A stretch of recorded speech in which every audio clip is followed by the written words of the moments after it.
One of the goblins approached another and began to say that their enemy had perished. He also said that now the enemy's club would belong to them. The new leader stood in the center and proclaimed himself, towering over the others. The other lay exhausted, barely breathing, but the first said that this was nonsense. Without wasting a second, he rushed at him in a furious outburst of envy and aggression. His actions clearly showed his intention to declare that he would now become the leader. The leader still had the untouched prey. Now, noticing this, he excitedly pointed to it and suggested that the others go together to take it. However, the one who was guarding the prey was about to return. Tension hung in the air. The desire to get the valuable item was strong. One of the goblins noticed the one guarding the loot and pointed at him. He called him a disgusting creature that covered his body like a human. They understood that he knew where the loot was hidden and decided to follow him to take it for themselves. They were willing to take the risk to get the loot. Suddenly, one of them noticed that someone had already gone there. He warned the others that they were strong and suggested waiting until the fight began. Everyone tensed up, realizing that the situation could quickly get out of control and that they should prepare for a clash over the loot and any unforeseen circumstances. They rushed after the girl. One of them caught up with her and suddenly attacked. She began to scream loudly, begging for help and desperately trying to defend herself. She screamed desperately, begging them to let her go, saying she didn't want to have children with a goblin. Her voice was full of fear and pain as she fought for her honor. The girl screamed and begged them to stop the attack. Her pleas were loud, but the tension of the situation did not subside, and the danger remained real. Then she saw one of the goblins, standing aside and watching what was happening. She turned to the goblin who was watching them from the sideline, begging him to help and save her. She asked him to intervene to stop the attack. The goblin she addressed thought for a moment, and then ordered his fellow goblins to back away from her. His voice was very stern and authoritative. However, another goblin began to yell at him, calling him a freak, and saying that their former leader had died, and now his property and power had passed to them. He shouted back, warning that if that goblin dared to take her away from him, he would not get away with it. His voice was harsh and threatening. The other goblins did not take the challenge lying down. Enraged by their thirst for power and loot, they rushed with shouts at the one who dared to stand between them and their goal. He realized that there was nowhere left to retreat. A fire of determination flashed in his eyes, and he had no intention of dying here, at the hands of low-level goblins. He knew he could hold out. He could fight back, not for glory, but to survive, to protect the girl and prove that he was not subject to the savage herd. He fought fiercely, repelling one attack after another. Despite the numerical superiority of his enemies, he did not retreat. His blows were precise and powerful. One by one, the goblins fell, not expecting such resistance from someone they considered weak. He was able to fight off many of them, and victory was his. Looking around at those who were still standing, he breathed heavily, but remained standing. He loudly and clearly declared to the remaining goblins that if they did not retreat and let him pass, they would share the fate of those who had fallen before them. His words sounded like a sentence. Those who had been hesitant a second ago sensed more than just a threat in his voice. Seeing the weapon in his hands and realizing that their strength was running out, the remaining goblins reluctantly began to retreat. Before leaving, they promised that they would return. He watched them calmly, without fear. Their threats made no impression on him. He didn't care. He had already proven his right. When everything finally calmed down, the girl approached him. She asked if he was all right, looking at his wounds and exhausted face. Then she thanked him. Watching him, she said that he was not like the other goblin. There was no cruelty in his actions, and he had taken her side, risking his life. He listened to her words in silence, and a shadow of something distant and almost forgotten flashed in his eye. Inside, he felt a tightening. After all, he had once been human. He remembered the moment when a truck hit him on the street, and expected that after his death, he would meet God and not end up in another world. But in the end, he did. And he still felt that his new system in this world had not been fully activated. So far, he could only see basic statistics and parameters. Despite the fact that his system was not yet fully activated, he did not sit idly by, but received important and useful information from the girl. This world created by the gods was inhabited by many dangerous and cunning monsters. They were everywhere in the forests, caves, and even in the most unexpected places. Despite the numerous and terrifying monsters that inhabited this world, humans managed to carve out a place for themselves on this continent. They built their fortresses. In this world, goblins were considered the weakest and most disgusting monsters. They were despised for their dirty appearance, cunning, and tendency toward meanness. Nevertheless, despite their weakness and low status, goblins were everywhere, and their cunning sometimes made them dangerous enemies in unexpected situations. Now his stats were low. He was weak and vulnerable, and any wrong move could cost him his life. However, he had a way to become stronger. He had an unusual way of becoming stronger, gaining strength from female creatures that did not belong to his species. It was a rare and difficult opportunity. He knew that it was through this connection that he could become significantly stronger and more resilient despite his initial weakness. Other goblins knew this too.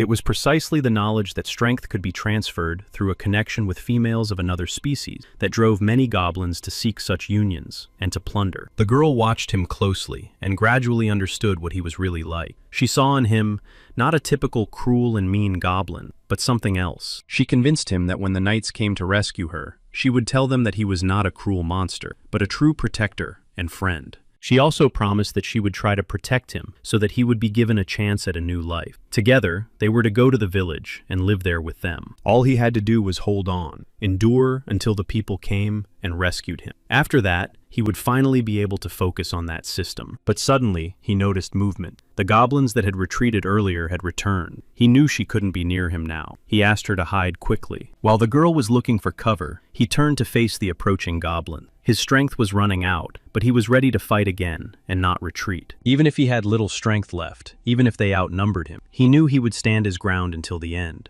They knew that through her, they could gain the power to rise above in this world, where goblins were considered inferior. They all wanted to take her away from him, but he had already defeated them once, and now they had returned to break him. But he was ready to stand between them and the girl again. One of the goblins jumped up first, trying to strike from the side, but he turned in time and parried the attack with his weapon, throwing the enemy back. The goblin fell immediately. Glancing to the side, he saw silhouettes approaching. They were people in armor with weapons at the ready. He immediately understood that they had come to rescue her. Deep down, she hoped that they were the ones she had been waiting for so long, the Holy Order. Unable to contain herself, she ran out of her hiding place and rushed forward. One of the knights moved forward faster than the other. Without hesitation, he plunged into the thick of battle and destroyed several goblins in a matter of seconds. The goblin stood in shock, unable to take his eyes off the knight who was easily destroying the goblins. It seemed to him that everything was happening too fast. He suddenly noticed that one of the creatures had torn his cloak. He glanced at the spot and was angry, calling the goblins vile creatures. The goblin who was watching the battle from afar saw such power and skill as the knights for the first time. He was amazed and could not believe that such power existed in this world. The girl quickly ran up to the commander of the knights, telling him where she was and pointing to the goblin who had saved her. But he behaved very strangely. At that moment, the goblin standing aside could not understand how the knight had managed to defeat him so quickly and skillfully. He was amazed by the speed and accuracy of those blows. When the girl approached the knight, he suddenly swung his sword at her. The goblin ran up to her and stood between her and the knight, covering her with his body. He couldn't understand why the knight had suddenly attacked the girl, since she was waiting for their rescuers. It seemed illogical and incomprehensible to him. Watching the goblin dodge his attack, the knight felt irritated and ashamed. It was a disgrace to him that he had been able to avoid his blow.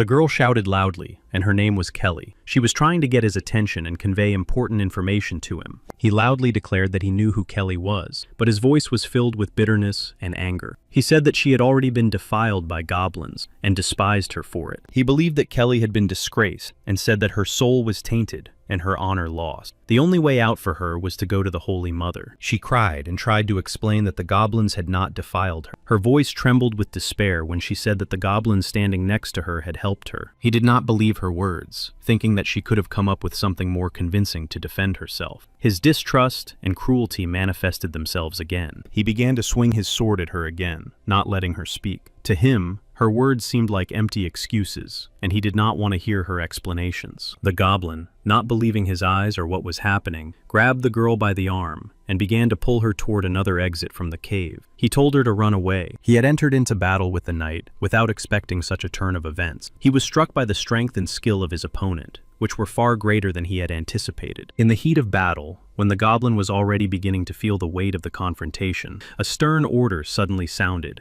and the knight had to stop immediately. The order to stop came from a saint who lived in their village. She suddenly appeared at the scene of the battle. The goblin standing next to her seemed very strange to her. The girl began to beg the saint to help her. She appealed to her with pleas for protection and salvation, hoping that the saint would hear her and intervene in the situation. Her voice was filled with sincere faith and hope, for she understood that only the power and blessing of the saint could change the course of events and save her from danger. The saint looked closely at the goblin and asked if he understood her words. The goblin realized that he was standing before the holy maiden, Ifreya, a representative of the temple. He understood that she was his only chance to survive. He replied that he understood everything the holy maiden was saying and revealed the truth that he had once been a human but had accidentally been turned into a goblin. He could tell her everything that had happened to him and explain his unusual situation. His words were full of sincerity and a desire to be understood. The knight, observing the goblin and his words, noted that he really showed intelligence and prudence, which other goblins often lacked. The holy maiden asked the girl if he had harmed her during the events. Kelly replied that, on the contrary, he had saved her and protected her from all dangers. The maiden came to the conclusion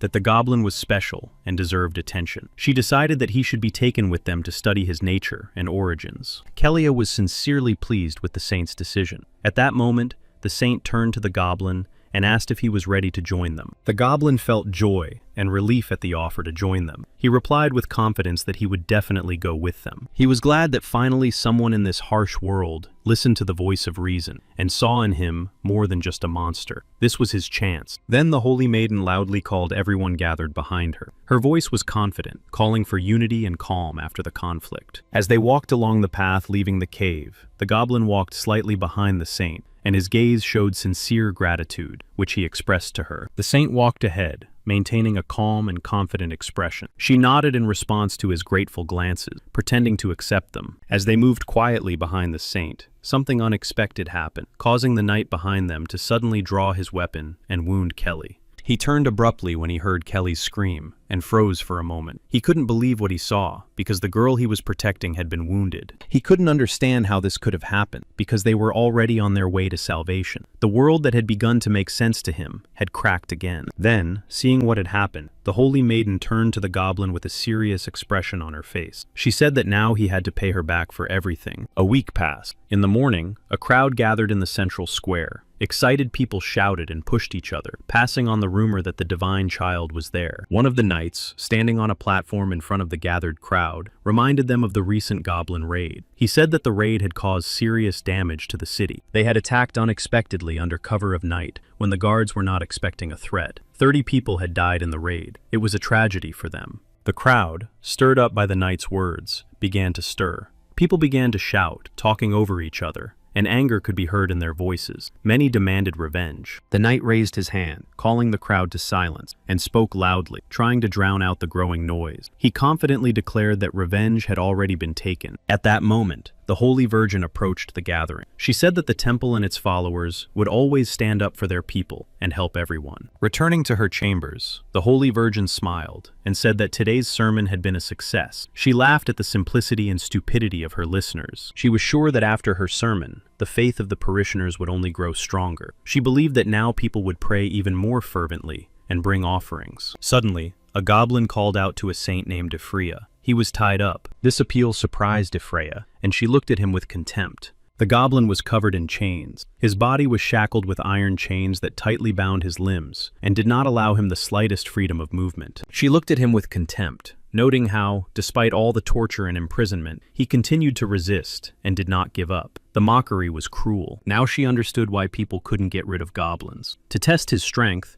she decided to try poison on him and see what would happen. Despite the chains and trials, he shouted, accusing the woman of deceiving not only him, but everyone else. He reproached her for being responsible for Kelly's death. He couldn't understand how those who called themselves defenders of justice could do such cruel things. He saw injustice in their actions. The saint replied sharply that he was just a dirty goblin who had no right to talk to her about justice. She accused him of bewitching Kelly. She considered goblins to be the greatest threat to the continent and was convinced that by talking to him, she was doing him a worthless favor. She believed that the goblin should be grateful to her for even talking to him and paying attention to him. It was a sign of condescension. She intended to use the goblin as a test subject, believing that studying his abilities and nature would benefit humanity. He suffered from her torture. Each test caused him unbearable pain and exhausted him. Despite this, he remained steadfast and determined. He felt deep regret that he might die so foolishly and senselessly without having achieved his goals and proven his worth. He survived the transformation into his new form and, despite all the difficulties, began to hope for people's understanding. He believed that he would be able to find support. He thought they were fair and righteous. His trust in people turned out to be a fatal mistake and played a cruel joke on him. He faced betrayal. He regretted trusting people and dreamed of a second chance to make everything right. He was tortured and betrayed, which only intensified his pain and disappointment. He died. If he had the opportunity to live through it all again, he would never trust people. His bitter experience taught him to be cautious with them all. Suddenly, he realized that he was not dead, although he had been sure of it before. However,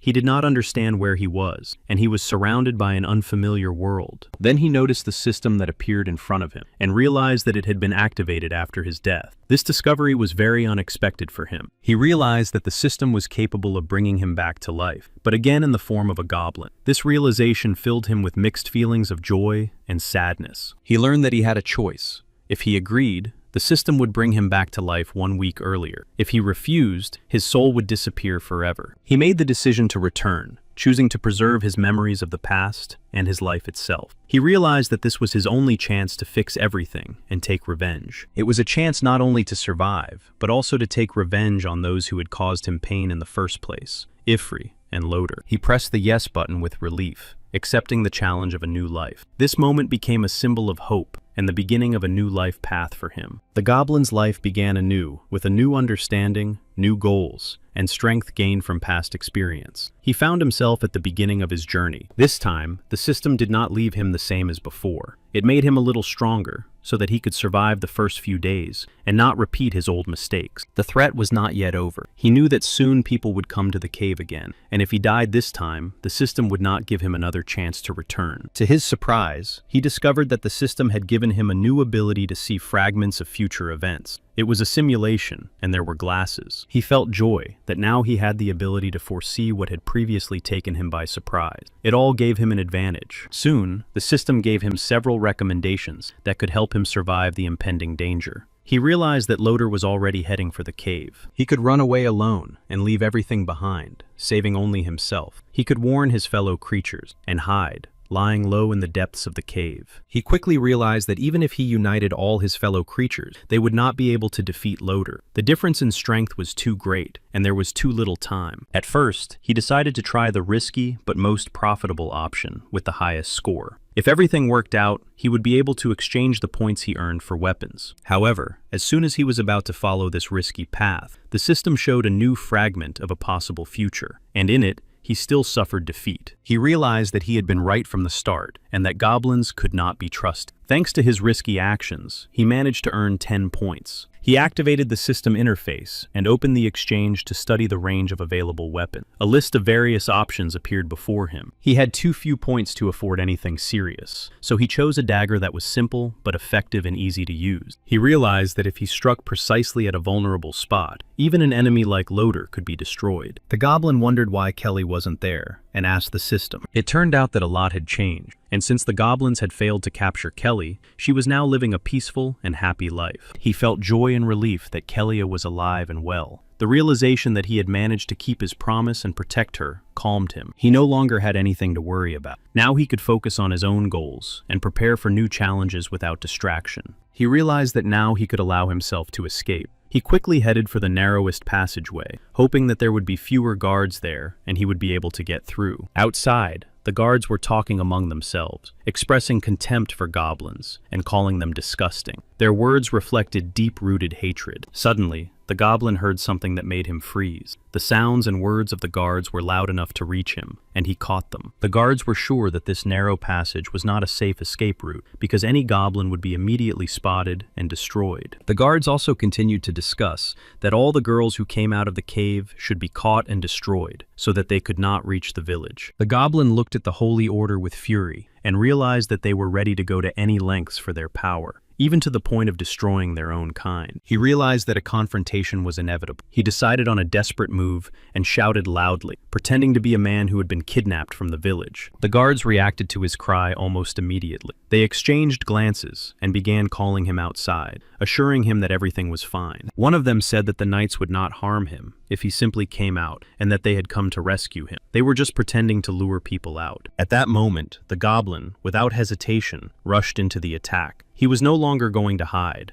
and now he was not just fighting for survival, he was seeking revenge. The guard, noticing his colleague's hesitation, turned impatiently and demanded an explanation in a raised voice. His irritation grew as he wondered why his colleague was delaying. He was about to call out to his partner again, when suddenly the goblin jumped out. Like a shadow, he darted forward and rushed straight at the guard. The guard did not expect this. The guard finally recognized the distinctive features: short stature, crooked limbs, a distorted face. Suddenly realizing that he was facing a real goblin, he fell. The guard barely had time to understand who he was dealing with before the enemy's sharp weapon slid across his body. He tried to figure out if the creature understood his words, if there was even a shred of reason in it, or if he was just a wild beast driven by its frenzied rage. In desperation, he spoke. He begged for mercy, imploring them not to finish him off, to let him go, to let him live. He stood before the goblin, simply begging on his knees. He spoke of his family, of his daughter who was waiting for him at home, begging for mercy for the sake of his loved ones. He tried to explain to the goblin that he was only following orders and did not want to fight. He asked for understanding, saying that he had been forced to come here. The guard tried to convince the goblin that he was willing to make concession. He talked about the gold and the young girl, promising to give her as a gift. Although the guard spoke of peace and willingness to negotiate, he was already preparing to attack. His hands secretly gripped the blade behind his back, preparing to strike. Summoning his last reserves of strength, he suddenly attacked the goblin, shouting curses and insults in anger, calling him a stupid animal and wishing him a quick death. Soon, the goblin stood looking around at the defeated enemies around him. His breathing was heavy, but there was joy in his eyes. He carefully surveyed the battlefield. Then he noticed a bright flash of light nearby. It flashed suddenly and caught his attention, causing him to be alert and prepare for battle. The goblin heard Loder's voice and immediately realized that he was heading there. Aware of the danger, he prepared for the encounter, knowing that a confrontation was imminent. Realizing that the encounter was inevitable, the goblin quickly moved away from the spot, trying to avoid a direct confrontation and prepare for the upcoming battle. Then, Loder and Ifri arrived at the scene. They carefully examined the surroundings and found the fallen guards lying motionless. Loder, noticing the traces and signs of the goblin's presence, was confused. He couldn't understand how these creatures could have slipped past them so unnoticed. The saint, observing the confused Loder, asked him what he thought about the goblin mutant. She was trying to understand his opinion. He replied that the situation did indeed seem serious. If the goblins had managed to escape so easily, then things were bad. It could all end badly. He thought about his guards, acknowledging their inability to deal with the mutant goblin. In his eyes, they seemed insignificant and powerless. For the saint herself, the information about the mutant goblins was extremely interesting. She believed that if they managed to catch one of the mutant goblins, they could have fun tormenting it. Her thoughts were filled with a thirst for power and cruelty. The goblin himself was genuinely glad that his plan had succeeded and he had been able to save himself. A feeling of relief and pride filled him despite all the dangers. Eating a delicious apple, he decided that if they hated and feared him so much, he would act in his own goblin way. He wanted to be cruel. He thought about how goblins could become stronger by reproducing. By improving his characteristics, he would be able to produce offspring stronger than himself. He decided to make it so that every man's only desire would be death, and every girl would be ready to do anything for him and be at his feet. Hearing a noise, he thought that Loder and his men were still looking for him. He quickly drew his sword and rushed forward toward the man in the cloak to strike first. His movements were quick, and he wanted to strike first. However, when he turned the man in the cloak toward him to attack, he was astonished to find a goblin standing in front of him. It was a female goblin. He was shocked by what he saw,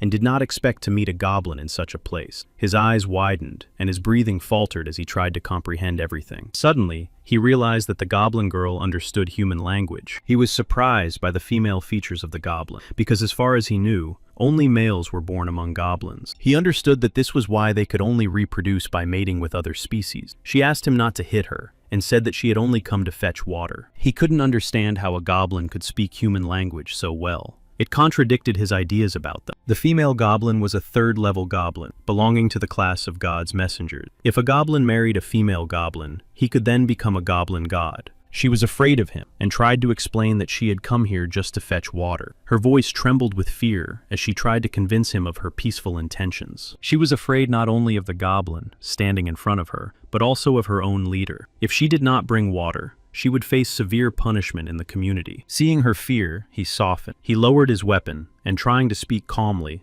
asked her forgiveness. He wanted to show her that he would not harm her. He asked her not to make any noise, explaining that if she continued, she might attract the attention of Loder and his soldiers. He didn't want her to get hurt. She looked at him in surprise, stunned that he could speak too. She didn't expect another goblin to be able to speak human language as well as she did. He thought about it, and realized that ordinary goblins were rarely able to speak normally. Most likely, she just couldn't communicate properly. He was kind, unlike the others who only beat and scolded her. He was the first to show her even a shred of care. It was a new and unfamiliar feeling for her. Then he looked at her in surprise and asked if there really was a goblin tribe somewhere nearby. He found it hard to believe. He wasn't sure if Loder was following him, or had already lost him. Now was not the time for thinking or other nonsense. The main thing was to find a safe place. She said quietly, but confidently, that she could take him to her tribe. But he was concerned about only one thing, finding subordinates for himself. Then he told her to take him there. Soon they arrived at a small, secluded valley, surrounded by dense trees and hidden from prying eyes. The goblins couldn't understand why he walked and moved like a human. To them,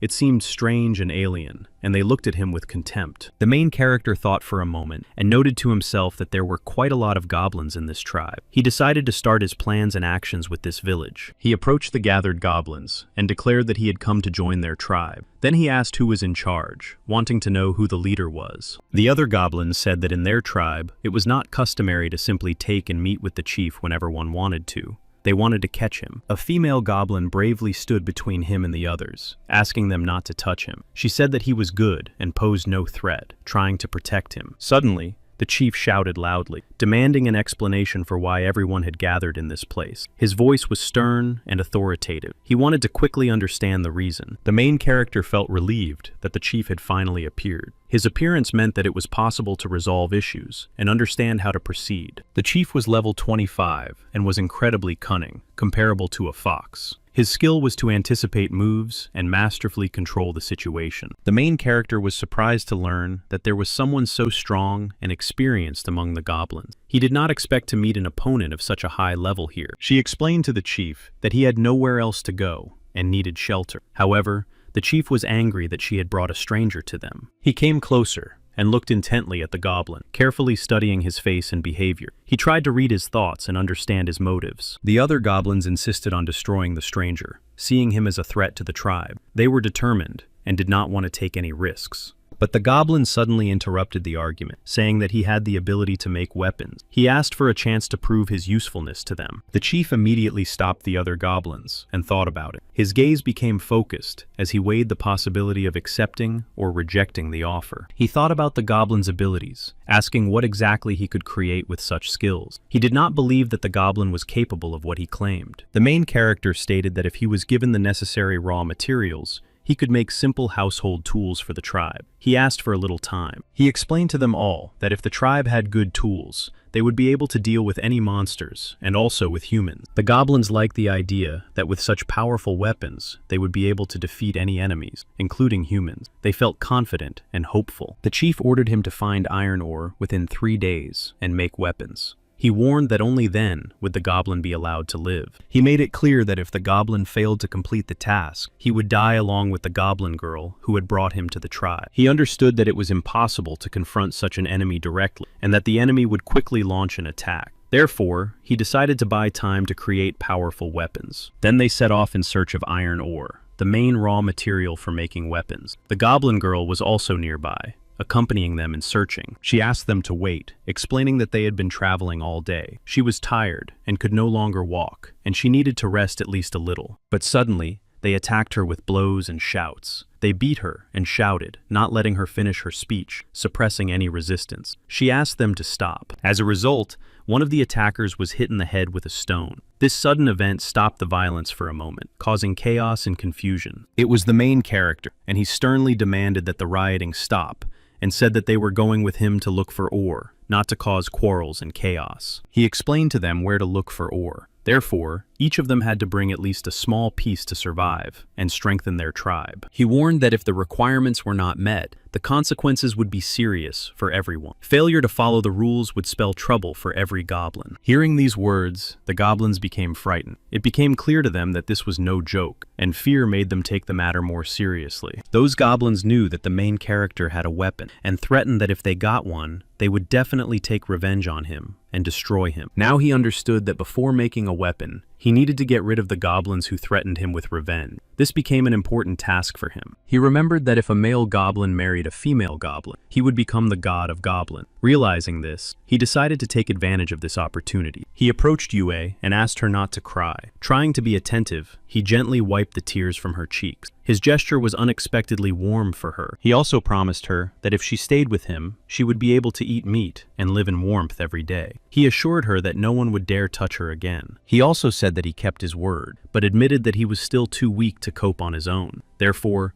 he really needed her help. However, she did not know how he could become stronger. Her gaze showed confusion. Although she wanted to help, she did not understand how. He replied that if she wanted to have children with him, it would help him become stronger. She was confused and bewildered. The words about children came as a surprise to her. The goblin believed that the most important thing was her sincere desire to be with him and have children with him. Everything else seemed trivial to him, not worth worrying about. Although nervous, she agreed to become his wife and start a family with him. She believed that together they would find their place in the world. Now that she had agreed to become his wife and start a family, everything had changed. They were supposed to have 7 children who would strengthen his bloodline. He not only raised his level, but also improved his physical condition. His body became stronger and his movements faster. He promised her that he would always protect her and considered her his own. He was ready to do anything to keep her safe and be a reliable support for her. She considered him a good man and believed his words. But suddenly, a cry for help rang out in the distance. It was a goblin running toward them, pursued by a demonic wolf. His panic and fear were obvious, as the beast was approaching quickly. Lin Tian noticed that the goblin had managed to find the ore needed to make weapons. It was an important discovery that could change everything. However, the goblin had also brought trouble with him, and the danger that followed him could threaten the entire tribe. This complicated their task. Lin Tian went into battle, and Yue asked him to be careful. She understood that the enemy was strong, and the threat was serious, so she was worried about his life. The demonic wolf almost caught the goblin, when Lin Tian intervened in time, and threw the beast away with his weapon. His quick and precise action saved his life. The wolf roared in pain and rage after the blow. Its loud roar echoed throughout the neighborhood, warning of the impending danger. The goblin who had brought the ore looked at Lin Tian in surprise. He was bewildered by his strength and skill in battle. Soon, the demonic wolf was defeated and lay motionless on the ground. Lin Tian approached the goblin, took the ore from him, and praised him for his resourcefulness and courage. The goblin was a little afraid of Lin Tian, but he still handed him the ore, feeling both respect and caution. Lin Tian promised the goblin that if he found more ore, he would make weapons for him. This promise inspired the goblin to continue his search. The next morning, he had almost finished making the weapon. There was little left to do before the work was complete, and then the tribe could count on him. All the goblins were surprised to see that he had indeed made a weapon. This inspired respect and hope in them, that their tribe could now become stronger. He showed his weapon to all the goblins, and explained that he had made it from iron ore he had found. This caused admiration and amazement among them all. The goblins finally believed the main character when he not only made weapons for them, but also protected the tribe by destroying a dangerous demonic wolf. He asked the goblins if they wanted to receive the same weapons, and they all nodded unanimously.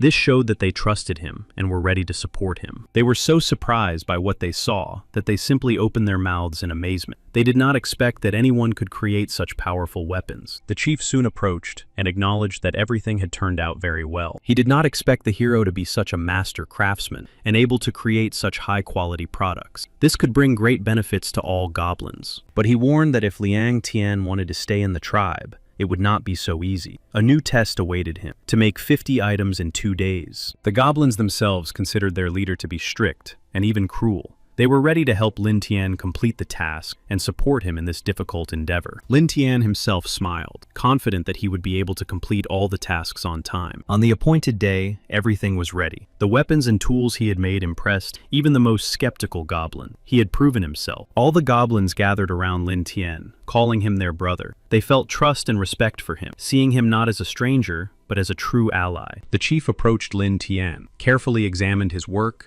and expressed his approval. He recognized Lin Tian's efforts and confirmed his importance to the tribe. Today was an important day for the tribe. Everyone gathered together to celebrate the arrival of their new brother. They prepared for a festive meal. A variety of dishes were prepared, and the goblins prepared themselves, uniting in a sign of friendship and strength. The chief watched their tribe's new ally. Yue brought Lin Tian food prepared especially for him. This gesture made him feel warm inside. He understood that her concern was sincere. He took the food Yue had brought and began to eat. It looked very appetizing, but soon he felt sick and his face turned pale. He was breathing heavily. Yue was frightened and couldn't understand what was happening to him. She was confused. The chief approached and remarked mockingly that he had expected Lin Tian to be smarter. He called the main character a stranger and expressed his dissatisfaction that he had encroached on his authority and dared to challenge his power. He realized that Lin Tian was now next to Yue and grabbed her by the scruff of her neck. Lin Tian quickly recovered and stood up to deliver a decisive blow and free Yue. His unexpected strength and courage surprised all the goblins. The chief was overcome with rage and anger at Lin Tian's audacity. He knew in advance that he would be ridiculed and that the meat was poison. However, the chieftain lacked the cunning to finish the job, and Lin Tian was smarter. The chief began to attack Lin Tian with determination and a desire to prevail in the confrontation. His actions were quick and precise, but despite this, Lin Tian managed to confidently avoid the chief's attacks, showing agility and quick reaction. He maneuvered skillfully, giving his opponent no chance. In the end, he managed to defeat the chief despite all the difficulties and resistance. Thanks to his skill and perseverance, he succeeded. The chieftain lay on the ground, defeated and exhausted. His strength was gone, and he could no longer resist, while Lin Tian confidently claimed victory. All the goblins of the tribe watched in horror, for now their chieftain was defeated and practically dead. They understood that losing their leader was bad. The goblins did not know what to expect from Lin Tian.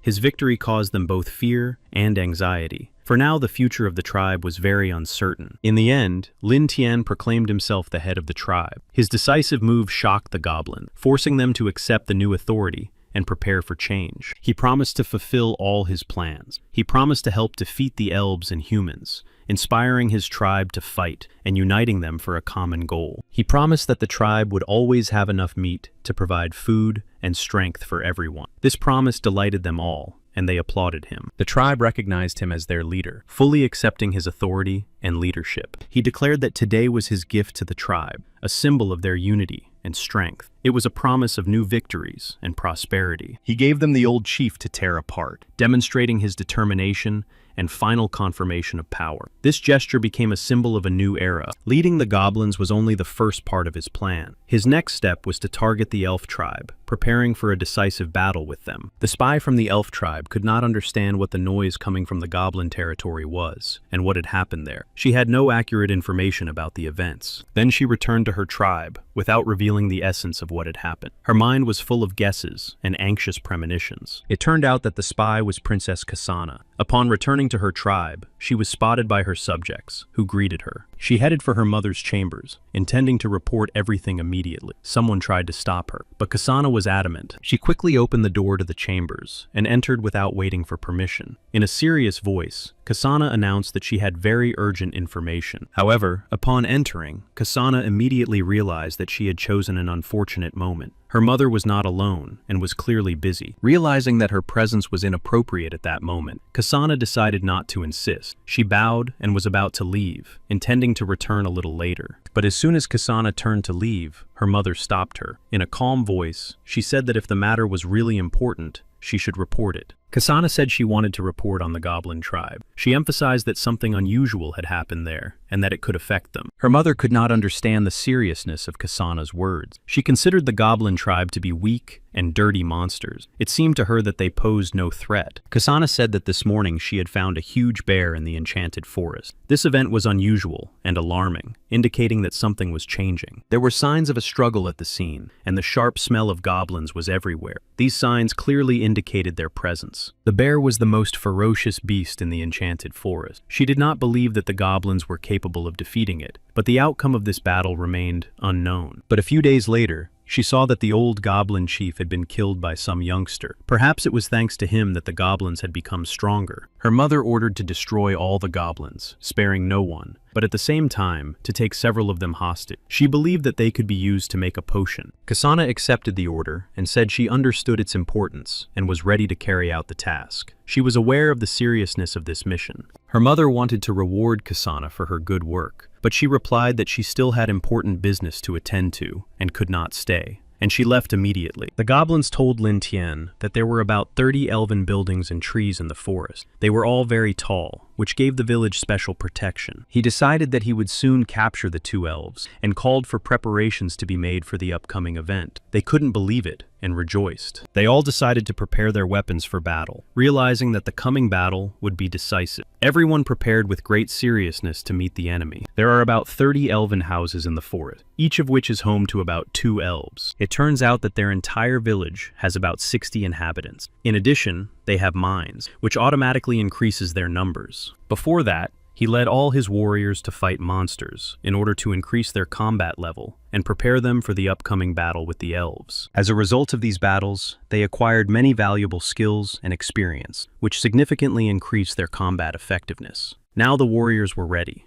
In addition, they mastered the stone skin skill, which significantly improved their defense, making their bodies more resistant to blows and various injuries. They also mastered the skill Purification, which allowed them to recover quickly from injuries and get rid of the negative effects of combat. They learned to climb rocks and trees, which gave them a tactical advantage in battle and allowed them to move more easily over difficult terrain. The combined combat power of the elves was only 200 units, which meant they posed a relatively small threat. They could handle it. Now the goblins significantly surpassed the elves in strength, skill, and training. Thanks to persistent training, they could now defeat any enemy. But in the end, he decided to attack the elves secretly, so preparation and caution were especially important to ensure that nothing would interfere with the success of the mission. The system informed him that he now commanded an entire army of goblins intended for attack. The target was a tribe, and its location had been determined. However, the system warned that even if they successfully infiltrated the village, there was a risk of being discovered. In that case, the squad would be trapped. Once the elf chief caught him, he would immediately order his destruction. A mistake could cost not only his life, but the lives of the entire goblin squad. Soon, Lin Tian realized something important that could affect the outcome of the entire operation. Realizing the possible risks, he decided to make changes to his plan. He also realized that someone was watching them closely. This discovery made him wary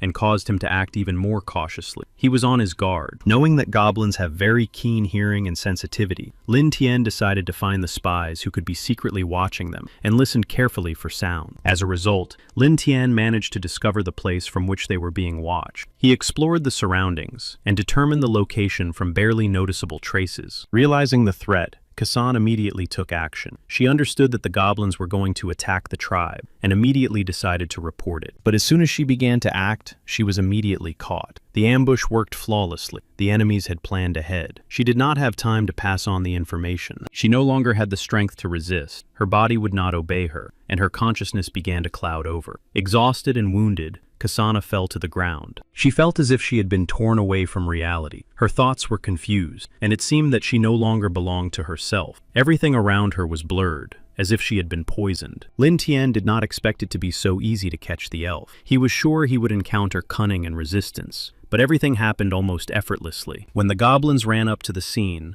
Lin Tian merely noted that they had arrived just in time. Everything was going according to plan, and now she couldn't escape. They needed to grab Kasana as quickly as possible and take her to the goblin tribe. The captive was of strategic value to them. Kasana was still lying on the ground, completely exhausted. Her body was unresponsive, her muscles felt like cotton wool, and every breath was difficult. The goblins did not touch Kasana because she was intended for Lin Tian personally. They carefully ensured that nothing happened to the captive. She called her captors worthless creatures and couldn't believe that they dared to kidnap the princess and were even preparing an attack on her tribe. She thought that if even a single hair fell from her head, her mistress would not forgive anyone. She believed that her mother would find them and punish them all. But Lin Tian only smiled in response to her contemptuous thoughts and indignation. He was not afraid of threats or promises of punishment. To him, she was amused. He made it clear that he was not interested in her pardon. For Lin Tian, neither her title nor her mistress's influence mattered. Power was in his hands. He noted that she seemed to consider them her subjects, but emphasized that his subordinates did not agree with this. This underscored the difference in power. She clearly understood that the elves could destroy all the goblins in the forest, and she hoped for salvation. However, she also knew that there were too many goblins in the jungle, and it would not be easy to destroy them all. He promised to show her everything in the evening. He ordered his goblins to capture 2 elves and devour them to gain their skills. She was to become a valuable prisoner, the key to future negotiations, and an important strategic resource. Her presence could have an impact. Kasana's mother was still immersed in her entertainment and affairs, not paying enough attention to the serious events taking place around her. She considered the potion to be truly excellent. If she had known about its effect earlier, she would have ordered more goblins to be captured. One of the elves entered the room and reported with concern that Princess Kasana should have returned long ago, but had not yet appeared. Her mother became alert. He asked if the lady would like to send a few elves to search for her, hoping that on the way they might not only find Kasana, but also encounter the goblins. Kasana's mother reluctantly agreed to let them take a few elves and go in search of her. However, she did not take the situation seriously. Suddenly someone shouted, a loud, desperate voice declaring that Kasana would not return. This unexpected cry surprised everyone present. It turned out that it was Lin Tian who had shouted. He stepped out of the shadows with confidence in his eyes and approached her without hesitation. His intention was clear: to conquer their village. She did not expect this. His sudden appearance and bold challenge stunned her. He calmly declared that he had captured Kasana and that she would soon have children by him. It was both a challenge and a blow. He added that from now on, they would be one family. It was ominous for her, not a gesture of reconciliation,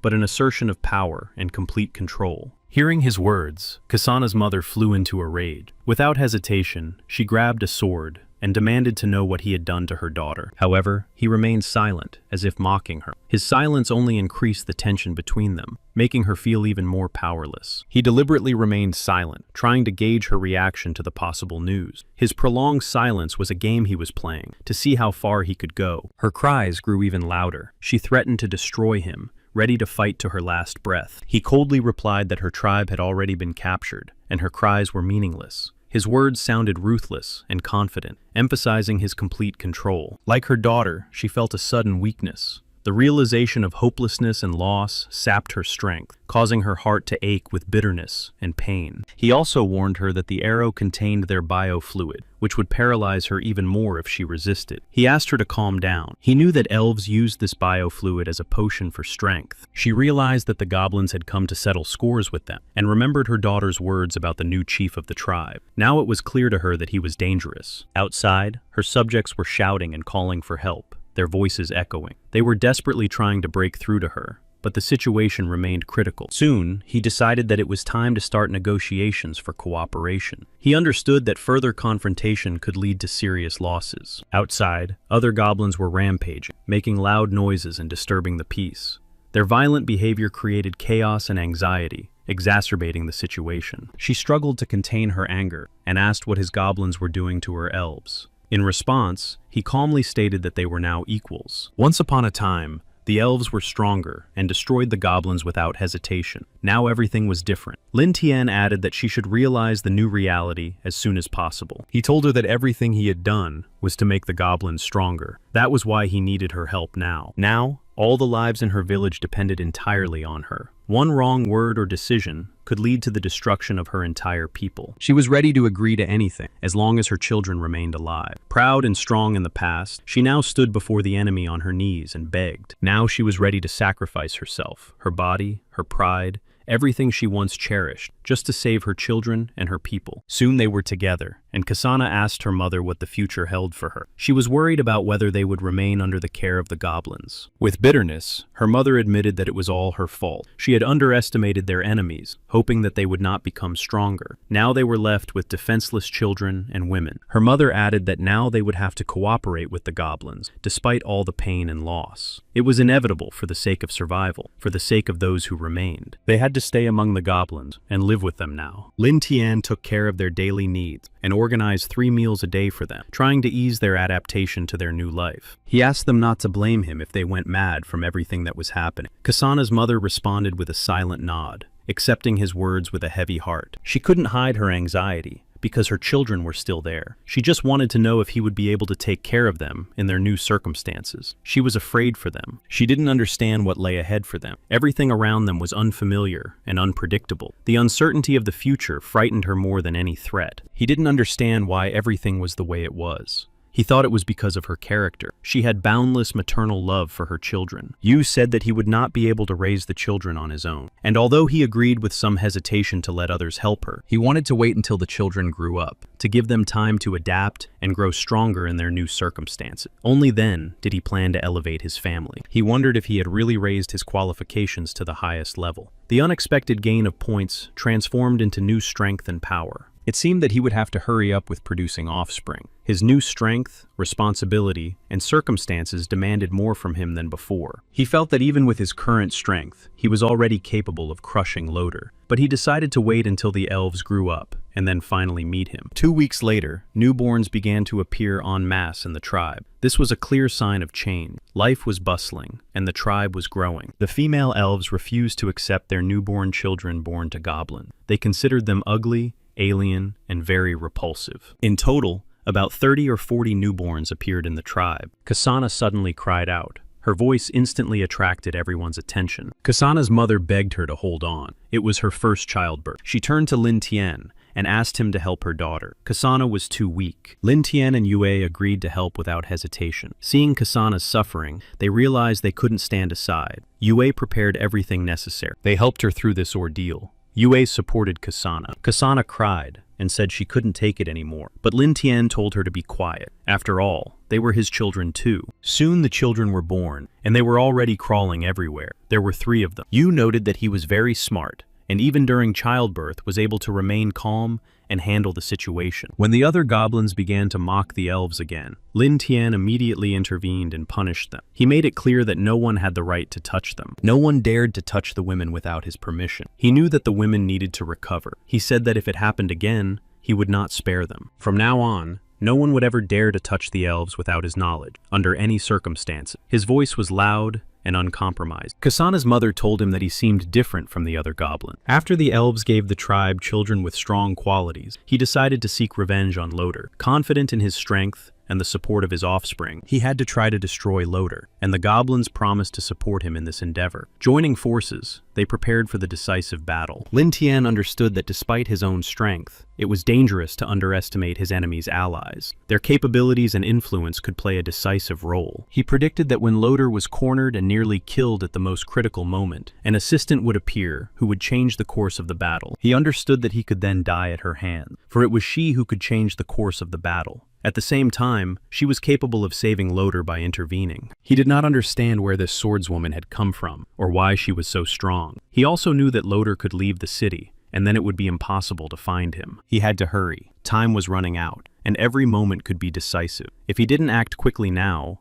Loader could be gone forever. Yu continued to care for Kasana and her mother, showing them attention and support in the most difficult moments. She helped them recover after their trials. As he left, he said that he was going to go around Loader's territory, and that she would now have to take over the leadership of the tribe. This would take a few days. He had long harbored a grudge against humanity, and thirsted for revenge. But when Kasana's mother found out about this, she opposed it. She believed he would die. Then she offered her help. He expected her to want to help, but when Kasana's mother opposed him and offered her help, he admitted to her that he had not expected her to care so much about his safety. She also said that they would hope that Daddy would return safe and sound. She also said that the other goblins would torment them if he died. At the end, Yue just said briefly that she would take care of the tribe. He waved his hand in agreement, showing that he fully understood the situation and that she would take care of the tribe. Soon, he entered the city of Guangming, moving cautiously through the streets and avoiding unnecessary attention. His goal was clear: to penetrate deeper into the heart of the city. He noticed that security in the city had been tightened. Gradually, he asked the locals about the swordswoman, but he did not receive a single confirmation. No one had heard of her. As he walked and pondered,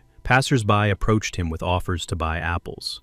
The merchants tried to distract him with their persistence, but he did not listen. He continued to persistently try to find out the information he needed. Despite the lack of direct information, he did not give up, striving to find out at least something. Then, he noticed a crowd of people gathered in one of the streets. They were loudly discussing something important. This made him stop to understand the essence of the conversation. The crowd was loudly discussing the ranking of the city of Guangming and the local knights. He noticed a board on which faces were posted, probably the ranking of the knights of Guangming. He carefully studied the board with the images, and quickly realized that his enemy had taken first place in the ranking of Guangming's knights and rose above the others. He understood that without clues, his plan for revenge was doomed to failure. To achieve his goal, he needed to find even the slightest clue. Passing by one of the taverns, he heard that today that very night was treating everyone to drinks. This was an unexpected pleasant surprise for him. As he approached the tavern, through the noise of voices and laughter, he suddenly recognized the voice of his enemy. Now he knew for sure that his target was very close. Everyone was praising Loader, and one of the men said that he had saved him one. It was when the demonic monkey attacked that he arrived just in time. Even the saint praised him, saying that without him, they would not have been able to cope. He watched from the sidelines as she almost worshipped Loader. Someone in the crowd remarked loudly that the monkey was funny. Laughter rippled through the crowd, and the tone of the conversation changed for a moment. One of the knights suddenly turned to another. He quickly asked what was happening with his group, and ordered him to go to them immediately. The other knight did not flinch, and replied with confidence that his team would prevail, even if they had to fight him. His voice sounded defiant, as if he knew everything in advance. The bartender told the gathering that an evil dragon had recently made its way to them, and had since begun stealing livestock and terrorizing the locals. He believed that they needed to deal with such threats, rather than cause a commotion in the city. Lin Tian himself was very surprised to hear about the dragon roaming the city. Someone in the crowd said that if the dragon did decide to attack the city, it would be a real disaster. Loader began to speak, expressing confidence that the defenders would be able to repel the attack. Otherwise, the city would be plunged into chaos and destruction. He no longer hid the truth. The Holy Swordswoman was on her way. He believed that with her help, they would be able to defeat the dragon. Thanks to the unity and support of the troops, they intended to deal with the threat once and for all. Everyone present was stunned to hear about the Holy Swordswoman. The news shook them. Everyone understood that if they could defeat the dragon, they would become true heroes of the city. This thought inspired and united them in the face of danger. Loader raised his cup and made a toast to the future. He invited everyone to drink to the dragon's demise, expressing his hope for their swift victory. Lin Tian realized that the dragon was his chance. A complex and risky plan immediately began to form in his head, but it was the only way to achieve what he wanted. As Lin Tian was leaving the tavern, Loader asked him if he would join them for a drink, but Lin Tian was already immersed in his thoughts and plans. Of course, he refused, realizing that it was more important for him to focus on his plan. He replied that it would be better to postpone it until later. Then Loader thought that this stranger was very strange. Then Loader headed to the mentor of the Holy Sword. His visit was important. He was looking for support and wisdom to strengthen the alliance and prepare. He immediately reported to her, and the mentor learned that an evil dragon was approaching the city, and no one dared to oppose it. This meant that the threat was close. She wanted to understand how the preparations and execution of the task were going. She was concerned about whether enough effort was being made to protect the city, and how ready everyone was. He replied that 10 hunters and a squad of warriors had been stationed at key points in the city, according to plan. She said that was excellent, and asked them not to fail. The crowd outside, noticing the holy sword, was struck by her beauty and grandeur. Her presence inspired admiration and awe. She was a symbol of hope. She told Loader that this was a special time, and urgent measures were needed. She insisted on the evacuation of all residents, emphasizing the importance of their safety. At that very moment, a dragon suddenly appeared in the sky and swiftly attacked the crowd. Its powerful wings stirred up the wind, and it caught its first victim. The Holy Swordswoman instantly grabbed her sword, preparing to defend the people. Her movements were swift and precise. She was ready to fight the dragon. She immediately ordered Loader to head for the city wall, realizing that it was there that an effective defense could be organized and resistance mounted. The goblins gathered in a noisy crowd, looking at each other and talking among themselves. They did not know what to do, and therefore decided to turn to their leader. Time was running out, and anxiety grew with every passing minute. The goblins huddled together, confused and agitated. They understood that they had to act immediately. Lin Tian himself finally announced that the game was about to begin. This meant only one thing: the battle was about to commence. The decisive moment was approaching. The Holy Swordswoman and all the warriors watched the battle unfold. Below, someone opened fire on the dragons, and the first arrows flew, marking the beginning of the battle. Everyone watched with growing horror, for there were far more dragons than anyone had expected. The sky darkened from their wings, and the roar deafened them. Many did not know how to fight such creatures. The dragons seemed invulnerable, and everyone understood that at any moment they could become the next prey. They barely had time to load their weapons, their hands trembling with tension. The air was filled with screams, the sound of wings, and the smell of burning. Still, sometimes the warriors managed to hit their target. Arrows pierced wings, spears dug into scales, and one dragon after another fell to the ground with a dull roar. When the attacks began to yield results, everyone understood that this was to be expected from dragon hunters. They acted calmly, precisely, and in unison. But as soon as the warriors began to believe in success, an even greater threat approached from the horizon. The earth shook, the sky darkened, and it became clear that this was only the beginning. Loder and the Saint could not believe their eyes. The looming threat was much greater and more terrifying than they had expected. Their hearts sank with horror. They saw the purple gold mother of dragons approaching, a majestic and formidable creature whose appearance promised a new and even more terrible battle. They fought in unison, firing arrows, trying to pierce the purple gold mother dragon's defenses and protect their allies from impending doom. However, they failed to strike the purple gold mother of dragons. Her scales were like armor, and her movements were lightning fast. All their efforts were in vain. The soldiers panicked, realizing that the wall was about to collapse. The crackling of stone and the rumbling sound indicated that a breakthrough was imminent. Unable to withstand the pressure, many fled. Just as fear took hold of the warriors, the holy swordswoman intervened. Her blade flashed with a bright light, and she stepped forward into danger. Despite the appearance of the holy swordswoman, it was clear to everyone that the city's defense must continue. Retreat would mean the end. The city was still holding out. Lin Tian watched from the sidelines, amazed that the holy swordswoman had been able to repel the dragon's attack. Her strength seemed almost unbelievable. Who would have thought that the mother of dragons would be so powerful and terrifying that even the most experienced warriors would tremble at her strength and horror? He understood that he was facing a true monster. The mother of dragons was a level 79, unmatched and terrifying. Alice, the holy swordswoman, was level 80, slightly stronger than the mother of dragon. Her strength and skill made her the only hope in this battle. Although the dragon was inferior to the holy swordswoman in strength, it possessed incredible endurance and robust health. This allowed it to withstand numerous attacks. Lin Tian thought that the holy swordswoman would soon run out of steam. Her strength could not be limitless. He foresaw that a protracted battle would exhaust her energy. This was Lin Tian's chance. He understood that if the holy swordswoman ran out of steam, he would have the opportunity to take revenge on humanity. The city would be defenseless, and the people would fall into his trap.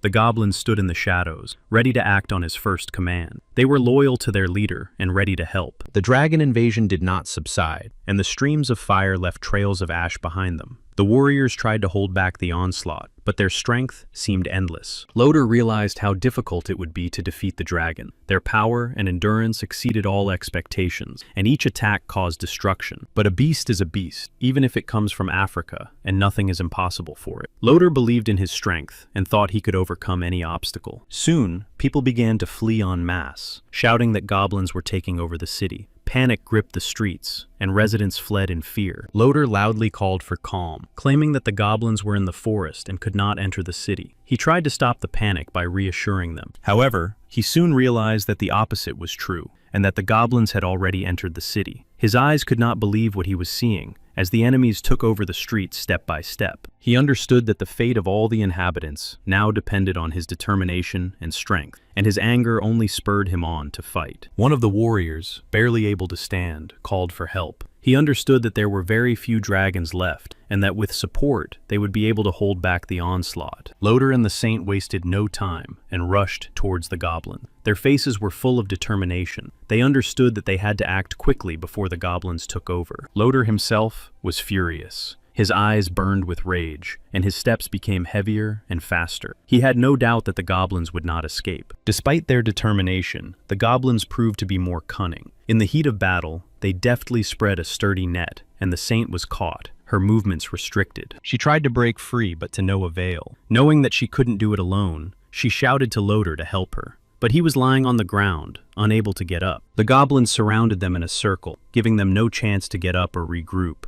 They attacked in a coordinated and ruthless manner. Soon, Lin Tian himself emerged from the shadows. His appearance seemed to stop time, and all the goblins parted, giving way to their leader. It was at this moment that Loder noticed him. Lin Tian's confident and calm figure stood out against the backdrop of chaos. None of the remaining warriors could stop Lin Tian. He moved forward, elusive. Anyone who tried to stand in his way fell at his hand. Alice and Loder watched Lin Tian's approach with horror. They realized that they were alone against an enemy whose forces outnumbered them. Lin Tian approached them, saying that he did not expect to be able to catch them so easily. Alice and Loder now realized that they were trapped. Despite the hopelessness of the situation, Loder tried to get up. He shouted furiously that he would destroy all the low-grade goblins. He still considered himself stronger. However, Lin Tian struck Loder and demanded that he repeat his words. His voice sounded menacing, like a challenge, showing that he was in control of the situation. Lin Tian ordered the Saint and Loder to be taken out of the city, leaving the rest to rise up and fight alongside him at the wall. He was counting on the others. Alice, watching from the sidelines, couldn't understand why the goblins had chosen this particular moment to attack. Soon, a dragon appeared before Alice.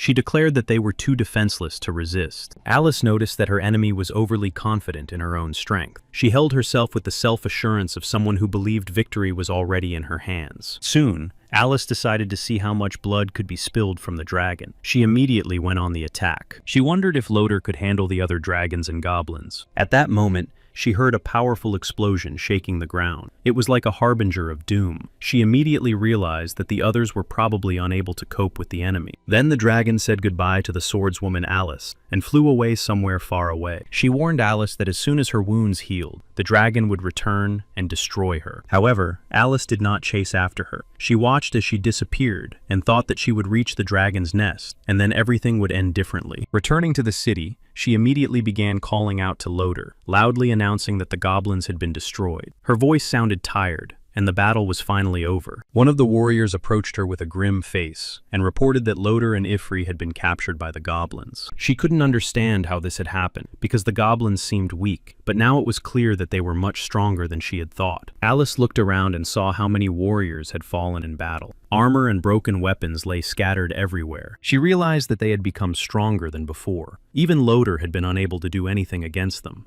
Then she decided to go to the enchanted forest and destroy all the goblins hiding in its depths. The inhabitants begged her to stay, because if the enemies returned, they would be defenseless. The residents said that they were peaceful people and would not be able to fight the goblin. They were afraid that without her, they would not be able to withstand the attacks and would perish. She realized that the lives and safety of the people were more important. She thought about it and came to the conclusion that Loder had only himself to blame for all his failures. After all, even the goblins could handle him. Soon, Lin Tian returned to the goblin tribe with the captured prisoners. Everyone greeted him and rejoiced. Everyone looked closely at Ifria and Loder, trying to understand their mood and intention. Their presence evoked mixed feelings. They were placed in a corner, their hands bound, and they sat silently, surrounded by attentive glances. Their position betrayed their helplessness. Ifreya and Loder also saw that the goblins had captured elves as well. Ifreya understood that things were bad, because their strength was running out, and time was running out. They wouldn't last long in this situation. She tried to regain her strength, but the poison that had entered her body was too strong. Every movement was painful, and her consciousness was clouded.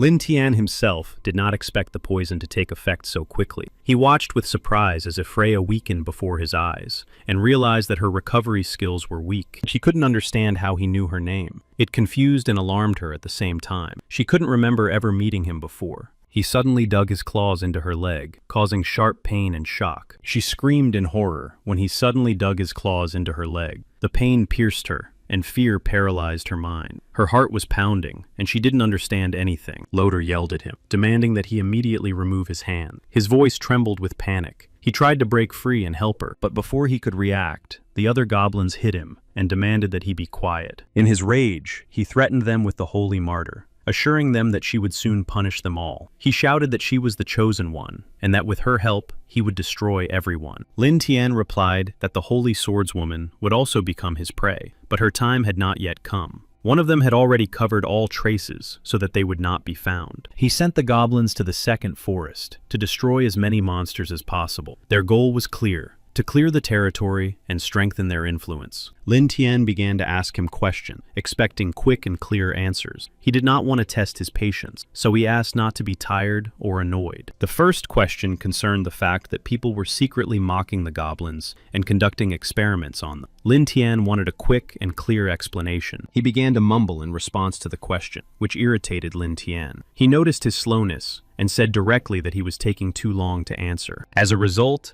the prisoner lost his ear as a cruel punishment for his slow answers. Such punishment emphasized Lin Tian's severity and intolerance. The prisoner screamed in unbearable pain and writhed on the ground, trying to cope with the terrible suffering after his ear was cut off. He cursed Lin Tian. Despite the pain, he replied that everything that was happening was done to protect the people, and that it was their duty to destroy the monsters. But Lin Tian only laughed at this. Lin Tian himself thought that in reality, they only wanted to elevate their status and influence, rather than sincerely protect people. Their actions only appeared noble. It was easier to kill the goblins and all their comrades than to try to do something truly worthwhile. This reflected the cynical view of people. The prisoner did not understand how Lin Tian knew all their secrets and deeds. His surprise and distrust suggested that the information had been leaked to the goblins. Even if Freya's eyes widened in surprise when she heard how much Lin Tian knew about them. Then he declared that he was different from the others and acted for the sake of evil. He confessed that now, as a vile monster, he was going to teach them a lesson. Loder shouted, demanding that they leave Freya alone. His voice was filled with fear and despair, for he understood that Freya could be in danger and face destruction. He yelled, accusing Lin Tian of being a real monster and demanding that he stop what he was doing. Now Lin Tian was returning to Freya, saying that she should listen to him carefully, because now he was going to teach her a real lesson. He said that Loder would now truly appreciate Freya's worth. He decided to give Freya to his goblin so that they could do with her as they pleased. Loder was horrified by what he saw, for the cruelty and inhumanity of what was happening shook him to the core. He couldn't believe it. He wanted to help Freya, but he was powerless in the situation. His desire to protect her was met with the impossibility of changing what was happening. The goblins wanted to destroy Freya, but they knew that their leader had strictly forbidden them to do so. Despite their desires, they obeyed the order and restrained themselves. They understood that Freya would be able to live for a long time, despite all the torture. This knowledge only increased their impatience and anger towards her. Loder insisted that Freya not give up and continue to fight despite all the difficulties. He believed in her strength and reminded her how important it was to keep going. The goblins demanded that he be quiet and, not tolerating any objections, kicked him. They wanted to suppress not only his voice,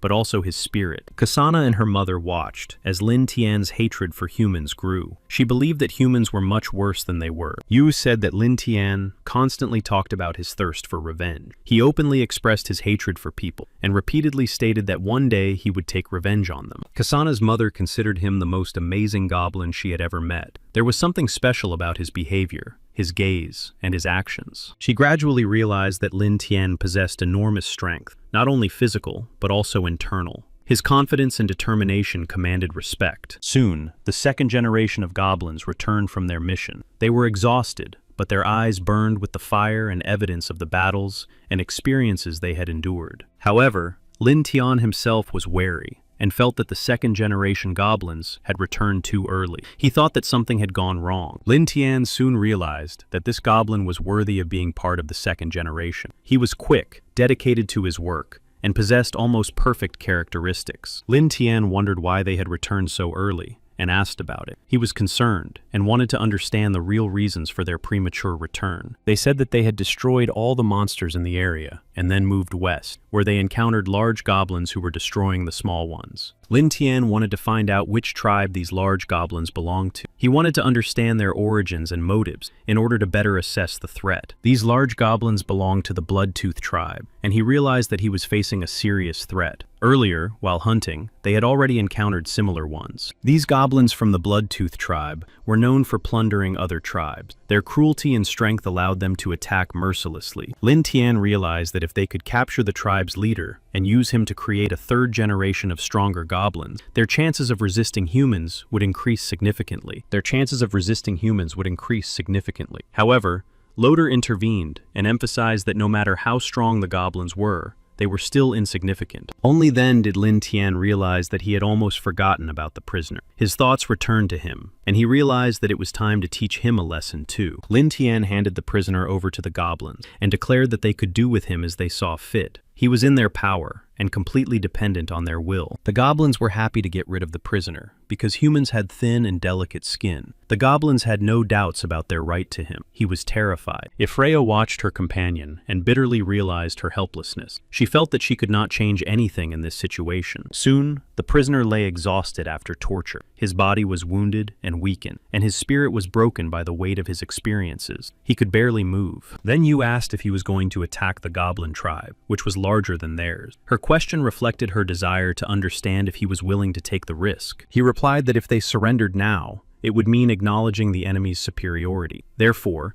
they would not only attack, but also capture the leader. Finally, he made a decision about the name of their tribe. It would be called Tian Mao. This symbolized a new era for the goblins, united by a common goal. All the tribe members appreciated the new name. It reflected their traditions, united everyone, and inspired a sense of pride. Everyone liked the name. Yu was worried about the threat from the enemy, who were stronger and larger. However, Lin Tian noticed her anxiety and made it clear that he had everything planned and was ready. He mentioned that he had prepared something special for them. It seems he was referring to the people he had captured. He had probably decided to hand them over to the enemy. Then he headed to a place where a beautiful view opened up before him. He wanted to understand what the enemy was capable of, assess his strength, and predict his next move. It was an enchanted forest, filled with ancient magic and mystery. He saw how his opponent lived. Now Lin Tian waited, observing every detail, but he did not understand why they were so frightened. He wondered where their leader was. Something was wrong, and he noticed it immediately. But soon he spotted the leader. He was standing on a hill among the trees. His posture was tense, his gaze focused, and he seemed very arrogant. Lin Tian realized that he was not just a leader, but an elite warrior of the high-level 50th rank. His aura was powerful, and his movements were confident. With a combat effectiveness of 900 points, Lin Tian was confident that with such power, they could easily deal with a dozen goblin fighters. Depending on their size, each goblin had a different degree of resistance to poison. He needed to carefully select the appropriate poisons. Incidentally,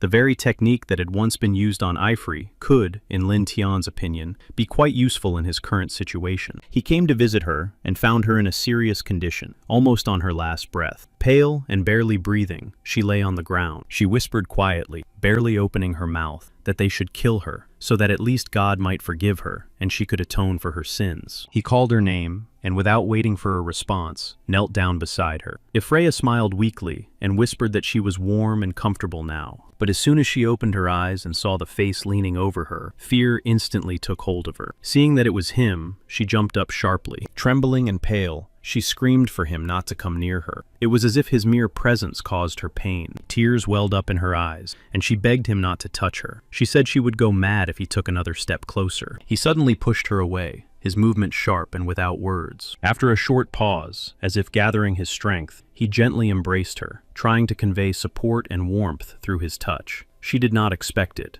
He whispered to her that her punishment was over. It was like a release, an assurance that all the suffering and trials were behind her. She asked if it was true, and he replied calmly that he kept his word. Now, all she had to do was prove her loyalty and devotion to earn his trust. She did not understand how exactly she could prove her loyalty. Then he explained that she had a choice: to devote herself to serving God as she wished, or she could remain his believer. But in that case, she would have to wander here as his pet. Such a choice meant the loss of freedom and will. She agreed, realizing that this was the only way to salvation. Despite everything, she was ready to accept the role of a pet for the sake of starting a new life. He praised her for her courage and determination, noting that this was the first step on the path to true liberation. Then he told her that he was her true master, emphasizing his power and responsibility for her. These words carried with them a promise of protection. Then he gently picked her up and carried her to the water to help her bathe. She sincerely thanked the Lord for his kindness and mercy, promising to give anything in the name of his will. Now she felt very good. He noticed how she had become lighter, her breathing had evened out, and the tension had gradually disappeared. Her gaze became calmer, and her behavior became more relaxed. Then he told her that he wanted to see how she used the skill of the saint in the cage. She did not know what that was, so he gave her a unique book so she could learn about it. Slowly studying it, she tried to understand its meaning. Soon she began to practice, trying to master the new skills, and she succeeded. A bright light shone around her, filling the space with warmth. It was proof of her success and the awakening of her inner energy. He realized that she had indeed accomplished the task and expressed his admiration for her success. They approached the cage with Loader, and he noticed her immediately. She caught his attention, and he watched her closely, not hiding his interest. He shouted loudly for her to destroy the goblin and free him, but Lin Tian asked him if he didn't notice that she was now on his side. Loder couldn't believe that the holy Freya could submit to a goblin. It contradicted everything he believed in, and caused him surprise. She fell at Lin Tian's feet and said that she had chosen this path herself. All this was terrible for Loder, and his soul was filled with confusion and pain. He seemed to have lost all hope, and inside him there was only emptiness and despair, leaving no room for faith in a better future. Still, he believed that the goblin race would soon disappear from the face of the earth, and he tried to regain his confidence and inspire himself with hope for victory. He was sure that goblins should be under the rule of humans, and believed that the Holy Order would soon destroy them completely. This thought gave him strength. He could not have imagined that Freya would turn out to be like this. Everything he had known about her before had changed. Her actions, her choices, her new essence shocked him. Then he gave orders to another goblin not to let Loder relax. He also wanted to reward Freya for her successes and help. She was happy to help. Now he wanted Freya to follow him. Despite everything, he still saw value in her as an ally and a tool, and possibly the key to something. He headed for another tribe, and Lin Tian knew that the next target was already waiting. Now, together with her, he wanted to destroy the Bloodtooth tribe. At that time, the tribe was already preparing to attack Lin Tian's tribe. Warriors gathered in the shade of trees, weapons at the ready, while shamans performed rituals. They also planned to capture the elves from Lin Tian's tribe after the attack. The elves were a valuable trophy for the power that could be gained. Soon, a subject approached the chief of the Bloodtooth tribe and addressed him with news. His face was serious. He brought him important information. He said that a goblin from the enemy side wanted to negotiate with them. Everyone was shocked by this news. No one expected a goblin to want to negotiate. The chief himself could not understand where this low-level goblin had come from and why he had appeared there. It seemed very strange to him. Lin Tian told the chief of the Bloodtooth tribe that he knew about his way of thinking and that it was close to that of humans, which is why he decided to negotiate personally. Everyone thought that he was not just a simple goblin. His behavior and appearance were different from the usual. They asked him if he was a mutant, but Lin Tian responded differently, emphasizing that there was more to him than meets the eye. He said that he was simply smarter than ordinary goblins. He immediately made it clear that he had come from another tribe, with the aim of eliminating their leader. His intentions were clear, and left no room for misunderstanding. The rest would be given the choice to either submit to him or die on the spot. It was a stern warning, demonstrating his determination and ruthlessness towards those who dared to oppose him. They understood that he was the one who had conquered the tribe of elves. Before them stood an experienced and cruel warrior, capable of breaking resistance and commanding. Lin Tian believed that he possessed outstanding genes. He asked the leader of the Bloodtooth tribe to go with him, hoping to join forces. But the chief of the Bloodtooth tribe began to insult Lin Tian, calling him trash.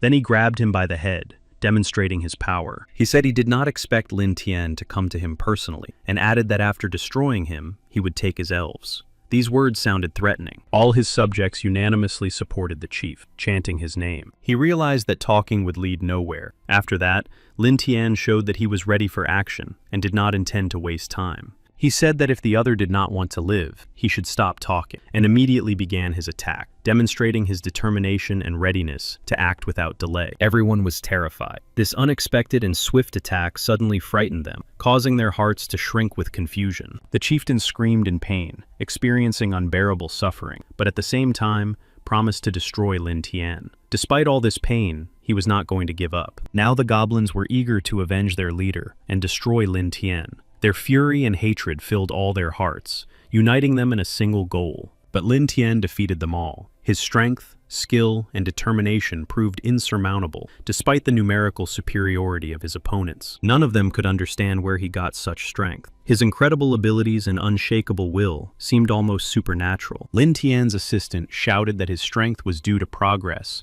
and constant development through training and the acquisition of more and more new knowledge. They needed to crush the enemy tribe immediately to prevent them from recovering and mounting resistance. Time was not on their side, but now the chief himself could not understand where such a huge number of goblins had come from. Their sudden appearance stunned him and caused fear. Lin Tian was pleased that everything was going according to plan and running smoothly. His strategy was working flawlessly, and each step brought them closer to certain victory. Now he could relax, knowing that his opponents were far behind him and unable to match his abilities and strength. They couldn't escape. The chief attacked Lin Tian again and declared that even if he died, he would take him with him. At that moment, Lin Tian turned to Freya, calling on her for help so that together they could repel the impending attack. He knew that he couldn't do it alone. Freya immediately used a special technique, directing her energy to affect the holy cage. The magical power began to break through. Instantly, under the effect of Freya's technique, the enemy was drawn into the holy cage. The magical bars closed with deafening speed. He couldn't stand the bright light coming from the holy cage. Every second inside this cage became unbearable torment, robbing him of his strength and will. Then he praised Freya, noting that she had done well.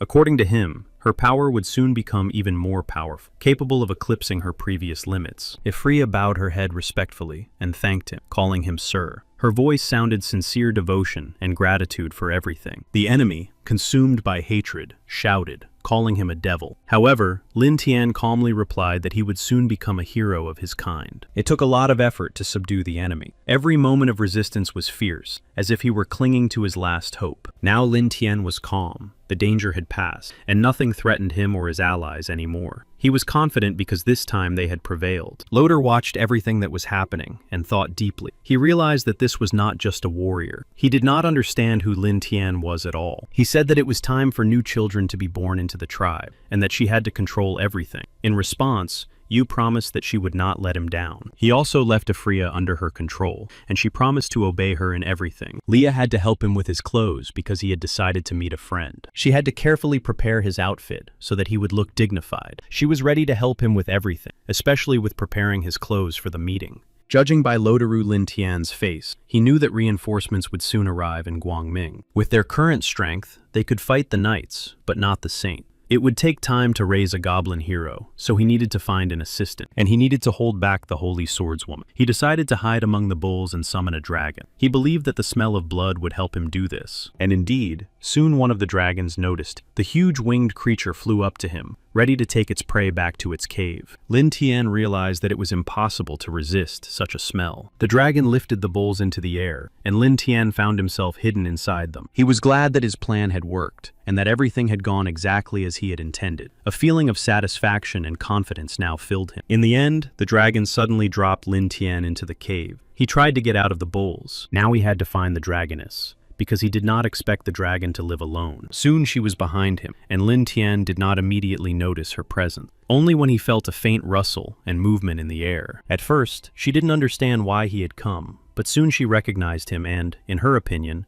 he was the very goblin who had led the army to the city of Guangming. She was ready to eat him, but restrained herself, realizing who he really was. Her instincts and reason were at war within her, for she was facing a goblin. He tried to stop her, explaining that he wanted to talk about cooperation. He wanted to prevent conflict and find common ground. She did not understand how this was possible, and where it had ever been seen that they would offer cooperation. To her, it seemed impossible and very strange. Then she decided to listen to him after all, because he had helped her before. This memory made her give him a chance despite all her doubts. She said that if he could convince her, she would not eat him. These words were a test of his sincerity, on which his fate depended. He understood that she also wanted revenge on the holy swordswoman, and hoped that they would join forces. The plan was for their army to distract the enemies. She asked in surprise how low-level monsters could talk about resisting the sword maiden, saying that he had piqued her interest after all. Now she wanted to know exactly what he was going to do. She was interested in a specific plan of action, because only by understanding his intentions could she help. He explained that it was simple, and that he wanted her to send her soldiers to attack the city of Guangming. This approach would allow them to attack together. However, she also wanted to understand what exactly the goblins would be doing at that moment. Despite his explanations, she still did not believe that the goblins were capable of opposing the humans. It seemed unlikely to her. She believed that it was not worth fighting the enemy directly, and that it was much more effective to attack their weak points.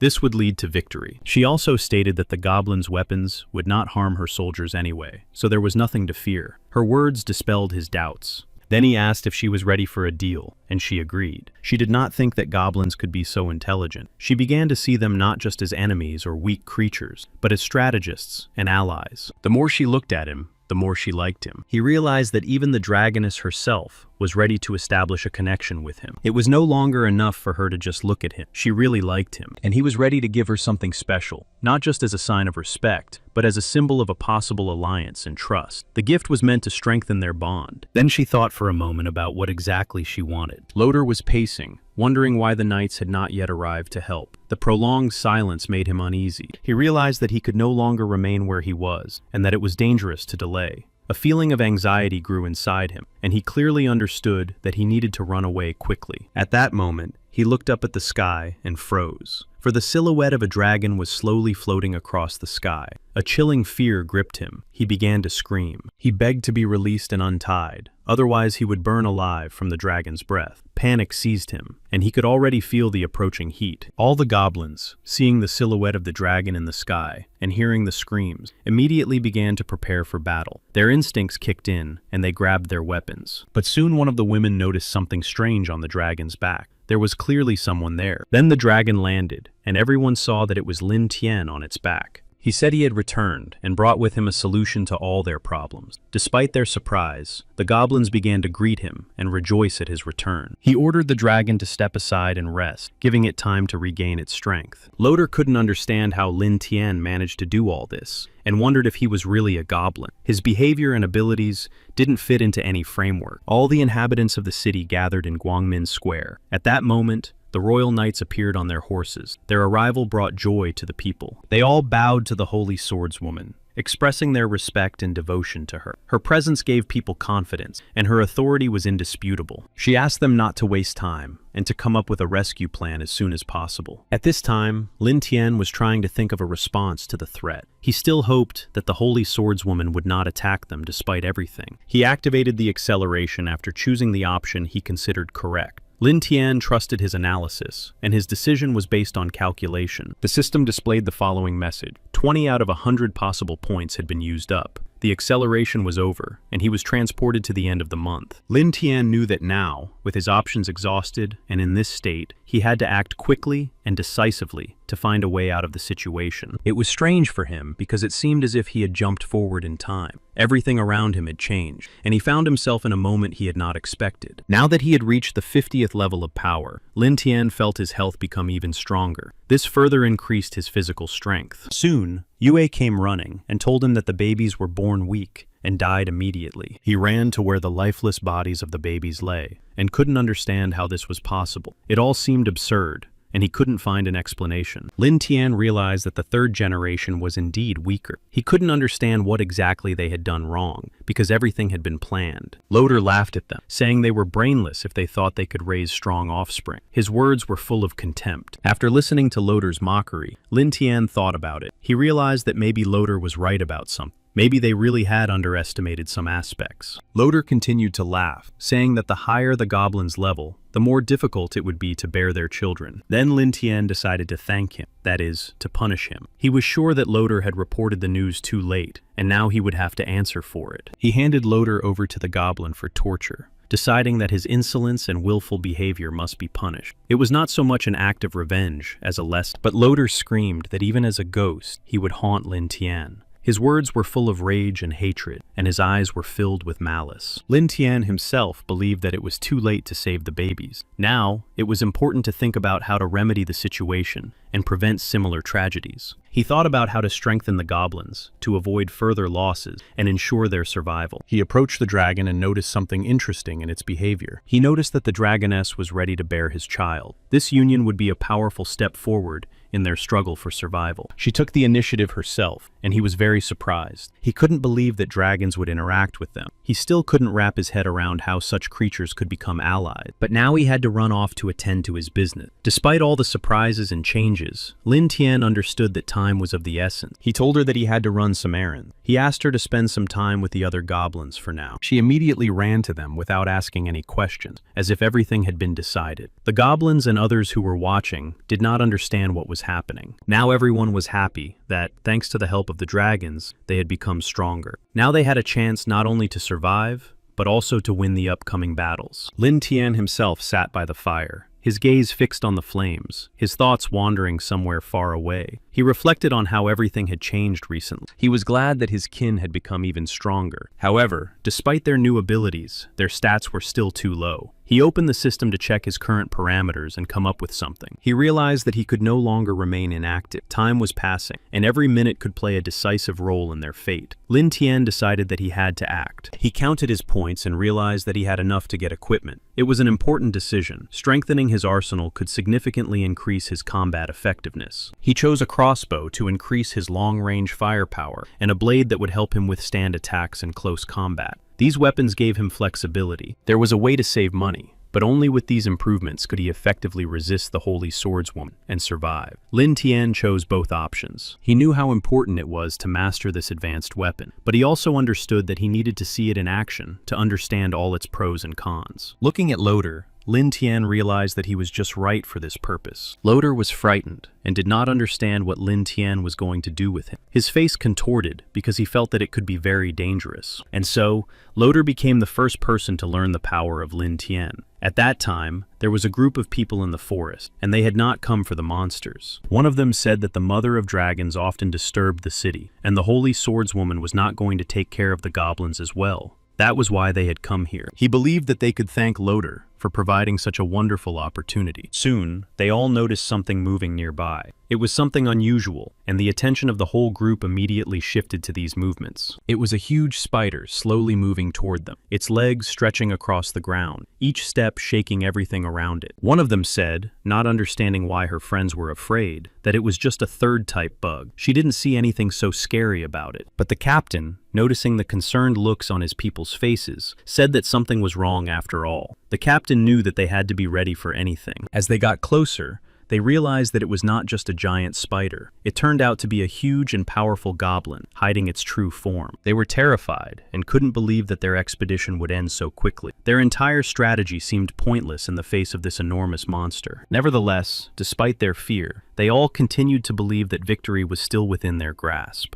They were confident that they would be able to prevail over it. They quickly organized themselves and acted in unison to carry out their plan. Everyone knew their role. Someone had to distract the giant goblin. Everyone believed that everything would be fine. Despite the incredible threat, they were filled with a sense of unity and determination. Each of them was ready to do anything. One of them said that they should rely on him. He was the one who, as always, remained calm, even in the most stressful situations. He also said that he had defeated many goblins in the past, and that this experience would give him the strength to deal with this monster. And they all stood shoulder to shoulder. He believed he would end the fight in a matter of seconds. His eyes burned with confidence, and despite the size of his opponent, he was ready to act. He rushed into the attack without waiting for the goblin to realize his intention. At that moment, everything was at stake, and the blow was decisive. His confidence was evident in his every movement and in his gaze. He didn't just attack. He felt that victory was almost within his grasp. But the goblin, despite all his speed and confidence, was faster than expected. In the blink of an eye, he grabbed the weapon, snatching it from the warrior's hands. Now he had to defend himself. Without a weapon, he relied only on his combat skills and intuition. The goblin saw that his opponent had lost his blade. Now, sensing imminent victory, the goblin became even more aggressive. His blows became more and more powerful, and the warriors struggled to dodge his attacks. They did not expect the huge goblin to be so skilled in combat. His blows were not only powerful, but also, as it turned out,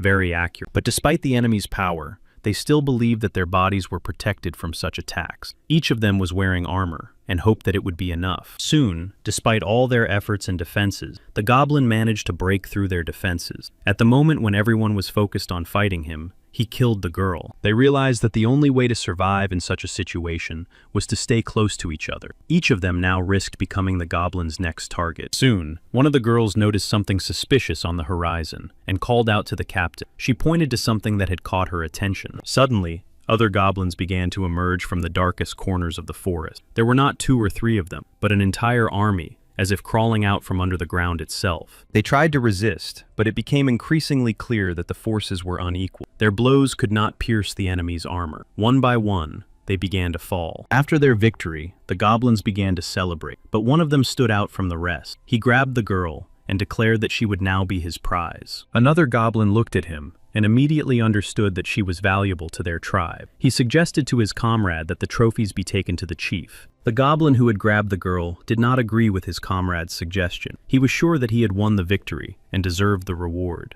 A third goblin who had been watching the argument approached and confidently declared that they were the strongest and that the tribe now belonged to them, not Lin Tian. Despite their arguments, the goblins were ready to support each other on this path. Each of them was sure that he was right and believed that victory was theirs. One of the strongest goblins, standing at the center of the dispute, was extremely proud. His muscles were powerful, and he was confident in his undeniable strength. When the goblins returned to their tribe, they were greeted as victors. All the villagers and warriors gathered in the square to welcome them with joy and admiration. The women of the tribe, watching those goblins, became interested in Lin Tian's ability to control and influence those huge goblins. One of the most aggressive goblins, known for his cruelty and ferocity, began shouting that he wanted to eat one of the captured humans. Lin Tian, watching what was happening, realized that the situation was getting out of control. He approached the aggressive goblin and ordered him to release the man. The goblin began to make demands, asking for a girl who was among their group in exchange. He clearly had no intention of letting the captive go so easily. Lin Tian froze for a moment, assessing the situation. He understood that if he gave in to this goblin, he would lose the respect of the others. Lin Tian looked at the goblin and asked him if he understood what he was saying. He emphasized that this goblin had dared to make demands to the chief. Noticing that the situation had become serious, the goblin suddenly gained confidence. He tried to wriggle out of it by saying that he and another goblin were much stronger than him, and that perhaps it was worth checking which of them was really more powerful. Lin Tian realized that the rebellion had been caused by those two.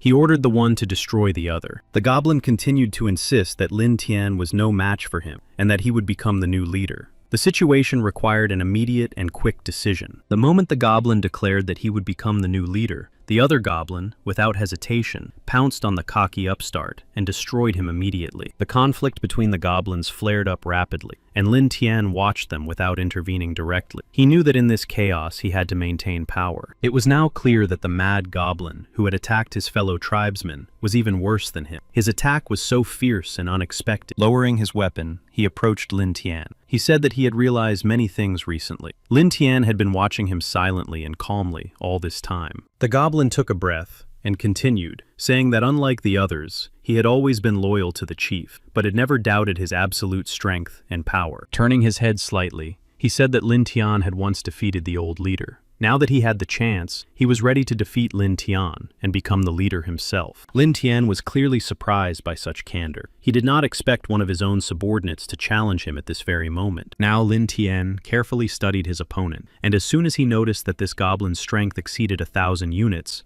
his eyes narrowed. He was truly impressed by the goblin's success. He did not expect his strength to have increased so much, but he was not going to give up so easily. After carefully studying his opponent, Lin Tian asked him if he was sure he could defeat him. The goblin standing before him was now full of confidence. The traitor goblins hoped that he would defeat Lin Tian. Their plans were based on the calculation that victory would allow them to strengthen their position. Apparently, many goblins really wanted to follow the traitor. Now he had to make a decision that would determine the future. Lin Tian needed not only to prove his strength and power, but also to show that he was capable of overcoming all obstacles, including betrayal and conspiracy. He warned the goblin heroes that if they wanted to continue with him, they had to stand by his side. Otherwise, they would face certain death. The prisoner couldn't believe his eyes. Who would have thought that Lin Tian, so inconspicuous, would turn out to be the leader? Now he had a chance. He planned to escape. Everything was carefully calculated, and he waited for the right moment. As soon as the commotion began, and everyone was distracted, he would run away. It seemed that he had now become much more popular than the traitor. Not only his closest associates were ready to follow him, but also many goblins. But the traitor considered himself special, not like everyone else.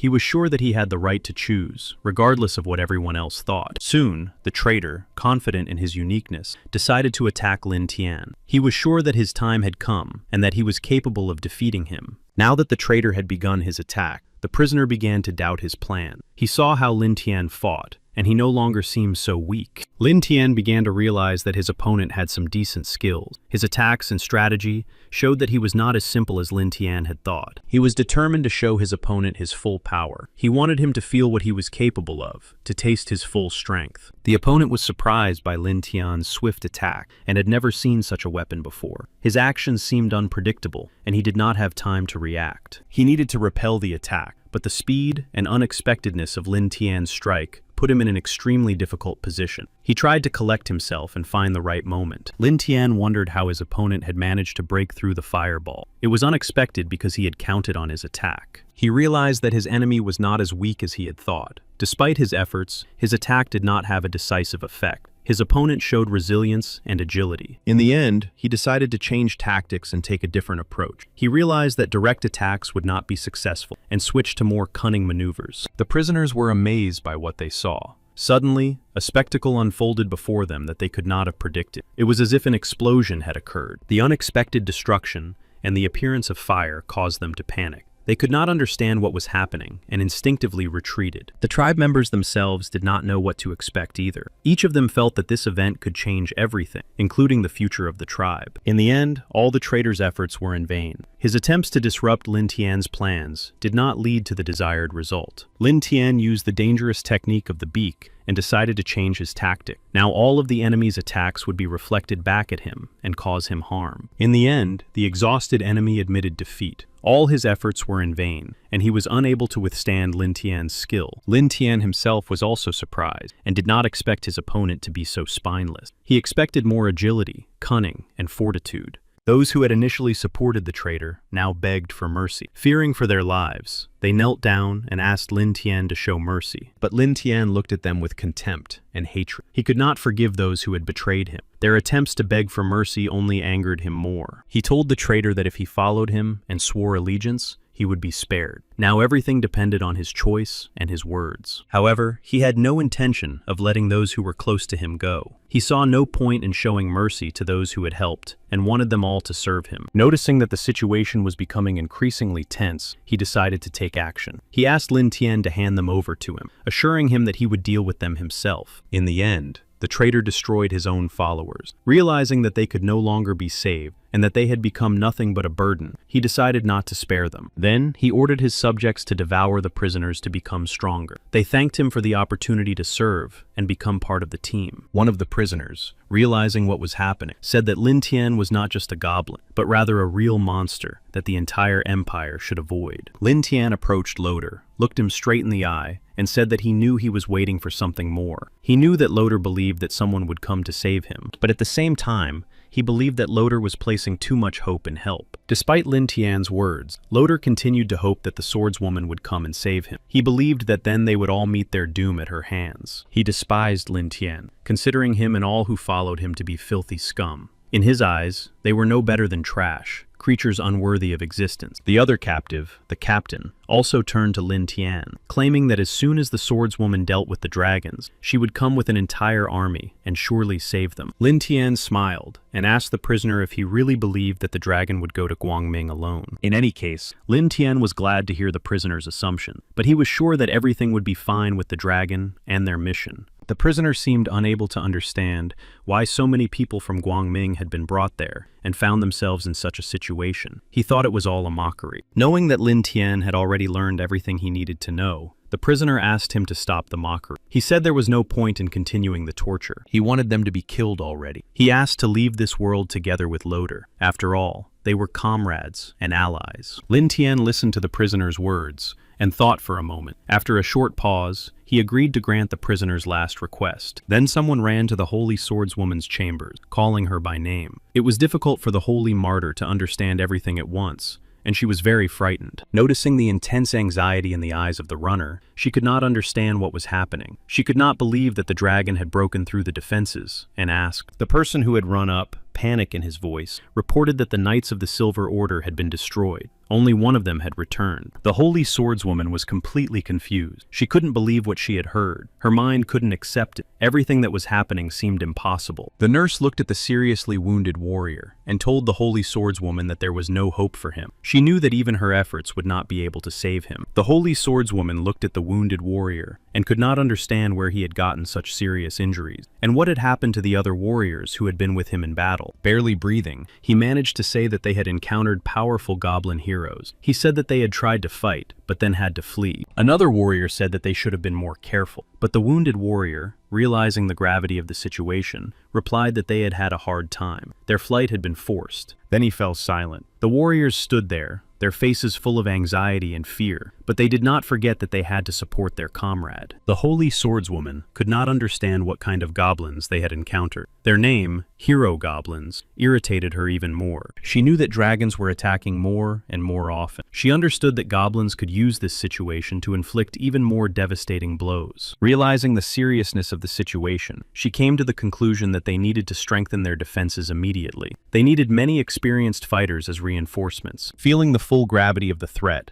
the saint decided that she must personally take on the fight against the goblins and dragons. She was ready to join the battle. Feeling anxious, he remembered his former team. He could not forget the people with whom he had gone through many trials and thought they were alive. Then, another warrior, sensing the tension and realizing that the situation was becoming even more dangerous, intervened. He asked the saint not to send anyone. Kasimov, the leader of the knights, believed that the excessive self-confidence of that squad had played a cruel joke on them. The knights had underestimated the enormous power of the enemy. Realizing the gravity of the situation, he decided that saving people should be his priority. He asked to be left alone to save the people. The holy swordswoman looked at Kasimov with doubt in her voice and asked if he was sure he could handle it alone. He said that he had fought alone against many enemies more than once, and once he had to face 4 Titan warriors at once. Feeling his confidence grow, he added that even these goblin heroes did not pose a serious threat to him. He was ready to face them. Meanwhile, Lin Tian carefully studied possible scenarios in the system. He was able to subdue dragons and even elves. But late at night, Kasimov decided not to wait for support and to act on his own. He sneaked into the tribe's camp and launched a surprise attack. Lin Tian could have quickly dealt with this attack by subjugating Kasimov to his power, but the tribe would have suffered serious losses. Lin Tian thought about this. He understood that he needed to prepare carefully before acting. He wanted to get rid of him first, and knew that he was a very strong opponent. Upon hearing the news about Kasimov, Loder could not hide his relief and joy. He believed that he would come and destroy all the goblins' enemies. Overflowing with excitement, he couldn't contain his emotions and exclaimed that Kasimov was not just an ordinary warrior, but one who had fought against powerful titans. Lin Tian watched Loder closely and realized that he truly believed in Kasimov and his abilities. He asked who the titans were. Seeing Lin Tian's interest, he decided to explain in more detail who the titans were. He said that titans were powerful, almost mythical creatures. Lin Tian listened to the story about the titans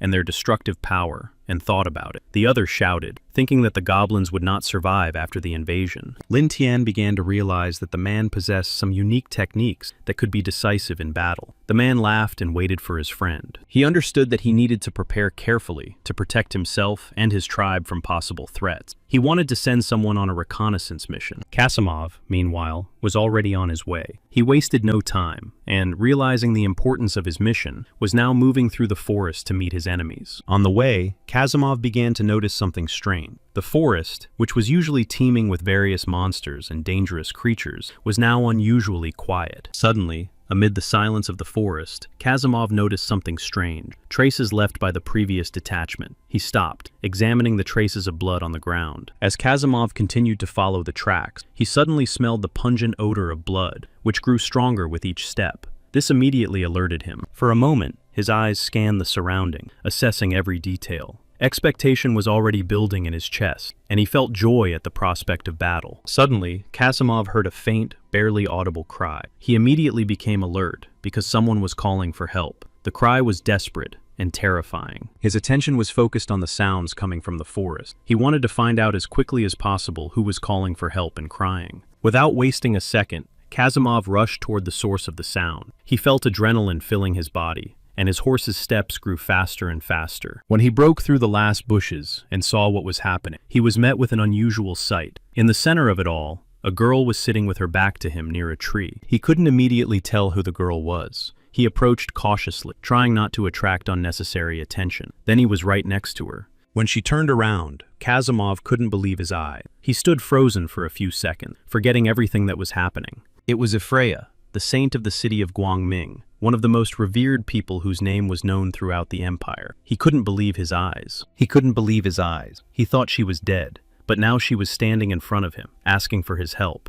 He knew she was exhausted, but he couldn't help asking. His head was full of questions, the main one being what had happened to Loder. Ifreya told him how she had escaped from the Goblin tribe. Loder had stayed behind to hold off the enemy so she could get away, and he had died. Upon hearing about Loder's tragic fate and Ifreya's escape, Kazimov felt the urge to find out where the Goblin tribe she had escaped from was located. She explained that the Goblin tribe she had escaped from was not far from there. She did not hide her disgust when talking about these creatures. Hearing her words, he could not delay any longer. She wanted him to stay and see her off. He galloped away, telling her to go straight ahead. He understood that her presence could distract him and told her not to follow him. He made it clear to her that he still had business there. Having lost Loder, he felt that now he had nothing left to lose. Now he was ready to destroy everyone who was involved. Soon, despite all his determination, Kazimov found himself trapped. He didn't notice anything, and his horse suddenly fell to the ground with him. He immediately realized he was trapped. His heart began to beat faster as he cautiously looked around. The forest still seemed quiet and empty. He turned around instantly, and his gaze met Ifreya's eyes. She was standing right behind him like a shadow, almost invisible in the darkness of the forest. He was unable to understand what was happening. His thoughts were confused. He was sure that he had sent Ifreya in the other direction, ordering her not to follow him. Before he could comprehend anything, Kazimov felt unusual vibrations growing around him. It was the divine explosion technique she had used. Still stunned from the explosion, he stood frozen in place.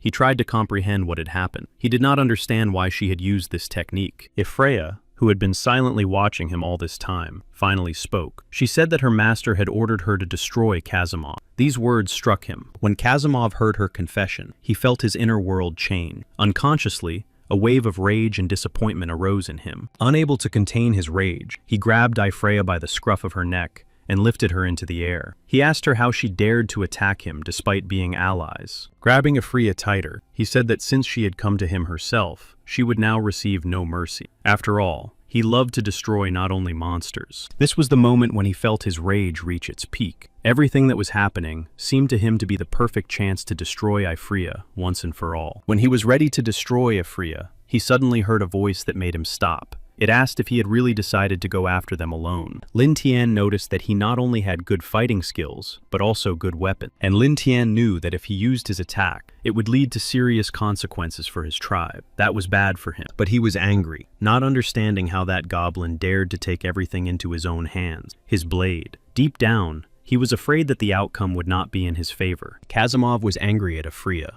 unable to understand how she could have sided with the enemies for her own survival. He knew that she had betrayed them, but Lin Tian still thought that Ifreya had turned out to be a good beast. However, deep down, Lin Tian was disappointed in him and thought that he would be stronger. Kazimov did not know where Lin Tian had gotten his information about him, but he was sure that he could defeat him. After all, it was not the first time he had dealt with such people. He believed that he could deal with them with his bare hand. He said that a place in hell was already prepared for both of them. He was ready to attack them. Kazimov, filled with rage, rushed into the attack. He swung his sword with such force and determination that he was very close to Lin Tian. But soon, Lin Tian was joined by goblin heroes, and even a dragon, and Kazimov felt how difficult it was now to resist them all. Then Lin Tian looked confidently at his enemy, and said that now they would see which of them would end up in hell. Now he was not so bold. Lin Tian was sure that he would emerge victorious, and his confidence only added fuel to the fire that was raging in Kazimov's soul. At that moment, the dragon standing next to Lin Tian turned and roared, releasing a stream of fire that instantly engulfed the space where Kazimov was. Kazimov felt his chances of victory rapidly disappearing. With each passing second, the enemies surrounding him were getting closer and stronger. After his victory, Lin Tian returned to his tribe and was greeted as a hero. The entire population took to the streets to welcome him with enthusiastic cheers and applause. Loder did not expect Lin Tian to return victorious. He was sure that the outcome of the battle would not be in their favor, especially after Kazimov entered the fray. Lin Tian approached Loder and, without hiding his pride, announced that his vaunted ally had been unable to withstand his power. He had once again proven himself right. He was angry at the Holy Swordswoman and her decision, especially the fact that she sent warriors alone, despite the danger, and they died. Lin Tian himself believed that now that the battle was over, it was time to focus on another important matter, namely, the breeding of rare species of goblins. Lin Tian ordered one group of goblins to eat the prey first. When the first group was full, they had to leave the leftovers for the next group. He decided to select special goblins with talent to focus his efforts on their development. He organized a special program for these goblins. He chose the type of goblins that were perverted and hypocritical, but that was exactly what he needed.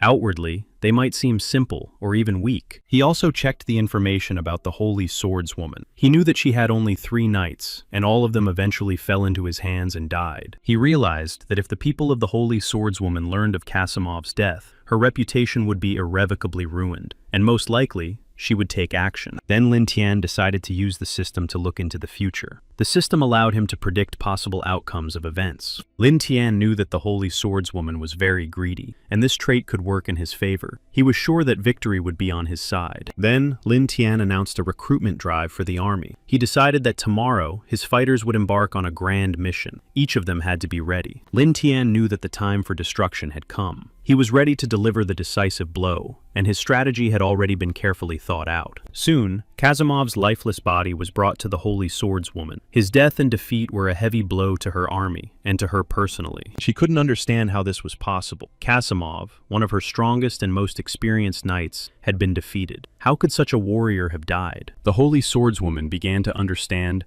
that the attacks of the goblins and dragons were not a coincidence. Everything had been thought out and planned in advance. The Holy Swordswoman realized that the 2 races, goblins and dragons, had indeed conspired, and now it was impossible to remain inactive. The puzzle was now complete. Realizing the seriousness of the situation, she immediately decided to take action. She ordered all her groups to go out in search of allies for the upcoming battle. The squad rushed at full speed, knowing that even if they were fast, they would not reach their destination for at least 4 days. One of the warriors offered to help the others, saying that he was ready to go alone to find allies, while the rest returned to guard the city of Guangming. However, one of the girls in the squad thought that this could be the Saints' move. Even if something went wrong along the way, at least someone had to return. But the problem was that no one in the Holy Sword Maiden's squad could handle dragons and goblins. No one wanted to help. That is why, despite all the risks and doubts, the Holy Swordswoman decided to send her warriors in search of help to protect them. Soon, one of the warriors who led the squad suddenly shouted for them to stop. His voice was alarming, and everyone immediately became alert. They noticed that the bridge they were supposed to cross had collapsed. It was like a harbinger of disaster. Huge debris lay near the bridge. One of the girls in the squad said that it was no accident, and suggested changing direction, believing the destroyed bridge to be a trap. The captain watched the situation and thought about it. He believed that an ambush could be waiting for them on the other path, and this made him doubt the other route. The captain decided that a new bridge had to be built before dark.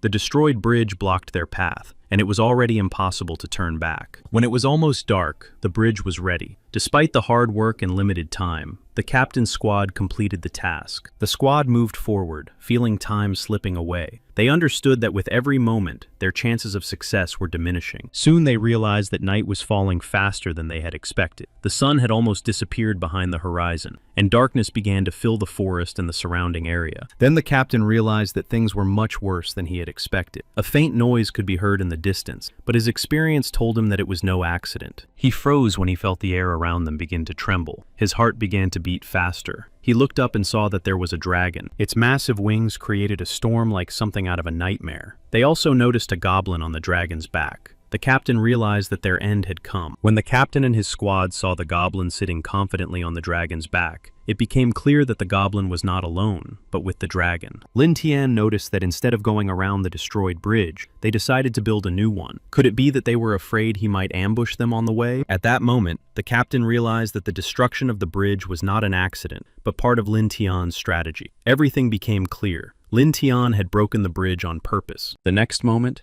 a deafening roar swept over them. It was the dragon. With a furious roar, it directed its fire straight at the newly built bridge. They had to jump off the bridge. When the dragon began to breathe fire, the captain realized that they would not have time to cross. The bridge was collapsing before their eyes. As a result, they found themselves without a bridge again. Retreating, the captain and his squad returned to the destroyed bridge, which was now completely unusable. The captain was so angry at the goblin that at that moment he was overcome with almost uncontrollable rage. He literally wanted to kill him with his own hands. Lin Tian watched the situation with some interest. He wasn't sure that the captain and his squad could handle an enemy like a dragon. The captain's squad was trapped. Goblins hidden in the shadows of trees and forest thickets began to approach them from all sides. The flames had already dissipated. The situation was becoming increasingly desperate. Some still believed they could escape, but there were those who already understood that the battle was lost. Realizing that time was running out, the captain made a decision that could be their last chance. He sent Bane to deliver the news to the saint. Then he was the first to rush into the attack. He threw himself at the nearest goblin with fury, fighting not for victory, but to change something. Bane, realizing that everything depended on him, wasted no time. He ran forward, fighting his way through the dense ranks of goblins. His movements were swift. He shouted that the holy swordswoman would soon arrive and destroy them all. He continued to run, knowing that their chances of survival were slim, but there was still hope. When the goblins finally surrounded them, it became clear that all attempts to break through had failed. The girl shouted to the commander that everything had gone wrong. The goblins had not simply surrounded them. They had allowed Bane to escape so that they could use him as bait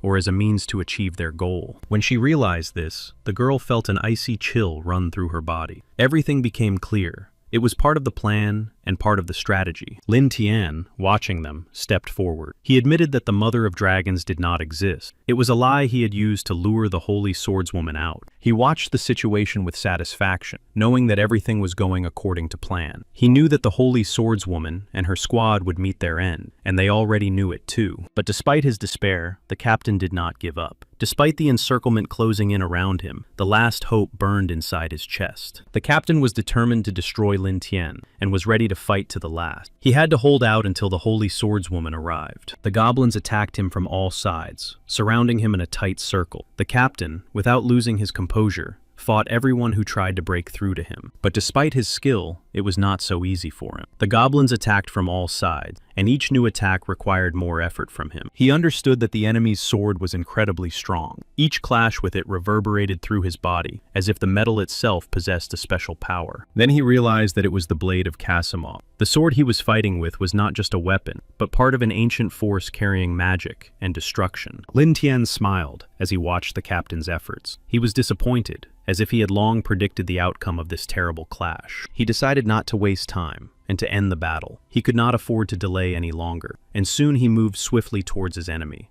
Lin Tian understood that he had to deal with the squad before the holy swordswoman arrived, and he wanted to destroy everyone there immediately. Then Lin Tian quickly jumped off the dragon. Landing, he instantly assumed a fighting stance, ready to complete his task immediately. By that time, the goblins had already broken the spirit of the captain and everyone in his squad. They all lay on the ground, unable to resist any longer. In addition, the goblins used the whirlwind fall technique. Even as a strong warrior, the captain could not resist this powerful technique. The captain suddenly realized that he had underestimated the goblin. These creatures were not just a band of savages, as he had thought at first. The goblins surrounded him on all sides. In the end, despite his last desperate attempts to resist, the goblins overpowered him. Lin Tian reminded the goblins that time was running out and urged them to hurry. He ordered the goblins to devour their prey before the holy swordswoman arrived. They were delighted and thanked him for such a gift. A few moments later, the holy swordswoman finally arrived at the scene. No one was there. Only the ravaged land and traces of the battle remained. She realized that they had all arrived too late, and that the fate of the captain and his squad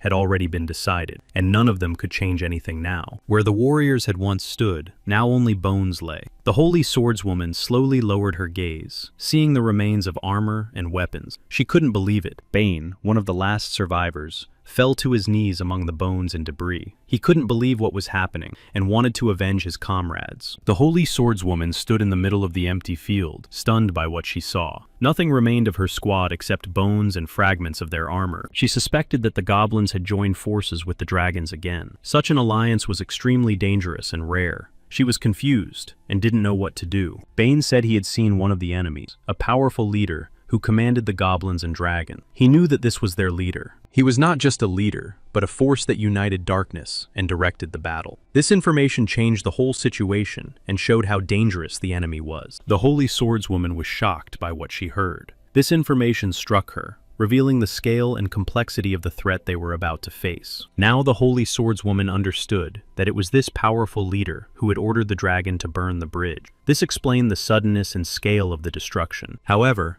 after thinking it over, the Holy Swordswoman realized that there were very few dragons among the enemies, and that the main force consisted only of various goblins. Suddenly, a thought struck her, and she understood something. She realized that what was happening was not just a coincidence, but a carefully planned trap. She ordered her warriors to retreat immediately and head to the city to prepare for the next battle. She realized that they had been distracted. Bane was shocked by what he heard. The new information shook him, forcing him to rethink the whole situation and understand how serious the threat was. When they arrived in the city, they were met with a scene of complete destruction. The streets were deserted, and buildings lay in ruins, a reminder of the recent attack. The Holy Swordswoman felt as if the whole world around her was collapsing. The sight of the destroyed city and the dead plunged her into despair. She fell to her knees. She couldn't understand how this could have happened. She refused to believe what had happened. Her mind resisted this cruel reality. After the goblins attacked the city of Guangming, the streets were filled with the cries of children. Many of them had been orphaned. Their parents had died in the chaos and fire. Alice approached one of the crying children, knelt down beside him,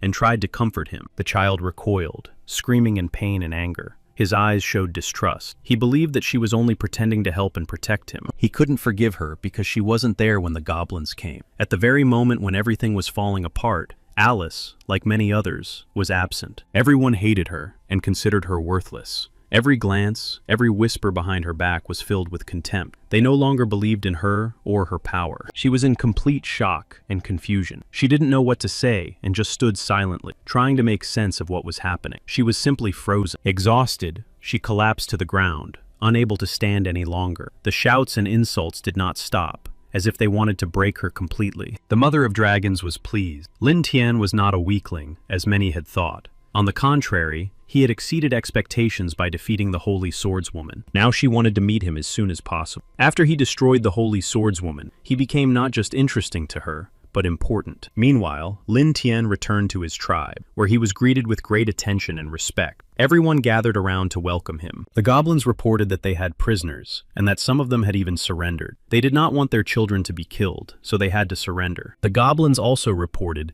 that they had taken Kelly's family out of the city and brought her gold. For some reason, he supported this particular family and singled them out. After that, Lin Tian announced that from now on, he and Gobshana would be the ones to devour magical creatures. This decision made the goblin very happy. Kelia was the only one who believed in him in his past life, and he rewarded her for it. He did not forget her support and tried to protect and help her. He was sure that the spirit of the Holy Swordswoman had been irreparably broken. Her strength and will, which had seemed invincible, were now destroyed forever. He was also grateful to the Mother of Dragons for her help, and decided to visit her in person. He wanted to express his gratitude and strengthen their alliance. She informed him that the saint had completely withered away, and now did not leave her room. For her, this was good news, a sign that she was broken. He believed that the raids on the city should continue, seeing them as a strategic necessity. For her, however, it was exhausting. The daily flights were wearing her down. She wanted him to give her something in return for her participation in the raids, and now she expected not just gratitude from him, but a specific reward. The Mother of Dragons wanted him to give himself to her, not just as an ally, but completely. Her words sounded bold and frank, almost like a challenge. She made it clear that she wanted offspring from him. It was not just a whim, but a conscious decision. She saw him as a very worthy suitor. He believed he was not worthy of the Dragon Mother's attention. Her power, grandeur, and influence seemed unattainable to him. He felt he was too simple, but she did not consider him simple. To her,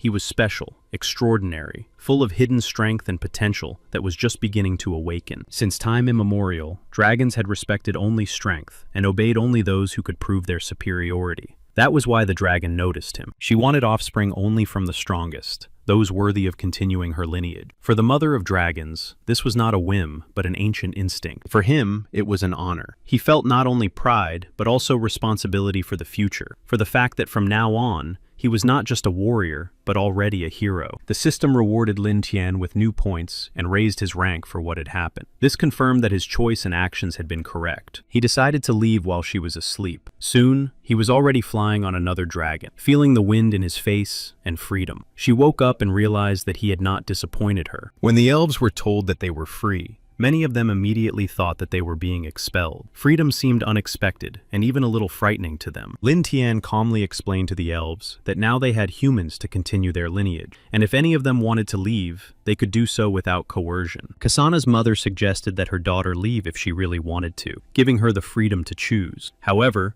she herself decided to stay, showing her loyalty. She swore an oath of allegiance and said that he was no ordinary goblin. For her, it was not just a request, it was a call from the depths of her soul. He allowed her to stay and gave his word that he would not attack other elves. This promise became a symbol of his respect for them and his desire for peace. Kasana could not understand how her mother could have made such a decision alone. She was overcome with bewilderment and inner protest, and she voiced it. She also wanted to stay and swore an oath of allegiance. It was her own conscious choice, a confirmation of her readiness to accept the new circumstances. Lin Tian was pleased and thought that everything had happened as he had expected. His plans and calculations had been justified, and events had developed exactly as he had hoped. He announced to them that from now on, they were his subordinates and promised to provide them with protection. This marked the beginning of a new stage in their relationship. He knew that the Holy Swordswoman no longer posed a threat to him. Her spirit had been broken. Now it was time to breed new heroes among the goblins. Soon he began pairing goblins together, seeking to create a new generation of strong and talented warriors. This process became an important part of the plan. The elves also decided to help by supporting efforts to strengthen the goblin tribe. They offered their knowledge and skills to increase the offspring. Suddenly, a goblin ran up to them and reported that one of the goblins had died. This news instantly disrupted the peace and caused a wave of anxiety. Lin Tian was particularly upset and surprised by this news. The loss of one of his own caused him to wonder how someone could have died. He was told that the goblin had scratched himself, which caused surprise. As a result, he ended up lying on the ground, stunned and completely immobilized. His condition caused concern among everyone around him. However, he soon rose from the ground with new strength, becoming significantly more powerful than before. This moment changed his fate, giving him confidence. Lin Tian realized that if it weren't for the skills he had gained from the Dragon Mother, he would have perished. This thought made him understand the seriousness of the situation. He felt joy and relief that he had not died, but, on the contrary, had become stronger. This feeling of power inspired him to move forward. Lin Tian noted that the situation had turned out well, because now he would be able to continue his lineage and raise a new generation of goblin heroes. 3 months later, people gathered in the tavern to discuss the Holy Swordswoman and try to understand whether she had recovered from her defeat. Some believed that she had not. Someone approached and said that the Bloodstorm squad could finish off this bunch of goblins. These words aroused great interest among those gathered. Sir Earl held the position of captain of this squad. He led them with courage and experience, demonstrating his most outstanding leadership qualities. During this period,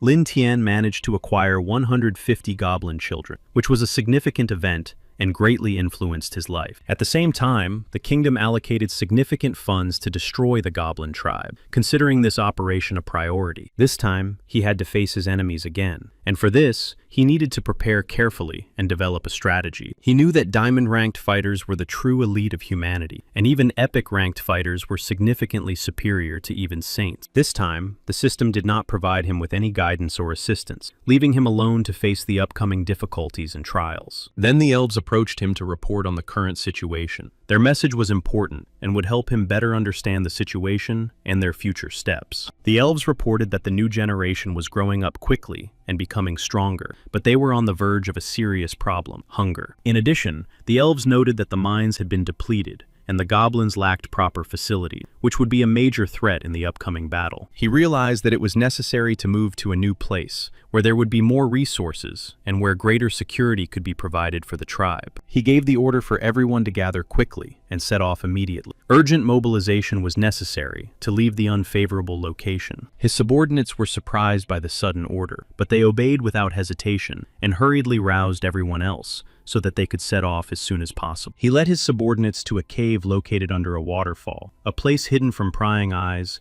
and offering natural protection for them. Everyone looked around the cave in amazement, struck by its size. This place seemed like the perfect hiding place for the goblin tribe, hidden and safe. He gave orders to clear out the cave and fix it up so they could live there properly. Also, someone had to watch over the kids. He announced that from now on, this cave would be their new home, a place where they would be safe under his protection. But if anyone betrayed him, then they would face certain death. Everyone praised him for his wisdom and decisiveness, recognizing him as a true leader and protector. The tribe successfully settled in their new home, despite the disturbing events taking place in Brighttown. He thought about the trials that lay ahead of them. If he was to believe the system, first and foremost, he needed to deal with the adventurers who were hunting him. This was an important priority for him. The bartender addressed Zeiser as Your Highness, reminding him that he usually preferred more significant trophies, and he wanted to know if he wanted to deal with the goblins. He said that he had dealt with goblins more than once, especially when he rescued his foolish cousin Loder. This experience was important. Soon, an old man entered the room and called out to Zeiser, and his appearance immediately attracted the attention of those present. He was unhappy to be here. Zeiser immediately turned around and carefully examined the room, assessing the situation and the people present. Everyone present also paid attention to the old man, watching his every move closely. He shouted that he would take on the task himself, or else he would demand 1,000 gold pieces in return. Everyone realized that this was the gray-haired magician Gryu, and were happy to see him. Zeiser replied that he was being too presumptuous, expressing dissatisfaction with his demands, and pointing out the excessive boldness of his statements. However, their conversation was suddenly interrupted by someone's wild laughter, which echoed throughout the room, disrupting the atmosphere and attracting everyone's attention. Everyone present turned their heads and fixed their gaze on the source of the laughter. He asked if they could allow themselves all kinds of insolence, just because there was no saint here. He also reminded them that they still had a competitor, Luciana. Everyone knew that she was willing to do anything for money, which made her an unpredictable and dangerous player in any situation. Everyone feared her. Zeiser asked him who he was, and if he really intended to exterminate the goblin. However, he was determined to fight the dragon itself. He knew that if he passed this test, he would earn an epic rank, and the highest honor that only a few warriors receive. He also gave a warning not to underestimate the goblins. Even though they're considered low-level creatures, they evolve quickly. Now it was clear to them that there would be no easy victory. Once considered weak creatures, they could now pose a serious threat to humans. Old Gru confirmed the man's words, adding that he had seen many goblins in his long life, and knew what they were truly capable of. Despite their apparent weakness, these low-level creatures had been causing trouble for all races for thousands of years, and there seemed to be no end in sight. Destroying goblins seemed very boring and unworthy of his level. If it weren't for the promised reward, he wouldn't even waste his time on it. Zeiser himself understood that goblins should not be underestimated. Even a saint with the support of many orders of knights could not withstand them. He offered the old man cooperation, realizing the value of his experience and knowledge. As a sign of respect, he declared that he was ready to give him the entire reward. The old man replied that such generosity was very welcome, and that he gladly accepted the offer. For him, it was more important to join forces and achieve success. The old man believed that the best plan was to simply assemble a squad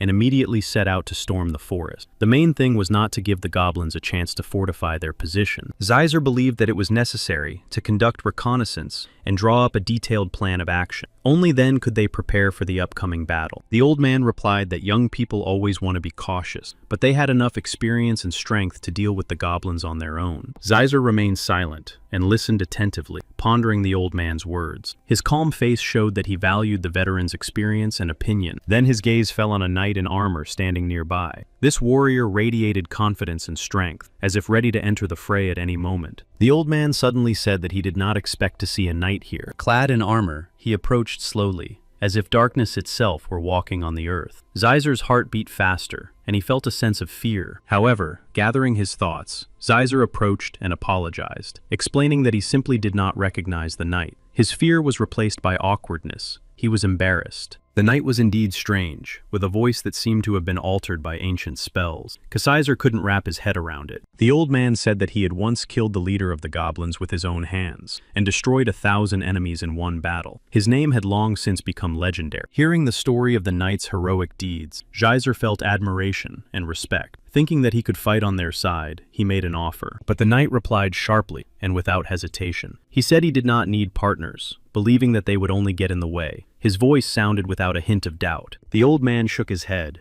and muttered that he was a real insolent man. He warned him not to complain when the goblins made stew out of him. The old man insisted that there was no time to waste. He was convinced that if they didn't strike first, the knight would defeat them alone and take all the glory for himself. Meanwhile, Lin Tian watched them from a distance, remaining in the shadows. He silently followed their every move, noting the entire disposition of the warriors. He also activated the system and carefully studied the characteristics of the impressive knight. All indicators were at a strikingly high level. Lin Tian frowned. He didn't understand how this was even possible. For a moment, he even thought that the system had malfunctioned. He reviewed the data again. However, after double-checking, Lin Tian was convinced that the system was working perfectly. There was not a single error or hint of a malfunction. The system provided detailed information that Xizer was a holy knight. He possessed the rare ability to tame monsters, which in itself was a rare occurrence. The next analysis revealed new data about Remag Gru. He had many skills, and his overall strength rating was even higher than that of the knight Xizer. Analyzing the data, Lin Tian came to the conclusion that there should be no problems with Xizer and the mage. Despite their strength and experience, their indicators were inferior. He knew that a final conclusion was still far off, so he kept a close eye on the knight. Lin Tian felt that he was very dangerous. The old man struggled to understand how such a large tribe of goblins could remain in these parts. He warned them of the dangers that lay ahead. Then,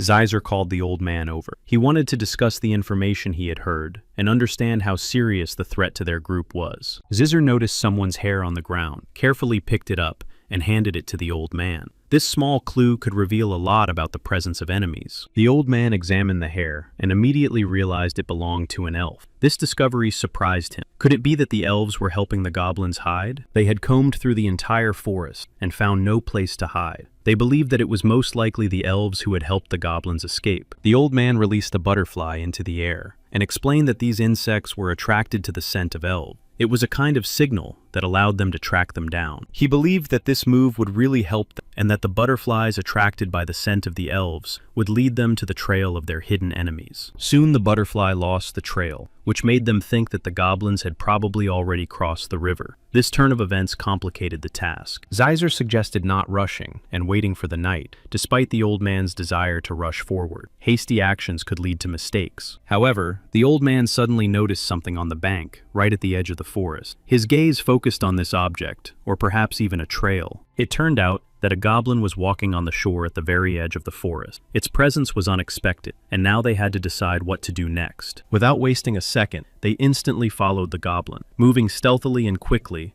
the group tried not to lose sight of him, hoping for success. Lin Tian himself watched from a distance and was pleased. He knew for sure that they were following the goblin. This was a key step toward the successful completion of their mission. He watched as the fish took the bait and considered it a good sign. But suddenly, Lin Tian noticed something that greatly alarmed him. He saw the legendary warrior, the knight who could easily destroy goblins. His appearance made Lin Tian even more wary. Lin Tian planned to deal with the knight later, hoping to prepare himself and act deliberately. However, he did not expect him to appear so quickly. He was stunned when he noticed that the knight was a girl. This came as a surprise, especially when she headed to the river to bathe. He couldn't believe that this girl knight possessed such incredible power. Her impressive abilities and self-confidence amazed him. He realized that she was not entirely human. Her incredible strength was beyond human capabilities, and this discovery filled him with admiration. He realized that she was deliberately luring him in and closely watching his movements. It was like a trap. She skillfully controlled the situation. He soon realized that she was extremely cunning and devious.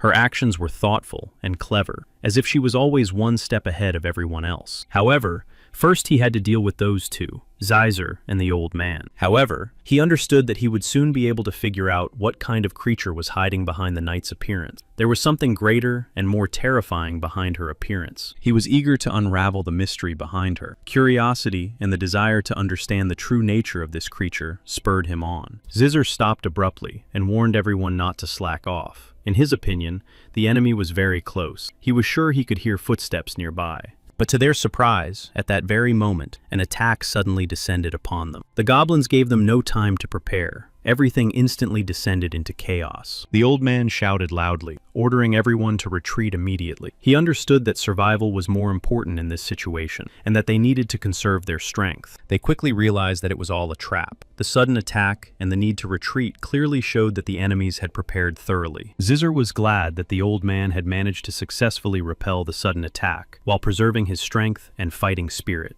Their team was able to withstand the onslaught. However, even more goblins were waiting behind them. The enemies surrounded them from the rear, blocking their retreat. Now they had no chance at all. They urgently needed to come up with a plan. The situation was becoming critical. Surrounded on all sides, they understood that it would not be easy to escape. All the warriors needed to focus and act in unison, understanding that the enemy of the heroic class was much stronger than ordinary enemies. The old man instantly used the fireball technique, releasing a powerful burst of flame in front of him. The fiery tornado engulfed all the nearby goblins. They themselves were safe under the protective dome created by the old man. This magical barrier now reliably repelled the attacks of all enemies. However, their attack failed, and they could not believe their defeat. Despite all their strength and determination, they faced the powerful defense of the goblins. They quickly realized that they had fallen into a trap. The goblins were not only numerous, but also unusually strong, and among them were elite fighters. No one could understand where the goblins had gotten their iron swords and armor. Such high-quality weapons and armor seemed unbelievable to them. They tried to regain their strength, using every second to restore their magical energy. They understood that a difficult battle still lay ahead. Then the old man concentrated and released icy spikes that rapidly descended on the advancing goblin. The attack slowed their enemies down a little. In addition,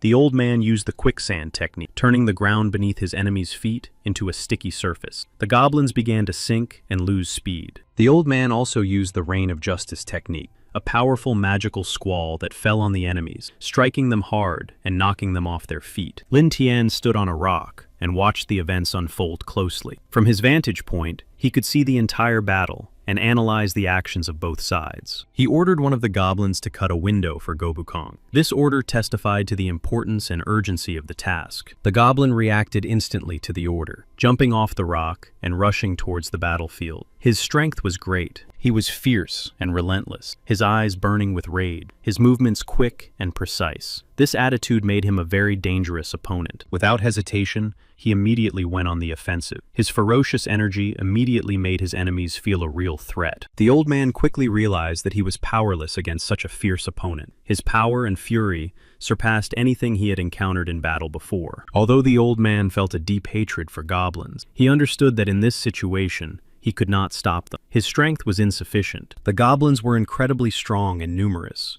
and it was simply impossible to stop them. Their fury and tenacity seemed completely uncontrollable. Zeiser asked everyone not to panic and to maintain order. He understood that only coordinated action and discipline would help them resist. But the goblins were everywhere, surrounding them on all sides and advancing in a relentless wave. Deep down, Zeiser prayed to God, asking him to grant him the strength and endurance to win this difficult battle. His prayers were sincere. Soon, Zeiser used the Holy Light spell. A stream of light burst from his hand, blinding and scaring away the goblins, damaging them all. Then he loudly ordered everyone to gather around the wounded and protect them. His team had to maintain order, despite the chaos of the battle. He believed that despite the difficulties, they could win. This confidence gave him strength and inspired the whole team not to give up. Lin Tian thought that the Diamond-class squad was much more capable than he had imagined. He knew that they could defeat any other goblins, but unfortunately for him, they were in the wrong place.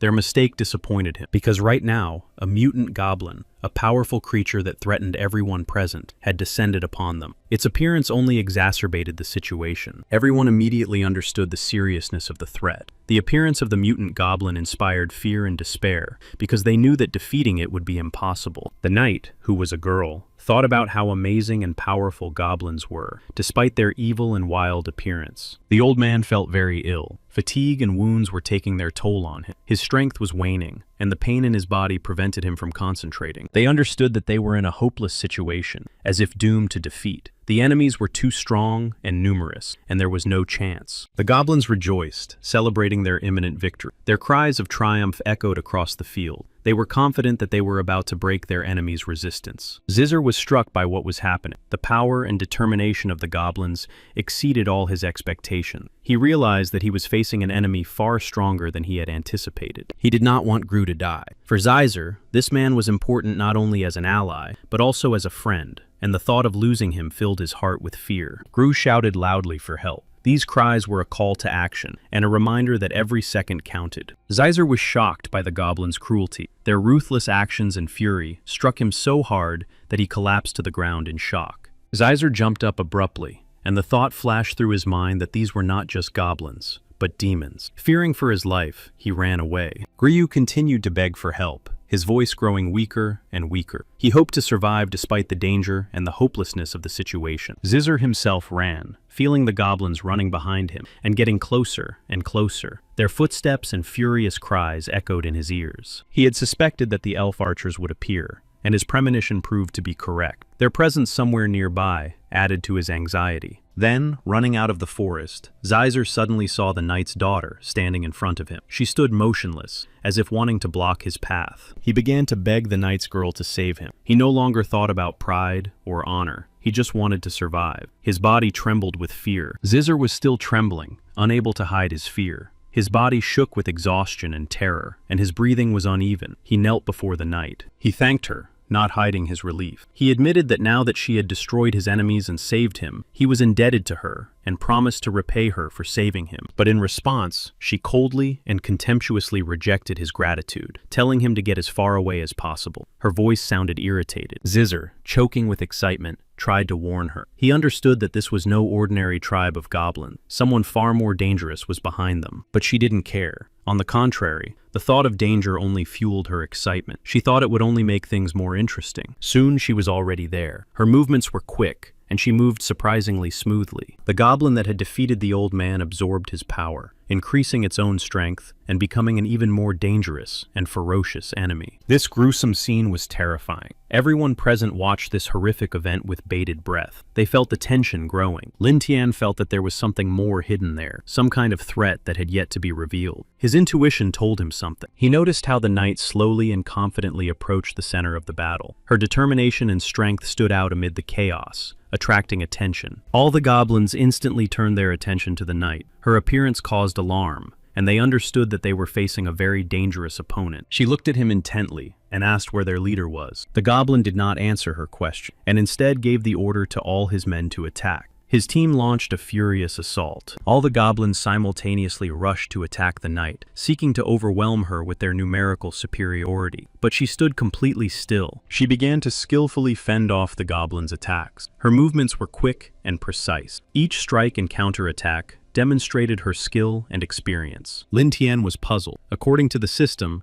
the knight was only using normal attacks without any special skills. He thought it was magic. Suddenly, one of the goblins transformed wildly. His body changed and grew, acquiring terrifying size and enormous strength. It turned into a ferocious, enraged bull and rushed back into the attack. Its frenzied rage and power made it dangerous and capable of crushing everything. Despite the fury and power of the transformed goblin, the knight bravely and deftly dodged his attack. Her movements were precise and graceful. The goblin was unable to wound her, and the knight was too fast and skilled. Her defensive movements and dodges nullified all his attempts to strike. She suddenly went on the offensive, swinging her powerful axe with great force. The goblin had to quickly dodge her swift blows. She longed for all goblins to finally fall by her hand. Her eyes burned with an unquenchable fire of determination and fury, driven by the desire to eradicate her enemies. Lin Tian thought that perhaps it would be best to flee while he still had the chance. He understood that the knight was an excellent candidate to continue his lineage. At that moment, the goblins surrounded the knight and decided to pelt her with stones, trying to suppress and stop her onslaught.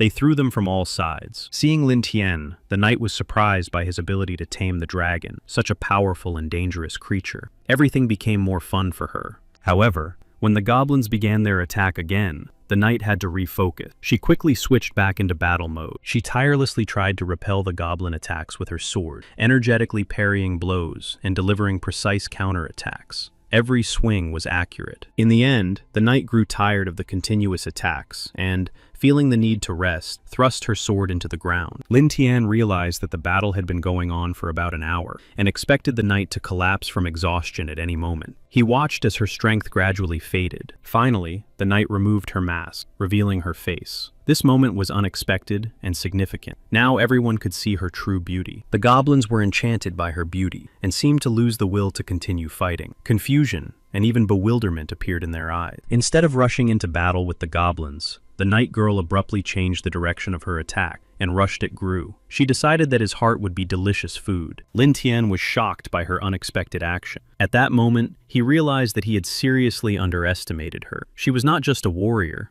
but a true predator. After enjoying Gru's heart, she turned around and moved on. Her predatory instinct did not leave her, and now her fury was unleashed on all the goblins. Each of her blows was precise and merciless, and even the most ferocious creatures retreated before her. But soon, one among them appeared who was ready to fight. It was a mutant goblin, an ugly creature with distorted features and bumpy green skin. It rushed toward her with fury, but she was faster. Her sword flashed through the air and cut him down. Dark blood spurted from the wound, but the monster still did not stop. It still tried to attack, but she didn't give it a chance. She wounded it again. After that, it collapsed, unable to resist her any longer. Lin Tian watched the events unfold with concern. She seemed to possess the ability to absorb, like a goblin. He realized that retreat was the only option left. He gave the order to Ifrei and the others to retreat immediately. Realizing the danger, he understood that continuing the fight was pointless. Their enemy was too strong. She did not understand why everyone was retreating so hastily. Her eyes were filled with confusion and bewilderment, for it seemed that the enemy had not yet been defeated. For the first time in a long time, she saw before her a strong and intelligent goblin and a worthy opponent. The knight shouted loudly at Lin Tian to stop.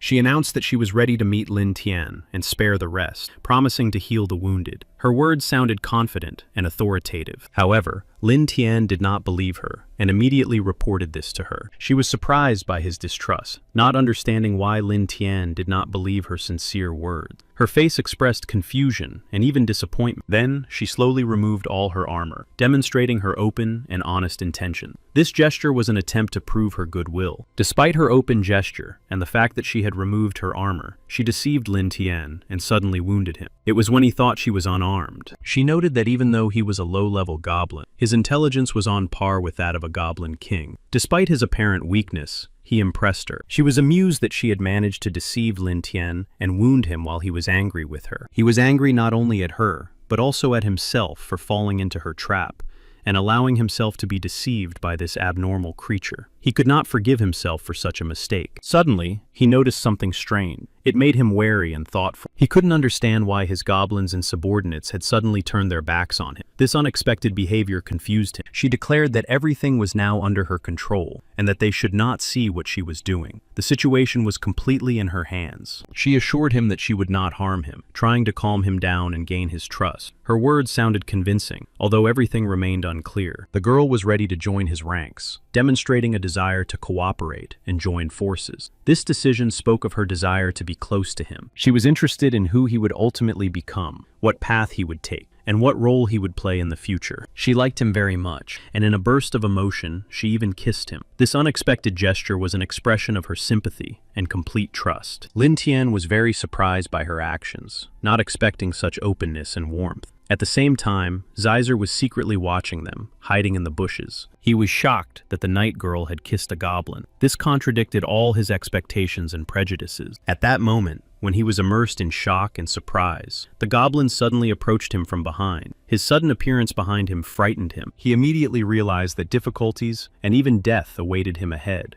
and in fear and despair, he shouted loudly, begging the goblin not to touch him. When they approached the goblin's hideout, Lin Tian did not want the girl to go inside. He warned her that it would not be pleasant if she disobeyed. But she was not afraid of his warning, so he asked her where she got such power, and how she managed to control the goblins, and even him. She asked him if he would let her join them, if she told him everything. This expressed her willingness to openly exchange information. He replied that he would allow her to join them, but only if he liked her answers. He wanted to make sure she was honest. Then she told him that she was a descendant of the Goblin King. This revelation surprised Lin Tian, and explained her unusual abilities and influence over goblins. However, Lin Tian could not understand why. As a descendant of the Goblin King, she looked like a human. This fact raised doubts and questions in his mind. She suggested that her human appearance was probably inherited from her mother. She was the daughter of one of the humans whom the Goblin King had once abused. This mixed ancestry explained her human appearance. Usually, the higher a goblin's rank, the more difficult it is for them to produce offspring. Only a few manage to survive and grow up healthy, and she still managed to do it. 10 years ago, she personally killed her father when he tried to abuse her. This cruel moment left a permanent mark on her soul. By consuming him and his power, she absorbed the power of royal blood, thanks to which she learned to control goblins. This act gave her extraordinary abilities. Now Lin Tian finally understood why she could control goblins. It was thanks to the power of royal blood that she absorbed by devouring him. She smeared her blood all over the arsenal, and if Lin Tian touched her, everything would be lost for him. Thanks to this power, everyone would obey her. Then she explained that she had become this way because of her hatred for Goblin. On the contrary, there was no blind malice in her action, only the experience she had suffered. He even felt sorry for her, and it was clear that she had long since lost her mind. A past full of pain had distorted her mind. But Lin Tian understood that he did not need such an enemy. He looked at her and replied that perhaps they were indeed similar in some ways. After a short pause, he allowed her to join them. She was delighted with his decision. Just a moment ago, she had been ready to use force to subdue Lin Tian and make him obey her. She offered her help, assuring him that there was turmoil in Bright Town and that she could return there as a spy. It was much more interesting to her than sitting here. He was genuinely surprised to hear that she was going to protect him. She calmly replied that since he was now her property, she would protect him. After her words, Lin Tian's jaw literally dropped in surprise. He did not expect to hear such a thing, especially with such seriousness and confidence. Lin Tian noticed that he had become even stronger. His body reacted faster, his movements became more precise, and his internal energy became more stable. All this was thanks to the girl. When Zeiser saw Loader, he was shocked. He couldn't imagine that his cousin was still alive. Since the day the chaos of battle began, he had considered him dead. Zeiser turned to his cousin with a smirk, saying that he was bringing shame to their family. He also said that now it was clear why the saint did not want to save him. He considered Zeiser an idiot. His words and behavior seemed foolish and short-sighted to him. He did not understand why Zeiser was wasting time on reproaches. He pointed to the cauldron and warned Zeiser that he would soon end up there. When the goblin grabbed him and began to lift him up, he immediately began to panic. His heart began to beat rapidly, and a feeling of hopelessness and danger overwhelmed him. He screamed like a nobleman, begging for mercy. To beg for leniency, he even promised to give them women, hoping that such words would convince the goblins. At that moment, Loader intervened and said he wanted to talk to the goblin leader. Lin Tian looked at him with contempt and said that he was a pathetic mongrel who had been silent all this time and now suddenly decided to speak. He told Lin Tian that if Zeiser was released, he would obey any order. Hearing these words, Zeiser unexpectedly began to apologize to Loader, admitting that he was wrong and regretting that he had insulted him earlier. However, Lin Tian did not like that the prisoner was setting conditions for him. It seemed to him like an attempt at manipulation and irritated him. Loader advised Lin Tian to cut off Zeiser's legs and release him, assuring him that he would then tell his family that Loader was alive and they would all come to rescue him. He explained that then Lin Tian would be able to absorb people much stronger than himself, gaining their power. In addition, it would be a lesson for the Holy Swordswoman. Loader hated people and craved their complete destruction. His hatred stemmed from the wounds of past betrayal, and he was ready to do anything. Seeing the seriousness of his intentions and the depth of his hatred for people, Lin Tian realized that Loader should not be underestimated. Realizing his determination, he agreed. The elf believed that if they released the prisoner, he would surely tell everyone where they were hiding. For her, this was too great a risk. However, Lin Tian assured her that he had everything under control and asked her not to worry. He was confident in his plan and in his ability to succeed. Soon, one of the warriors burst into the town tavern, shouting loudly that someone's end had come. His cry attracted the attention of everyone present. He also said that he had seen Zeiser riding to the royal city without a leg. Everyone in the tavern was frightened and realized that their squad had failed the test. They knew that hard times lay ahead. One of the men asked in confusion if only one person had survived from all the squads. Such a massive loss seemed almost impossible. A female knight passing by confirmed what she had heard and said that only one person had indeed survived. She reported that the only survivor was Zeiser, while the rest had perished. This news shocked the people. One of the warriors asked if the knight had participated in the battle, to which she confirmed her participation. She said that she had witnessed all the events. She also said that hundreds of goblins and goblin mutants had fallen by her hands. Everyone present was horrified to realize how powerful the knight was. Her battles and victories over goblins and mutants instilled fear in them. They knew that this knight was a true destroyer of goblins, and that they should not expect mercy or weakness from her. Her reputation as an uncompromising warrior. The bartender, trying to lighten the oppressive atmosphere, announced that today everyone could drink as much as they wanted on his tab. He hoped this would help distract people. Someone in the crowd, shaken by what was happening, said excitedly and desperately that there were too many mutants among them. Soon, bats burst into the tavern with a loud noise. They spun around the ceiling at breakneck speed, forcing people to duck. People were frightened, and the tavern was filled with screams, clattering, overturned dishes, and the flapping of wings. No one understood where these bats had come from. The knight looked at the others and asked if they were mercenaries. He felt a sense of unease, an almost unreal feeling, as if they had a special way of appearing. One of the bats stared at his interlocutor. It turned out that he claimed there were several hundred goblins. That meant he already knew where their lair was. He knew that goblins were good at hiding, and did it damn well. The knight shrugged gloomily. He wasn't looking for the lair, just destroying those who crossed his path. Then he added that she would be able to handle it too. The bat replied that they would find the lair themselves. She had no doubt about that. Something else was much more important. She wanted to work with the knight. The knight explained that she was used to acting according to her own rules. She preferred to go her own way, and was not used to relying on anyone's help. The bat replied that then he would have to keep the reward for himself. After these words, the whole flock of bats flew into the air, and quickly disappeared into the depths of the forest, leaving the knight alone in the tavern with his thoughts. One of the bats asked if she thought there was an army around. Another bat replied that the smell of blood ended here, and that they were inside. The flock of bats flew rapidly into the goblin's lair, plunging into the dark and sinister depths, ready to face the hidden danger. However, despite their courage, the goblins did not put up much resistance. They were asleep. The bats were surprised to find that there were far fewer goblins than they had expected. Despite the unexpectedly small number of goblins, the bats decided to attack. They sought not only to win, but also to drink the blood of their enemies. The bats believed the knight's words, and were sure that their target was right here in this lair. Their determination was fueled by their trust in his experience. The bats flew rapidly into the lair, and immediately attacked the goblins. But suddenly, a saint emerged from the depths of the lair. The bats could not understand how a person could appear in such a dark lair. It seemed impossible. For a moment, the bats were confused and froze, unable to understand what to do next. A bright torch burned in her hands, casting a warm light, and she seemed to have decided to trap them all. At that moment, the goblins also woke up and gathered together in front of the saint and the bats, ready to defend their lair. They were confused and did not know where to go. They found themselves trapped between the saint and the advancing goblin, not knowing which side to expect an attack from. Lin Tian stepped forward and said that they dared to come here and drink their blood. He added that vampires are very brave creatures these days, as far as he can see. These words immediately alarmed some of the bats, and they sensed a threat and realized that they were facing not just an opponent, but a dangerous enemy. The captain of the bats flew up to Lin Tian and immediately revealed herself. Realizing that Lin Tian had revealed their presence, the vampires decided to destroy the goblin. They joined forces and prepared for the decisive blow. Lin Tian himself understood that the vampires were powerful and that these enemies posed a serious threat. He knew the battle would be difficult and would require all their strength. He was glad that, thanks to the system, he already knew everything about vampires and was prepared in advance. This gave him confidence, and he understood their strengths and weaknesses. The vampires menacingly declared that they would see who would burn first in the flames of this battle. Their words were filled with defiance and confidence in their own power. However, the goblins were also ready for battle.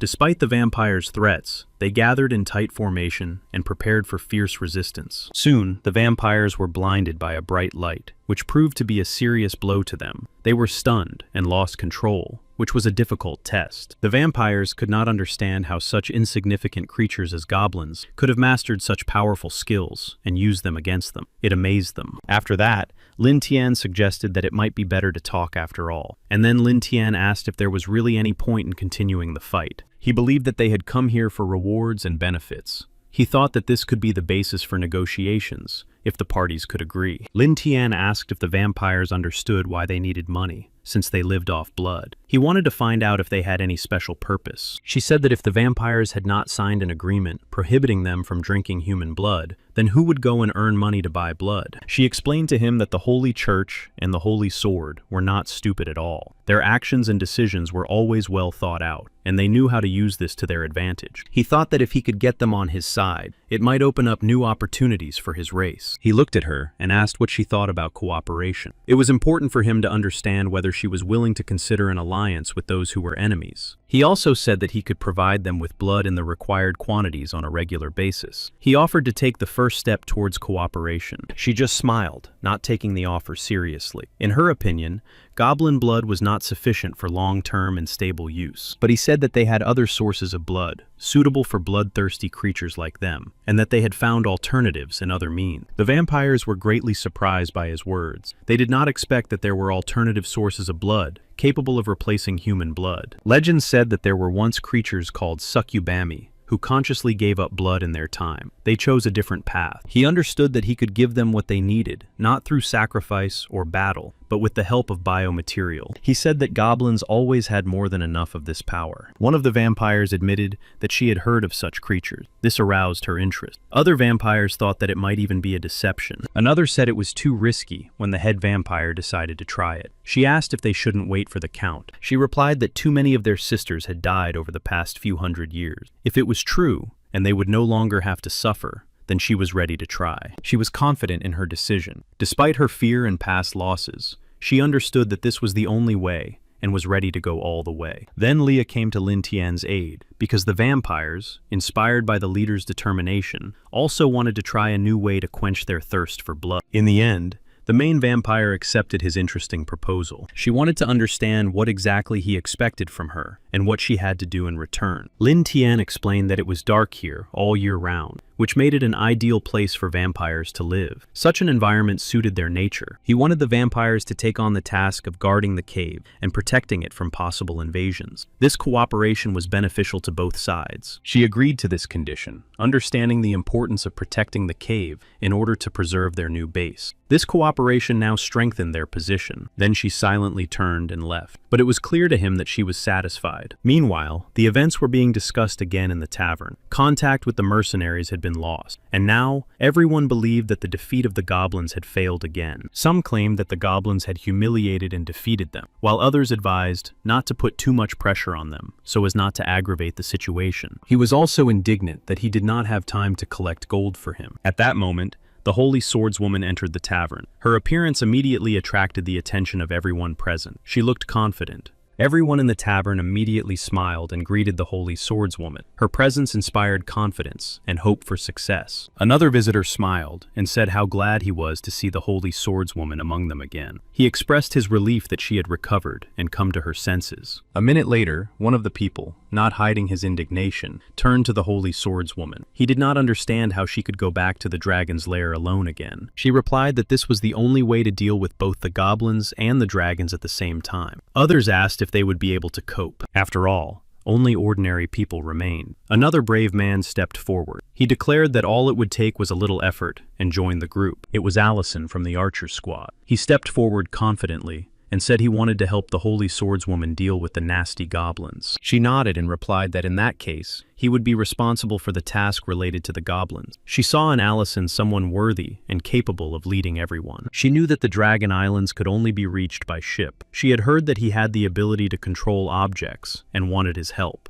It was a different person. He stepped forward and respectfully said that it would be an honor for him to fight side by side with the holy swordswoman. Then he bowed. He thought that after this mission was over, he would have the epic rank of traveler in his pocket. That was his main goal. The mother dragon was in her cave, carefully guarding her egg. Suddenly, she heard unusual sounds from outside. Something was wrong. The mother dragon became alert, sensing danger approaching, and instantly focused. Other dragons were circling in the sky above the cave. Their powerful wings cast shadows, and they watched closely what was happening around them. She immediately realized that enemies had arrived, namely Alice and her squad. The mother dragon did not expect that she would be able to recover after the battle and return. The mother dragon was unhappy that this threat had arisen at the most inopportune moment. She understood that her offspring were particularly vulnerable. She told them that their father was a special goblin, distinguished by his strength and wisdom. Then she left the cave, ready to fight her enemies. She was angry and ready to defend her offspring and territory, filled with strength and rage. She considered Alice to be foolish, underestimating her strength and determination. To her,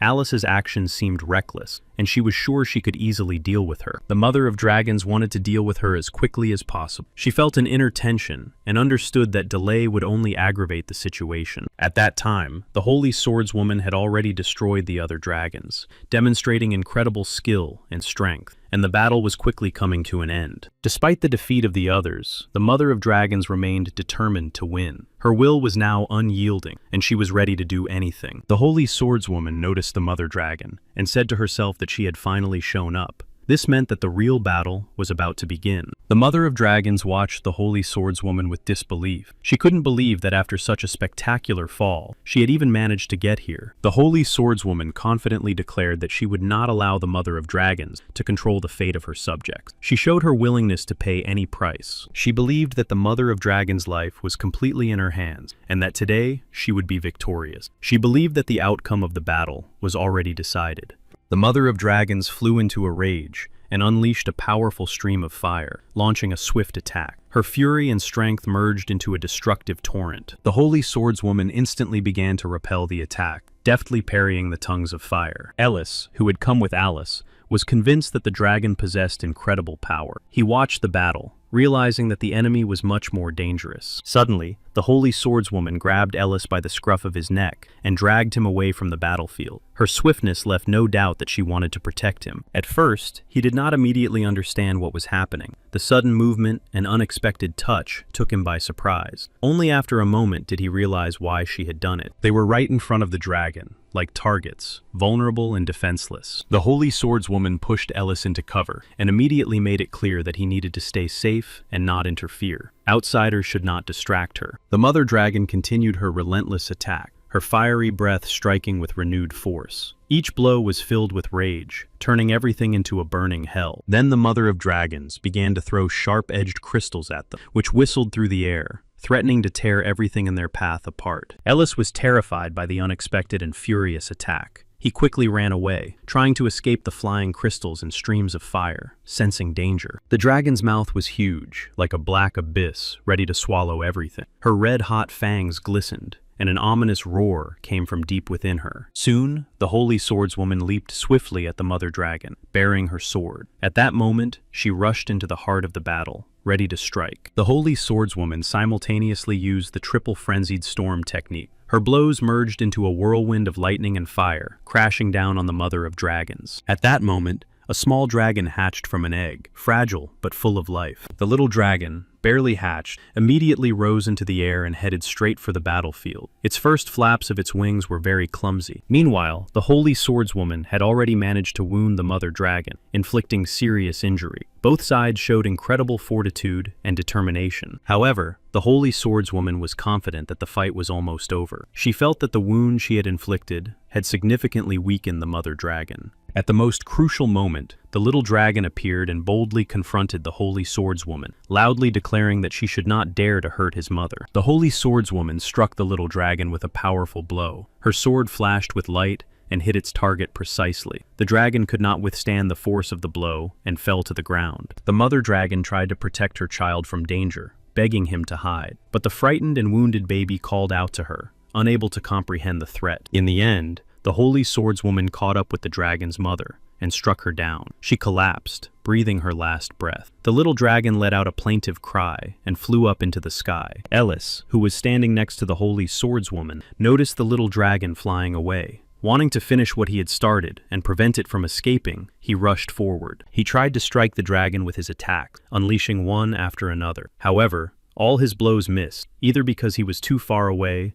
or because the dragon dodged them. Then the little dragon turned in the air. With pain and rage in its eyes, it opened its mouth and released a stream of mysterious liquid. The liquid that the little dragon released hit Ellis right in the face. He felt hot drops burning his skin and leaving a pungent smell. It was as if thousands of needles had pierced him at once. The pain was unbearable, and he screamed, staggered, and instinctively covered his face. He splashed water on his face, washing away the acrid slime. The pain subsided a little. Clenching his fists, he exhaled angrily through his teeth and swore revenge, vowing that the dragon would pay. But suddenly, Svetlana reminded him that there were still important matters ahead, and that he needed to deal with the goblins threatening the city of Guangmin. Besides, the dragon had escaped. Ellis anxiously realized that his magic had stopped working, and it seemed that the dragons were the reason. But the saint told him to row and not get distracted. The little dragon returned to his mother, tears streaming down his face. He cried, feeling pain and fear after what had happened, seeking comfort and protection from her. He was in despair, but he believed that if he found the dragon's lair, they would be able to find a way to resurrect her. He believed that his mother could still live. Despite all his determination and faith, the little dragon did not have enough strength to lift her. His body trembled with fatigue, and he felt powerless. Deprived of strength, the little dragon was forced to devour her to take her power. This gesture was difficult for him, but it was the only way to gain power. Then he gained his mother's strength, and now a large dragon soared into the sky and headed for the dragon's lair. He hoped that in the dragon's lair, he would find help. There, among his own kind, he believed he would find answers to deal with the impending danger and fulfill his difficult mission. Landing at the entrance to the lair, he made a loud noise so that all the dragons would hear his arrival. He thought that his family and his mother's family were there, but at that moment, one of the local dragons suddenly attacked him. The attack was swift and fierce. He was drawn into the fight. The dragon that had seized the stranger shouted to the lord of the lair about the capture of the uninvited guest. But in the heat of the battle, the little dragon let out another piercing cry. Mama! The fiery mother of dragons appeared, and was very surprised to see the head of another dragon on the ground. This sight caused both horror and incomprehension. Then she looked at the stranger with bewilderment. She could not understand who he was, or where he came from. She came closer and asked him who he was. The dragon begged her to save his mother. He said that he had found this place from his mother's memories. He believed that they were her family, and that they would help him. They carefully examined the dead dragon. It had deep cuts and traces of divine power. It was clear that she had fought a holy swordswoman. They felt sorry for her, but they knew she had gone to the outside world of her own free will. They recognized that the little dragon was her child, but at the same time, they could clearly see that it was not a real dragon by nature. Its difference was puzzling. He said that his father was a goblin, but he had never seen him himself. Only his mother had told him about him. That was all he knew about his origins. The dragons were stunned by what they heard. For them, it was an unexpected and shocking revelation that the dragon's child carried goblin blood. Now the dragon who had attacked him declared with contempt that he was a disgrace to the entire dragon race and demanded permission to destroy the stranger. The mother of the fire dragons paused for a moment. Her gaze flashed with the struggle between her duty to maintain order and her doubts caused by the stranger's story. Then she declared that this child was a descendant of the true ancient dragon clan. There were no more dragons with such blood in their lair, nor would there ever be. But at the same time, the child's blood also contained goblin blood, which made the decision incredibly difficult. She did not know what the right decision would be. She said that if he wanted to save his mother, he would have to survive a battle with the dragon standing next to him. It was a test he had to pass. The dragon immediately attacked him, considering the upcoming battle to be excellent entertainment. He was confident in his strength and did not see the stranger as a serious threat. The dragons gathered together and watched the battle unfolding below. Their piercing eyes did not miss a single movement or detail. When the battle reached its climax, he suddenly rushed down and, without hesitation, swallowed the fire of the stronger dragon. The young dragon screamed at the top of his lungs, calling for help. His eyes darted around in panic, and his body writhed in pain. It seemed as if something was about to burst out of his stomach. His cry was answered by a distant voice that seemed to come from the depths of the lair. The decision was made. He had to save himself. No one would help him anymore. Despite the pain and terror that gripped his body, the young dragon found the last of his strength to break free, as if breaking through some invisible chains. The young dragon survived. He managed to pass the test, remaining alive despite the pain and fear. Now that he had endured, he wanted to save his mother as soon as possible. She announced that he was now a true dragon and could address her by the name of Neater. He also became this dragon's servant. Despite the Fire Mother's instructions, the young dragon thought of only one thing: when his mother would be saved. All other words faded into the background. She told him to take Phoebus's head and bring it to the world tree. She also ordered him to connect Phoebus's head to the roots of the tree to create a tree dragon. This ritual was the key to the emergence of a new creature. She explained that this was the only way to help resurrect his mother. Connecting Phoebus's head to the roots of the tree was a complex and ancient ritual. At that time, Lin Tian was reading a report. It described how they used the cave's landscape to set traps and create defensive structures. He understood that in order to withstand the attack of the travelers, they had to prepare thoroughly. The necessary resources had already been gathered. Many high-ranking goblins died. Their remains became a source of energy, capable of accelerating the evolution of goblin. Now the survivors had a chance. The surviving goblins absorbed this energy and instantly evolved to level 50. Now they became goblin heroes ready for battle. Alongside them, giant goblins fought with insane fury, showing no mercy and destroying everything in their path. Alongside them were the goblins of darkness, stealthy masters of the blade, who struck dangerous blows before the enemy had time to notice them. Goblins are hated because they increase their level solely by devouring others. People become stronger by defeating enemies in battle. Lin Tian understood that no matter how someone grows, someone else always gives their life so that another can become stronger. Whether it's a goblin or a human, A sacrifice is required. A vampire approached him and said that she hadn't met anyone so intelligent in a long time. She added quietly, almost in a whisper, that she hadn't drunk so much blood in a long time. In fact, the vampire confessed that she had long since sent her people to follow the holy swordswoman. He praised her and told them to continue. She also told him that as soon as the news of the deaths of hundreds of travelers reached her, the Holy Sword immediately left the city to fight for the people, and now she was planning to summon the legendary hunters to deal with him. She warned him to be careful, as they could be members of an elite squad. For him, on the contrary, this news was good. He decided to leave the cave to breathe fresh air and gather his thoughts before the trials ahead. She was surprised by his calmness, and even his desire to leave the cave without fear of the unknown. Such brave people were rare. Suddenly, their conversation was interrupted by another goblin, who ran in with important news. His voice was full of alarm, and something urgent required immediate attention. The goblin reported that a group of goblins was approaching their location. This news caused tension, and a confrontation might soon begin. Lin Tian thought about the fact that there were no other tribes within a 50-kilometer radius. Could it be that the goblins were the owners of this cave? This made him wary. He left the cave to see what was happening with his own eyes and assess the scale of the approaching threat. He needed to understand who he was about to face. He saw strangers, and among them, the leader was incredibly huge, his size inspiring fear and overwhelming the spirit. This figure stood out from all the others. This giant was a wild goblin, fierce and ruthless. Now he was urging his warriors on, forcing them to hurry and prepare for the inevitable battle. Lin Tian had never seen such a giant before, and his strength and terrifying appearance were astonishing. He could not understand where he had come from or what tribe he belonged to. Then he ordered all his fighters to prepare for battle and confidently declared that they were not weak. They said that he could rest assured and that they would handle it. By that time, they had already crossed the gorge and were approaching the meeting place.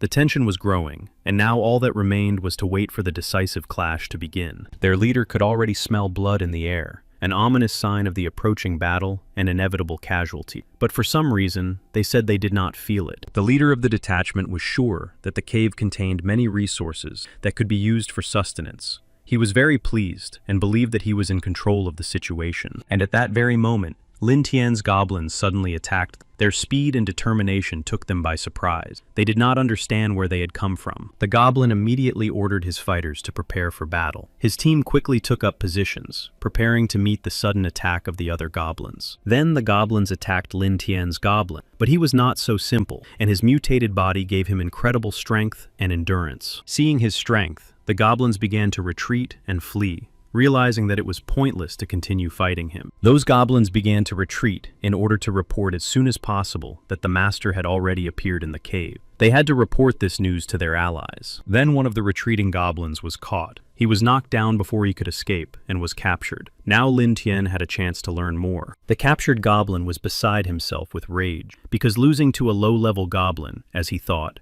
was humiliating for him. He considered the others worthless. Lin Tian realized that this goblin had come from the depths of goblin lands. This meant that something, or someone, had now begun to move forces from the darkest depth outward. Lin Tian now looked closely at his face. There was no fear or rage in his gaze, only interest. He was trying to see more than just an enemy. He was trying to understand their goal. The goblin was chained to the rock so that he could not escape. He shouted threats and curses at Lin Tian. Unable to hide his rage, he could not accept that he was a prisoner, and yelled that no one dared to question him, threatening to destroy Lin Tian. Soon, Lin Tian looked at the captive and said that it seemed he needed to be taught a lesson. However, the goblin only smiled in response. After a while, the goblin no longer looked so brave. Now, after being tortured, he no longer shouted or smiled. Broken by pain and exhaustion, the goblin was now ready to answer any question. Lin Tian wanted to know which tribe the goblin belonged to, where the tribe was located, and what its true goals were. He hoped that the answers would help him understand everything. The goblin confessed that he was from the tribe of the Lords of the Forest Beasts, located in the west. His ruler had previously lived here,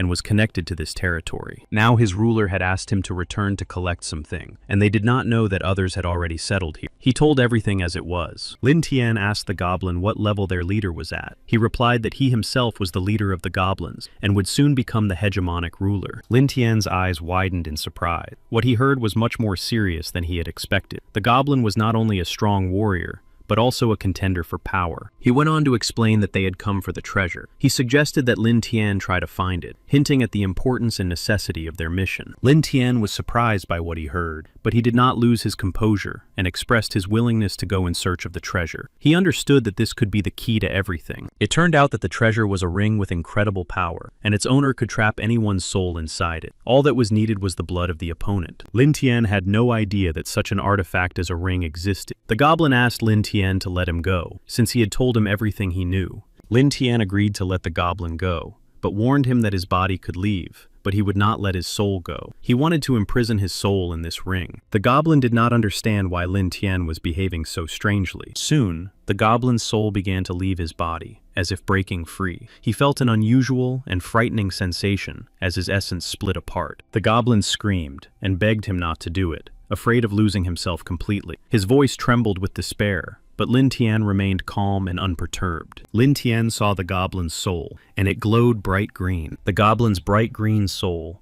was trapped inside his ring. This artifact seemed to contain the very essence of its owner, making him its prisoner. When the goblin's soul was trapped in the ring, Lin Tian felt his power increase dramatically, adding a full 200 points to his might. Now that the ring was in his hands, the goblin tribe would no longer sit idly by. Perhaps he would be able to use their strength in the fight against humans. At that moment, a knight approached and asked about the goblin, and whether he belonged to the Beastmaster tribe. She clearly wanted to understand how dangerous this prisoner was. Lin Tian decided to find out how much the knight knew about the Beast Lord's tribe. His interest was dictated by a desire to understand the threat. The knight believed that he would not be able to compete with the Beast Lord's tribe. Their strength and organization were too great. It would be extremely difficult to resist them. The Beast Lord's tribe was subordinate to the Lion Empire, and was located not far from the Great Grave. It was better not to mess with them, and to avoid this territory. Even the knight herself would not dare to go to these lands, and could not understand how he managed to destroy the prisoner. His strength and skill seemed incredible. She also said that the tribe lives in the forest to the west. The Great Grave is home to level 12 monsters, and they are world-class creatures. Lin Tian was impressed by this information. The realization that the tribe was connected to such a powerful creature made him understand the seriousness of the trials ahead. Despite the seriousness of the situation, Lin Tian showed quick thinking and immediately came up with a plan. His mind helped him see possible solutions and find a way. He decided to ask for help to take control of the goblin, and ordered him to return to the Beast Lord's tribe and report that the ring had been stolen. The captive was to report that it was not they who had stolen the ring, but the royal aristocrats of the Lion Empire. That way,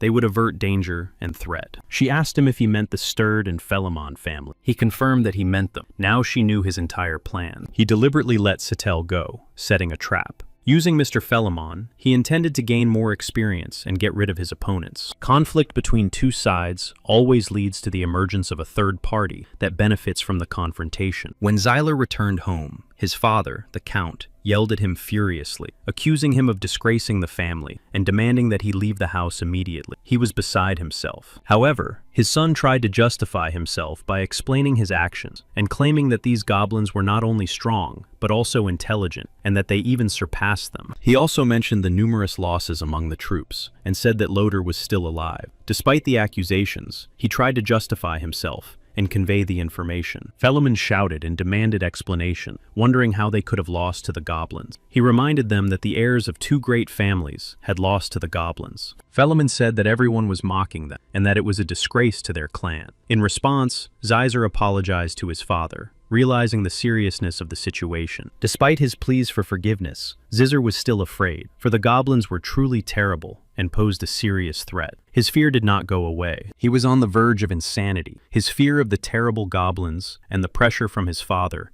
affected his psyche, bringing him to this state. His father, considering his son a pathetic and unworthy descendant of his family, turned away in contempt and ordered the guards to immediately remove him from the hall. At this tense moment, an unknown person entered the hall and spoke in a quiet voice. He calmly but convincingly asked the Count not to be angry with his son. The newcomer, without hiding his determination, addressed the Count and expressed his desire to unite in order to wash away the shame from their family name. His speech sounded confident. The Count did not understand the meaning of these words. After all, following the king's recent decree, aristocrats above the rank of Count were now obliged to await orders. They were not allowed to act independently. Moreover, the king had already entrusted this mission to the Holy Sword. Why then were they needed at all? And the decision was made. However, the stranger objected and said that the Count's horizons were too narrow. He reminded him that, if only the Holy One acted, the king would doubt the importance of their participation, and he asked the Count if that was really what he wanted. The Count looked at him with obvious surprise in his eyes. His gaze betrayed his confusion. He had not expected such a turn of events, and seemed to be realizing something for the first time. Then he added that in order for the king to take action, the aristocrats must report on the serious deterioration of the situation with the goblin. He explained that only through such reports would the aristocrats be able to obtain permission to withdraw their troops. After that,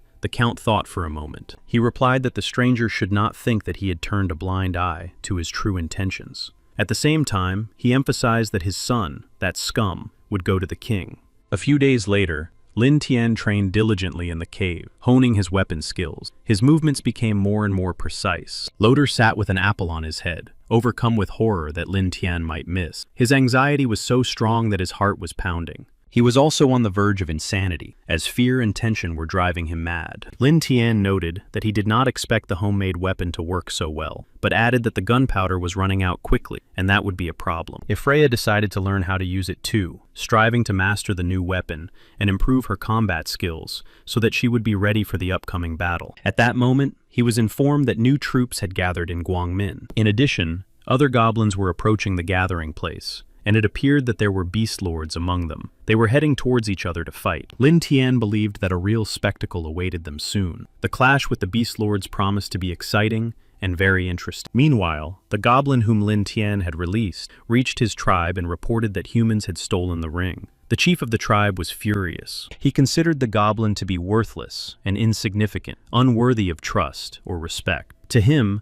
this goblin was weak and useless. He demanded that the ring be returned, considering it his inviolable property. For him, this item was of great importance and value. Soon, all the troops gathered in the city of Guangming. Preparations for the upcoming battle reached their peak, and the armies took up their positions, ready for the clash. Count Philemon also arrived in the city. Everyone greeted Count Philemon with respect and reverence. The person standing next to the Count asked about the whereabouts of the Holy Swordswoman. He was told that the Holy Swordswoman had gone away on business, and asked what exactly he wanted to know. When they said they would not waste time if the Holy Swordswoman was not there, he was indignant that he was a brave warrior fighting alongside the Holy Swordswoman. Even without her, he would not tolerate being ignored. Then he realized that he was not a weakling, and explained that they had come precisely because of the goblin problem. But suddenly something began to happen, and the silence was broken by sudden sounds and movements that instantly attracted the attention of everyone around. Everyone looked up to see what was happening. Their eyes were drawn to the sky, where strange silhouettes began to appear, foreshadowing an impending threat. It turned out that it was the goblins advancing. They did not understand how the goblins had managed to break through the gates and the guard. This confused the defenders. The Count shouted orders to capture the goblins and strike them a decisive blow. He believed that these fools were walking right into their hands, and they didn't even have to search for them. The Count wanted to show the strength of the Lion Empire, demonstrate his power, and instill fear in his enemies, so that no one would doubt his authority and lineage. He swung his sword furiously, destroying the goblins one by one. His blows were swift, demonstrating not only his strength, but also his determination to defend his land. The inhabitants of Guangmin also joined the battle, fighting shoulder to shoulder with the Count's troops. Their courage and determination played an important role in repelling the goblin attack. At that moment, a dragon appeared in the sky, with Lin Tian sitting on its back. He watched what was happening and thought that the situation was turning out even better than he had expected. Everything was going according to plan, and the upcoming battle promised him success. The Count himself believed that goblins were just low-grade scum,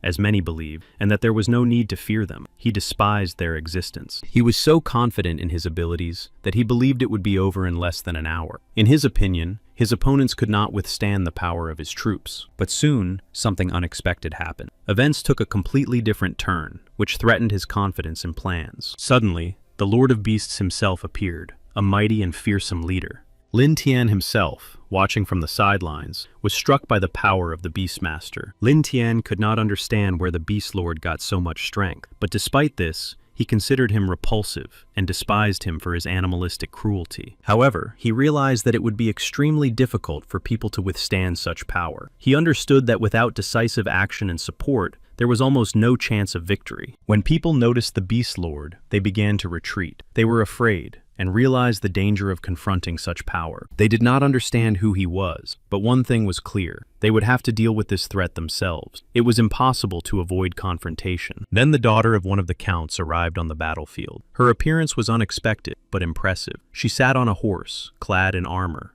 The daughter proposed a bold plan to distract some of the enemies so that the main army could deal with the rest. She knew that time was of the essence. He warned her that she must not become the same scum as her brother Loder. He also asked her to be careful, understanding the danger. She took his words to heart, and despite his warnings, rushed into battle. Her determination was clear, and she had no intention of falling flat on her face. They fired a fireball at the goblin, which instantly engulfed him in bright flame. The enemy was shaken but not broken, and this only fueled his rage. He ran after them. Their goal was clear, to lure him out of the city, where he was more dangerous. They expected to be able to deal with him better outside. For now, the people continued to follow their plan, ignoring the warnings. They believed they could lure the enemy out and win. But for Lin Tian, this was bad. If he retreated, they would have to face his subordinates, which would make their task much more difficult. He did not want to fight him. Soon, the monster was outside the city, which gave his pursuers the opportunity to lure him further into open space and destroy him. But soon he realized that Lona, Loder's sister,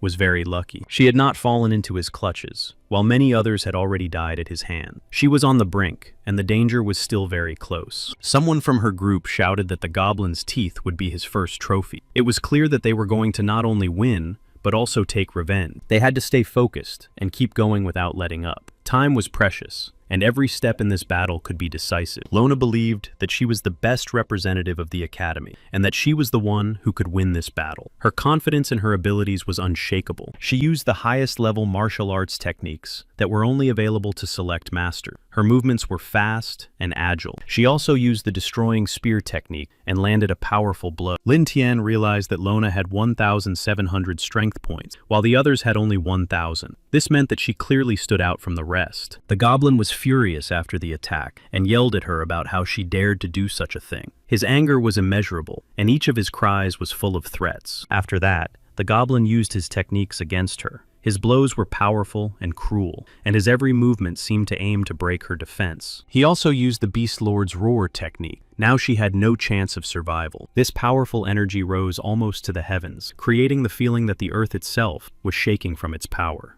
Even Lin Tian felt these vibrations from afar. He understood that the goblin was in an incredible rage. His strength mixed with fury became almost unpredictable, and he knew that with such an enemy, there was no room for jokes. He even asked the dragon he was flying on to calm down a little. Many people died from the goblin's powerful attacks. His rage was beyond his control, and he spared no one. Even the most experienced warriors could not withstand him. Lona couldn't understand why everything had gone so wrong, and where such a strong goblin had come from. She knew that no one could cope with him or defeat him. She called for help from her father and teacher, hoping that their strength could help in this difficult situation. She felt that she could not defeat this enemy alone. Soon, her father realized that she was in trouble. Sensing the threat, he did not hesitate and immediately wanted to intervene before the situation became even more dangerous. However, others said that there were also goblins here that needed to be dealt with. They understood that this would distract them from the main enemy. One of them noticed a silhouette approaching in the distance. It was a new and unexpected turn in their battle. The silhouette glowed red in the night. The silhouette came closer, and they realized it was the goblin. Lona was on his shoulder like a hostage. It was a shocking sight to see her in the hands of the enemy. Lona's father was confused. He stood there, not knowing what to do.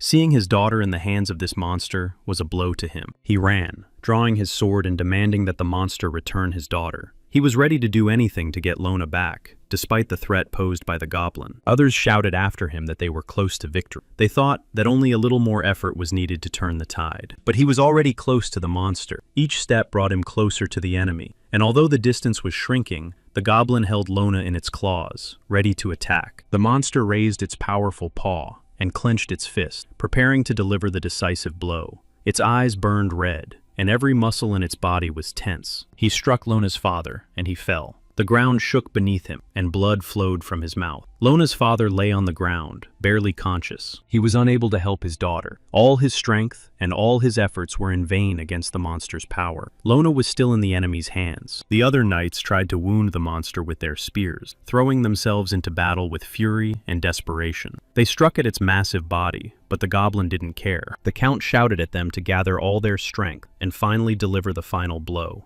His voice sounded urgent because he knew there was almost no time left. Another knight with magical abilities also tried to release a burst of fiery energy. He concentrated, and his hands glowed brightly. He possessed high-level magic, and the ball of fire was surprisingly powerful. When he released the magic, the flame headed straight for the monster. The knight jumped, trying to avoid the monster's attack and fly to a safer position. His movements were quick, but despite his skill, it was dangerous. Unexpectedly, the other goblins began to scatter in fear. Their faces were contorted with fear, as if they had sensed something they could not understand. The knight landed on the ground, breathing heavily, and watched tensely as his magic affected the monster. He expected to see the monster die. In the end, it seemed to him that his fireball had hit the monster squarely in the head. When the smoke cleared, the goblin was no longer moving. The knight breathed a sigh of relief. He began to shout that he had won, and that now he was a true traveler who had defeated an incredible enemy. His voice sounded with excitement and pride, but the people nearby looked behind him with fear. They felt that it was not over and that the danger had not yet passed. The feeling of fear did not let go, and not for nothing, because in the next second, the goblin seemed to come back to life. The knight was swallowed up in an instant, and nothing remained of him. Those nearby froze in shock. They couldn't believe their eyes. The monster had literally devoured the knight in front of everyone. This horror could not be hidden. Lin Tian watched the goblin closely and wondered if it had really evolved. Its aura had changed. His movements revealed uncontrollable rage, each step reverberating in the air. His face was contorted with anger, his paws trembling from overexertion. His total strength had reached 3,100, which was confirmed by the system. Lin Tian involuntarily held his breath, because the goblin had acquired a new hegemon skill. Although he had just evolved, his combat power should not have changed. It should have remained at the same level, and that was beginning to be frightening. If he continued to devour everything in his path, humans would surely lose. His strength grew with every passing moment, and no one could predict where its limit lay. He knew that the goblin had absorbed all of his experience, and did not understand what would remain for him. He wanted to intervene, stop the goblin, and suppress the growing threat. The goblin shouted at his goblins, his voice echoing across the battlefield, shaking the air. He ordered them not to retreat, not to run away, but to stand their ground and fight to the end. He demanded that the goblins attack the humans without delay, giving them no chance to catch their breath or rest. He promised to severely punish any deserters. The goblins had no choice but to obey, and they had to retreat to regroup, and then attack the humans with a new wave. The people shouted at the top of their lungs, begging the knights to close the gates as quickly as possible so that the enemy would not break through. The knights hurried to strengthen their defenses. The Beast Lord himself ordered his goblins to show no mercy and leave no enemies alive. For him, there was no room for mercy. Lin Tian, realizing that the goblins were breaking into the city, whistled sharply to warn his allies. His whistle instantly carried across the battlefield. The goblins tried their best to fight the humans despite their fatigue. But even then, the Beast Lord shouted at them to move faster. Lin Tian suddenly sensed something was wrong, and a chill ran down his spine. The thought immediately crossed his mind that perhaps he had returned. He gave the order for his goblins to retreat. He understood that it was important to conserve their strength now. Gathering all his fighters, he sought to avoid unnecessary losses. The Count told the goblin that he did not have what he was looking for. However, the goblin did not back down and threatened him. The tension between them grew. Neither wanted to retreat. The goblin suddenly grabbed the Count, his eyes flashing with rage. His intentions were clear. He wanted to harm him. The Count shouted for him to let him go. The goblin thought that the Count was deliberately not giving him the ring. His irritation and suspicion grew.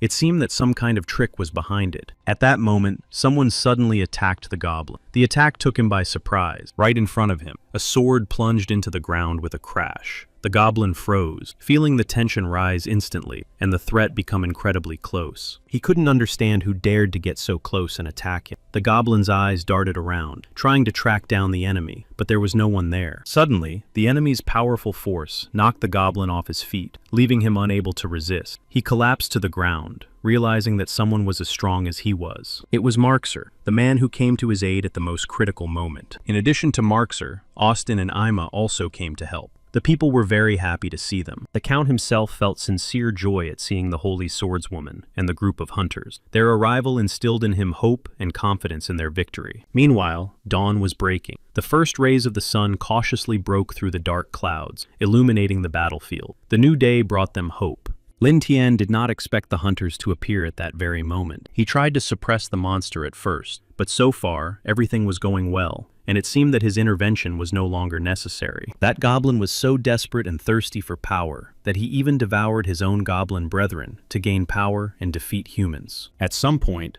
a dark gift awakened within him, activating the skill of true cruelty. He did all this to heal himself from his past wounds. Lin Tian clearly realized that his opponent's power was beyond the ordinary, and judging by the wound he had received, it would take him a long time to recover. Despite everything, Lin Tian felt a strange sense of relief. He was glad that circumstances had turned out this way. Now he could prepare himself. The saint herself understood that even though she had managed to wound him, defeating him would be extremely difficult. The enemy turned out to be a being of the hegemon rank. Now the goblin no longer looked as brave as before. His eyes no longer burned with the same madness, and his movements became cautious and restrained. The goblin struggled to get the words out and admitted that he was lost, that he did not want to fight and saw no point in it. He asked to be allowed to leave. The saint asked the goblin if he was the leader of his kind. She was trying to understand his status and role among the goblins in order to better assess the situation. He confirmed that he was the leader of the goblins and explained that his only desire was to get his thing back. The Count did not understand what he was talking about. The Count declared that he had not taken anything and had nothing to do with the disappearance. The saint quickly realized that another goblin, named Lin Tian, was to blame for everything. She said that this guy was from another goblin tribe, hundreds of miles away. There was another goblin chief living nearby, and that he had attacked Guangming earlier. Everyone understood that Lin Tian had deliberately lured this goblin here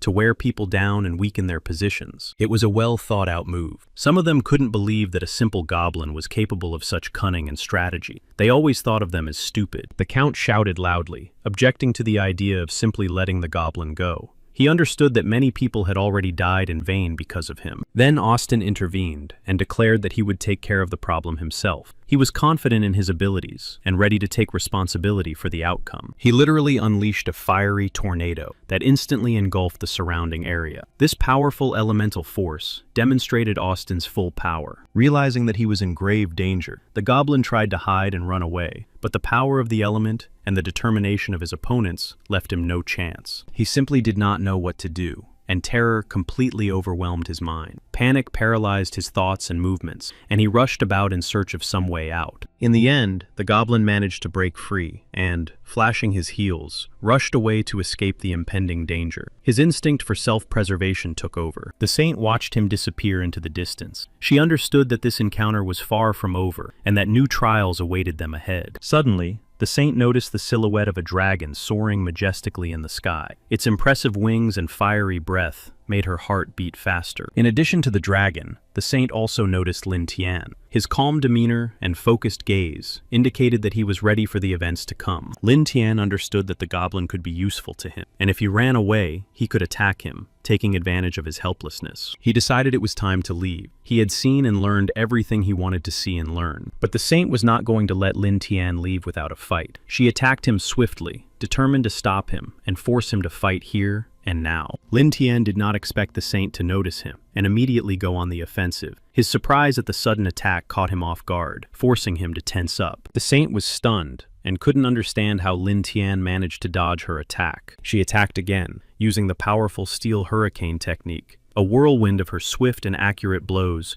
rained down on Lin Tian, creating a tornado. Lin Tian tried to dodge again, but every movement was difficult for him, and the tension was incredible. He felt that his strength was running out. He understood perfectly well that he had to escape immediately. Otherwise, he would not survive this battle, and escape was his only chance to save his life. Despite the tension, he still managed to escape, soaring into the sky on the back of a dragon. She shouted that it didn't matter where he ran. Sooner or later, she would get to him anyway, and that would not save him from the inevitable confrontation. He shouted a warning that he would soon see what she would do, because he would not stand idly by either, but would do something and prepare for battle. The goblin ran to the forest where Lin Tian lived. He deliberately headed there, knowing that this was where their fate would be decided and a new battle would rage. The goblin thought about finding the treasure before someone else got there first. His desire to get his hands on the precious loot was stronger than his fear. He approached the cave and began to look around carefully. He remained cautious and alert, understanding that this place could be dangerous. He also felt that someone was watching him closely from the side. Suddenly, he remembered the words of another goblin, who had warned him that his belongings were kept in this very cave, and that mistakes were not allowed here. He also remembered the words of the Count, who had assured him that he had not taken his thing. This contradiction made him think, because now everything was becoming clearer. He realized that he had been deceived all this time. This realization only strengthened his determination to get to the bottom of it. In addition, he wanted to destroy everyone involved. Everyone in the cave was unsure of what to do next. Anxiety and uncertainty paralyzed, forcing them to wait for the unknown. The elf reminded everyone that it was best to sit and wait for now, because Lin Tian had already promised to sort out the situation. Her words called for patience from everyone. A knight approached them and calmly told them not to worry. She declared that she believed in Lin Tian and was sure that he would never let anything happen to them. Her words instilled calm and strengthened their faith. At that moment, the goblin was tearing things apart outside. He wanted to figure everything out quickly. By that time, Lin Tian had flown in on his dragon and already knew that the goblin was there. It was Lin Tian's trap, and he was sure that the goblin would not be able to escape. All paths to salvation were already blocked, and now he was captive. A stream of fire rained down from the sky, engulfing the surrounding area and depriving the enemy of any opportunity to dodge or hide. It was like lava. At the last moment, the goblin tried to dodge by darting to the side at high speed. The flames burned and struck his body. In addition, Lin Tian used his homemade weapon against the goblin with precision. It flashed through the air, rushing toward its target at a frightening speed. Realizing the seriousness of the threat, the goblin fled. Panic seized him. The dragon's flames and his pursuer's homemade weapon left him no chance. But the goblin had nowhere to run. The narrow paths of the cliff and the fire cut off all routes to safety. Lin Tian quickly caught up with him like a hunter catching his prey, and now Lin Tian was slowly walking towards him, confidently and without haste. The goblin noticed the ring on Lin Tian's hand, the very one he considered his lost relic. His eyes flashed, and anger boiled in his chest. He shouted, pointing at Lin Tian and accusing him of stealing the ring. His voice broke with rage, and he demanded the return of what he rightfully considered his. But Lin Tian just smiled at the goblin. He seemed to be deliberately teasing him, calmly asking what if he wasn't going to return the ring. The goblin clenched his fists and lunged forward, wanting to attack Lin Tian and forgetting all caution. Malice overwhelmed his mind, and now he could think of nothing else. But Lin Tian remained completely calm and motionless, as if everything that was happening did not concern him. He did not even reach for his weapon, but simply stood there. The goblin slammed his fist into the ground, kicking up a small cloud of dust. This gesture expressed his rage and despair, as he tried to show Lin Tian his determination. Lin Tian, as if adding fuel to the fire, noted that such a slow and sluggish opponent simply could not compete with him. As a result, Lin Tian inflicted a serious wound on the goblin, taking advantage of his immobility and confusion. This blow deprived the opponent of his last strength. After the successful strike, Lin Tian gained a new skill, soul destruction. This ability allowed him to affect not only his opponent's body, but also his soul. Lin Tian was pleased with the result. He felt that he was becoming stronger and more confident, ready for the new trials and challenges that lay ahead. Soon, he activated the skill, concentrating his energy and directing it at the enemy. He completely destroyed the enemy's soul, depriving the goblin of its will to resist and its life force. This powerful attack destroyed the enemy's inner essence. Lin Tian was surprised. He had not expected to master the soul destruction skill so quickly. This achievement gave him even more confidence. Just as Lin Tian relaxed, confident in his victory, the goblin suddenly rose and delivered an unexpected blow. This sudden attack shook him. From the unexpected blow, Lin Tian was simply thrown to the side, feeling the power of the attack. His body hit the rocks with force. He was completely confused. The goblin rushed forward again, swinging his fists furiously, trying to land blows. Lin Tian tried to dodge them and reacted to each attack, but the goblin continued to deliver quick and persistent blows, not giving Lin Tian a moment's rest. His attacks became increasingly fierce and relentless. Lin Tian thought that the goblin was indeed strong, and he was glad that it had fought with the hunters earlier and was therefore a little weakened. Thanks to this, he was able to fight. However, the goblin became increasingly angry that Lin Tian was able to dodge his blows. This inability to achieve his goal only intensified his rage and despair. Finally, when the goblin slightly weakened his attack, Lin Tian managed to strike back. He attacked quickly and very accurately. The goblin couldn't believe what was happening and thought he couldn't lose to someone like Lin Tian. His pride and hatred overflowed his soul. In the end, Lin Tian defeated the goblin. His determination, skill, and acquired abilities allowed him to overcome a very strong opponent. He warned the goblin that there was no food in this place that could give him the strength to recover. If he stayed here, he would probably die. He added that if the goblin had not been useful, he would have taken its heart with his own hands long ago. Then he gave her the ring. The knight wanted to understand what he was going to do. He told her that they had run into problems in the heat of battle when the Holy Sword Squad intervened, exposing their plan and himself. He reported that among them was a man named Marshall, who had the unique ability to go underground, and he could find them easily. She asked him what his plan of action was in this difficult situation, and how he intended to deal with the threat posed by Marshall. He planned to use the goblin's past. He wanted the creatures of his tribe to help him fight his enemies, and wanted to use them. She expressed concern and asked if it would be better not to get involved with the guys from the Great Grave in order to get help or support. However, he was sure that using them was the best way to deal with the threat. In his opinion,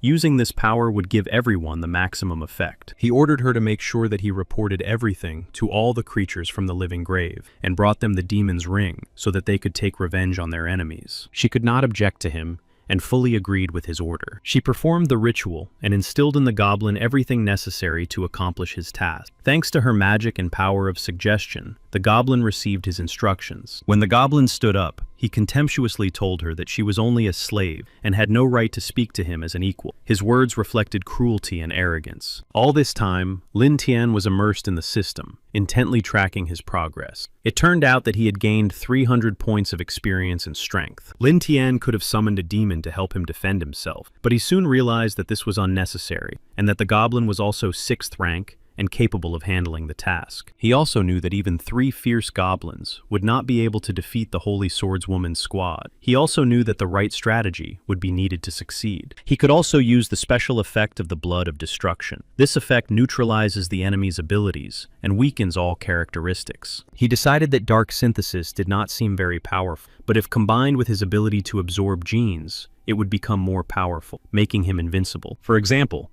he could merge with the dragon's wings, which gave him additional strength and speed. This combination enhanced his combat abilities. Or he could merge with the eye of a jellyfish and then absorb its petrification skill. This would give him the ability to turn enemies to stone. And the Blood of Destruction, as he believed, was the only way to effectively oppose the sacred system. Its power disrupted divine structures. He made the final decision to choose the Blood of Destruction. Aware of the risks, he still bet on its power, because only it could give him a chance. He was very happy with his choice, and the power of the Blood of Destruction filled him with energy and a sense of superiority. Unexpectedly, he admitted that he loved the system. All the goblins around him heard his words and were amazed. They did not understand who he was talking to. He received a reward, the ability to solve the problem of the limitations of the goblin absorption gene. Then other goblins approached him, trying to understand what was happening to him and why he had changed so much. The goblins asked him what had happened to him, but he replied that nothing special had happened. Soon another goblin ran up to them and reported that Loader had stolen weapons again. Lin Tian and the goblins decided to go and check what was happening. They understood that the situation could be dangerous and wanted to see the scale of it for themselves. When they arrived, he was sitting there devastated, repeating that he felt responsible for the fate of his sister and father. His words were full of bitterness and regret. When he noticed Lin Tian, he immediately fell silent. Everyone froze, waiting for further developments. Then, in despair, Loader began to slowly crawl toward Lin Tian's feet,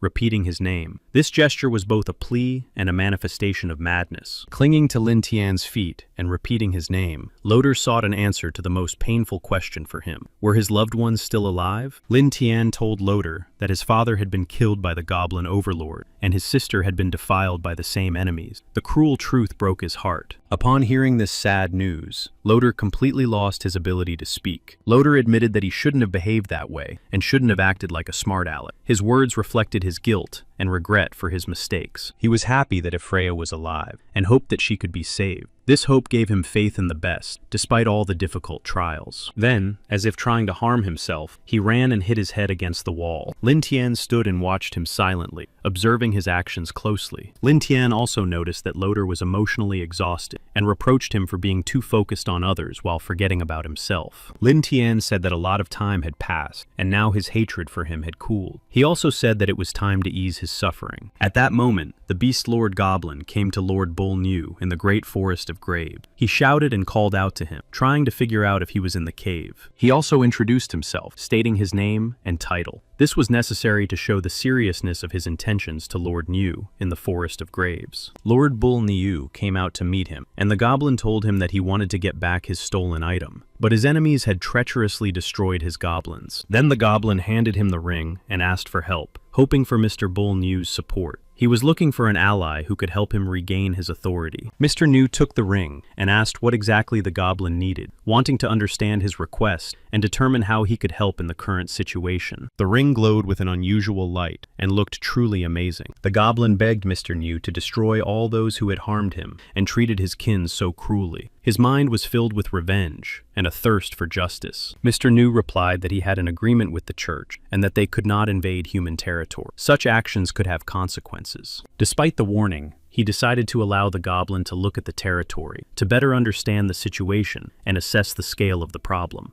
He also said that the goblin could take revenge for his losses and promised to support him in this, showing his willingness to help restore justice. Mr. New was pleased that he would soon be able to feast on fresh meat, anticipating the spoils and enjoying the taste of his prey. Meanwhile, Lin Tian once again successfully dealt with problems in the system, strengthening his position and improving his skill. His confidence grew. After several training sessions, Lin Tian had almost completely mastered the use of the Blood of Doom. Although Lin Tian's level had increased significantly, he was still far behind the Holy Swordswoman and her score of 4,000, which meant a huge gap and a serious lag in power. It seemed that the only way to succeed was to unite. Despite all the difficulties, Lin Tian understood that as long as he was ahead, he could gather an army and then attack Guangming. Then the knight came and said that the fierce goblins were waiting for him at the cave. He replied to the knight that he understood and was ready to act according to plan. She asked to go with him to Guangming to support and help him in his upcoming endeavors, realizing that together it would be easier for them to cope with the difficulties. But he said that there was no need for that, and that they were going to fight the Holy Swordswoman, and her presence could only aggravate the situation. She reminded him that she had already given the order for all goblins to obey, and asked him not to let her down. She warned that she would punish him if he disobeyed. He pushed her away sharply, not allowing her to approach him. He said that it was still unknown who would punish whom. She silently watched him leave, holding back a storm of emotions inside. Her gaze was a mixture of resentment and doubt. But despite his coldness, harshness, and domineering behavior, she still liked him. Something in his confidence and steadfastness attracted her. Lin Tian calmly approached Mr. New and the goblin. His steps were unhurried, but they conveyed his hidden strength. He was ready for any outcome. Mr. New was disappointed to learn that he was just a lowly goblin named Lin Tian. He had expected to see someone more impressive. Mr. New looked down on Lin Tian, as if assessing him with contempt and doubt. His gaze was haughty, as if he had already made up his mind. Lin Tian realized that he was finally face to face with the bull demon,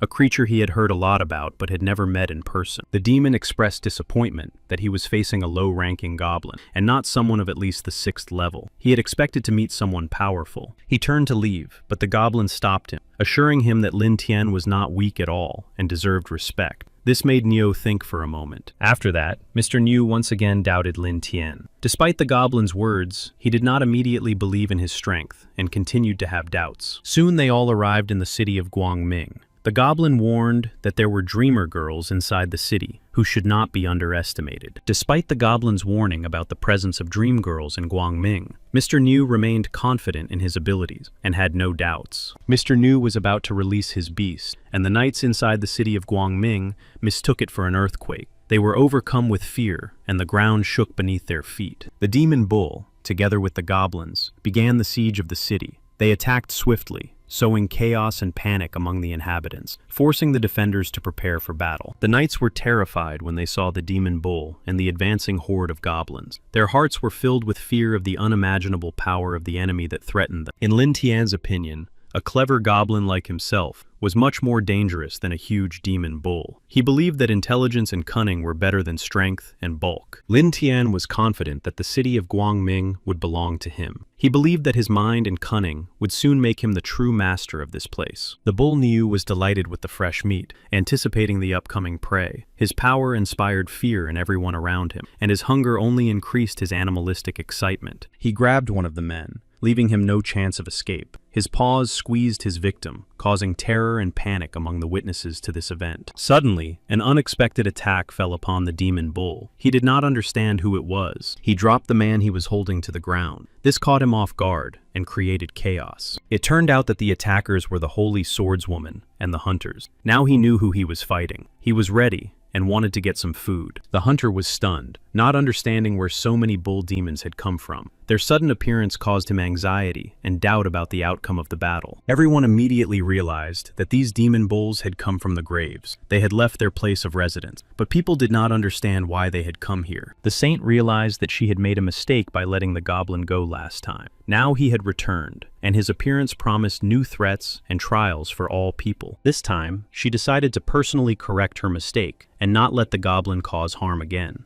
She was ready to meet him face to face and destroy him. The bull had already noticed her approaching, and his gaze became very focused. He prepared to meet her, sensing that the inevitable was approaching. She swung her sword, preparing to strike. The bull tensed, preparing for the clash, sensing the strength and determination of his opponent. Before she could strike, in the blink of an eye, the demon bull was behind her, forcing her to turn around and prepare for an unexpected face-to-face battle. She tensed up, her whole body tense, and this tension was clearly reflected on her face. Her eyes narrowed, her jaw clenched, and she was ready for battle. He struck the ground with his fist right next to her, causing a small tremor and raising dust around him. She gathered her strength and was able to withstand the powerful blow to her, thanks to her endurance and skill. He did not reach his target and was unable to hit her. He was surprised that he had failed to break through her defense, as his blows usually destroyed everything in their path. Lin Tian knew that the overall strength of the bull demon was significantly lower than that of the holy swordswoman. The bull demon had an advantage in personal strength. He understood that if his allies could hold back the holy swordswoman, it would be much easier for him to defeat her. He was counting on a strategic advantage. At that moment, the knight with the ability to sink underground began to slowly descend, intending to destroy the demon bull from underground. Lin Tian was indeed somewhat stunned, and even pleased, for he had expected to see this technique in action, and had even managed to prepare for it. He used his earth-based technique to counter the enemy's attack. He used the power of the earth to create a trap for it. A powerful explosion occurred underground, destroying the enemy. His attack was devastating, and left the enemy no chance of survival. The goblin suddenly attacked the knight, jumping out of nowhere. The knight was already wounded, and therefore unable to resist. He was exhausted. Ima saw the goblin attack the knight, and her heart sank with fear. She was moved by the sight of their people dying, and with each loss, hope faded. Ima raised her bow and shot arrow after arrow at the enemies. Focusing, she immediately used her divine wind arrow technique. In the heat of battle, when Ima was about to shoot another arrow, her attention was suddenly drawn to a bright burst of energy. There was a fiery whirlwind in the sky. Lin Tian watched from the sideline and believed that luck was on his side. Only thanks to his developed agility skills was he able to withstand this onslaught. Then Lin Tian shouted at the goblin, ordering him to leave the prey and immediately go to the others. Now it was not food that was important, but the unity of all the beasts. The goblin immediately released the defeated knight and obeyed Lin Tian's order. Leaving the prey behind, he rushed towards his companions, ready to support his friends. The Goblin Lord's technique proved extremely useful to Lin Tian. Thanks to it, he was able to better control them and direct their combat actions. When Lin Tian devoured the defeated knight, Martial Aim was terrified. Her heart sank with fear and helplessness, for she realized how dangerous they were. At that moment, Austin was also fighting a huge goblin, whose strength and fury inspired fear in everyone. Each blow from this monster was destructive and ferocious. Despite the enemy's power, Austin did not give up. His will was unbreakable, and his heart was filled with determination to destroy these terrible and disgusting creatures. Austin used a devastating technique against Lin Tian, a stone-splitting blow. This technique, filled with power and fury, was capable of breaking through defenses. However, Lin Tian used an unarmed hold. His skill in close combat and speed allowed him to neutralize the attack, depriving his opponent of his advantage. Austin did not expect this and was taken aback. His powerful strike, on which he had pinned his hopes, was neutralized, and for a moment he lost his confidence. Despite Austin's confusion, Lin Tian was surprised and appreciated his advanced skills and combat potential. He understood that he was facing a worthy opponent. However, Austin himself was already in a difficult situation. The exhausting struggle, continuous attacks, and Lin Tian's skill gradually depleted his vitality. Ama was amazed to see how Lin Tian easily destroyed both the knight and Austin. She couldn't hold back her tears, and large drops rolled down her cheeks. He was exhausted and no longer able to resist. His body and spirit were at their limit. His wounds were severe, and defeat was inevitable. Ima couldn't understand how it was possible that all her comrades had been so easily defeated. Reality itself was treacherously collapsing, leaving her with a feeling of helplessness. Lin Tian felt satisfied that he had increased his level thanks to the battle. Now he was at level 75, and his strength had also grown. At that moment, Ima gathered all her willpower and focused on Lin Tian. She pulled back the bowstring and released an arrow, aiming straight at his back. Ima's arrow flew very close to Lin Tian, barely grazing him. He managed to dodge it deftly, demonstrating his speed and top-level reaction skills. Immediately after dodging, Lin Tian began to look for cover, looking around carefully. He understood that he couldn't take any risks, especially against arrows. Soon, a flurry of arrows rained down on him, whistling through the air. Lin Tian thought he was really lucky to have dodged in time. After the barrage of arrows, Lin Tian was able to determine Ama's approximate location. From the direction and trajectory of the shots, he understood where she was hiding. Ima accelerated her attack, firing arrows with even greater accuracy. Lin Tian realized that if it weren't for the stone wall behind which he was hiding, she would have wounded him. Lin Tian ordered the huge goblin to attack the bell tower, where Ima was hiding, and destroy it. He hoped that the destruction would make her vulnerable. The huge goblin instantly rushed towards the bell tower with terrifying force. His heavy footsteps echoed across the ground, and the fury in his eyes promised destruction. He ran up to the bell tower, and gathering all his strength, threw himself at it with his whole body. With a crash and a crack, the stone blocks began to crumble, and the structure began to shake. Ima realized that the bell tower was about to collapse, and that this could lead her straight into the hands of her enemies. With anxiety and fear, she prepared herself for some kind of action. Lin Tian watched Ima closely and realized that the time had come for the decisive blow. The bell tower began to collapse, and he knew that now was the perfect moment. Seizing the moment, Lin Tian swiftly attacked Ima. Ima did not expect such a swift attack. Everything happened too quickly. Stones fell around her with a crash, and Lin Tian was already rushing towards her. She panicked. Then, overcoming her fear, Ima made up her mind and jumped off the bell tower, landing on the ground and raising her bow. She was ready to fight to the end. Lin Tian immediately realized that after her sudden jump and the shock she had experienced, Ima needed time to recover her strength. Her breathing and movements were slow. He decided to resort to trickery and pretended to retreat slowly, backing away. His movements were convincing enough to fool Amy. Noticing how Lin Tian began to retreat, she fell for the trick. She raised her bow again and prepared to attack to stop him. She did not want to let him go. However, Lin Tian deftly dodged again. His movements were precise and quick, as if he could predict where the arrow would land. Ama gritted her teeth in anger. Lin Tian acted calmly and deliberately provoking Ima into firing arrow after arrow to exhaust her. She tried with all her might to hold on, tensing every muscle, forcing herself to breathe and not lower her weapon. But her body ached, her hands trembled, and her vision blurred. Finally, Ima's strength gave out. She couldn't hold on any longer and collapsed to the ground, breathing heavily and feeling exhaustion completely take over her body. The huge goblin approached the fallen Ima, ready to deliver the final blow. His evil, predatory gaze flashed,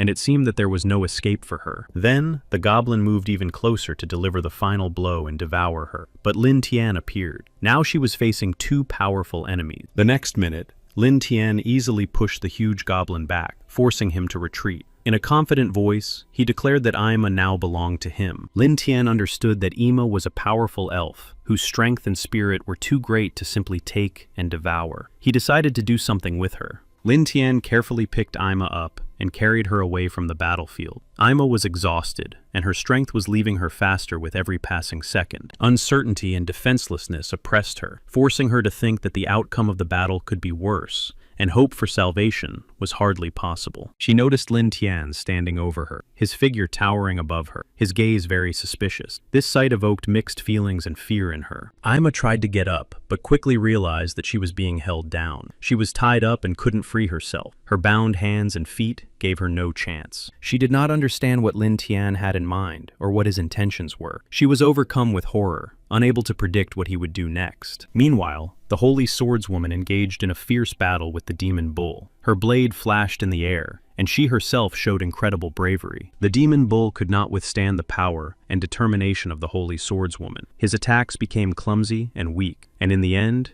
he was defeated by her. Now the demon bull lay defeated on the ground with his arms spread out. The Holy Swordswoman stood over him, reflecting victory and strength. This symbolized the triumph of good. Of course, it was not easy for her to defeat the demon beak. The battle required the Holy Swordswoman to use all her strength, agility, and courage, but her faith helped her overcome. Hearing Ima's cries, the Holy Swordswoman instantly decided to go there without hesitation. She understood that help was needed now and was ready to rush to her aid.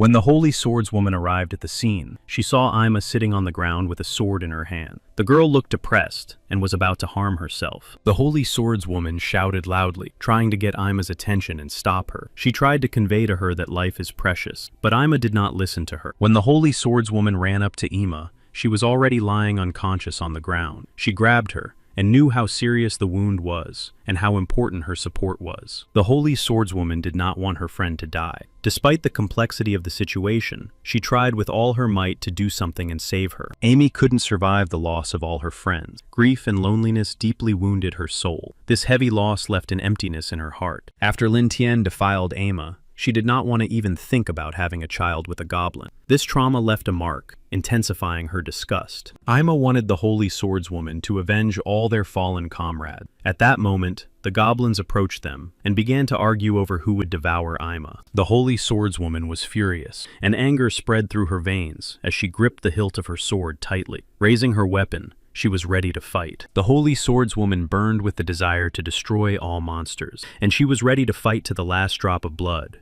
to end this darkness forever. She deliberately wounded herself to awaken her unique technique. Pain pierced her body, but energy flared up, filling her every movement with strength. All the knights watching the scene were confused and did not understand what the Holy Swordswoman was doing. Her actions seemed very strange to them. Even the bulls did not understand what she was doing, and her actions seemed strange and incomprehensible to them. They looked at her with bewilderment and wariness. Suddenly, she soared into the sky, enveloped in a sparkling aura. All the knights standing below watched her in amazement, wondering what was happening to her. The Holy Swordswoman hovered in the sky and loudly called on the knights to retreat, warning them that if they stayed close, they would be in great danger. Hearing the warning, the knights hastily retreated, trying to keep their distance.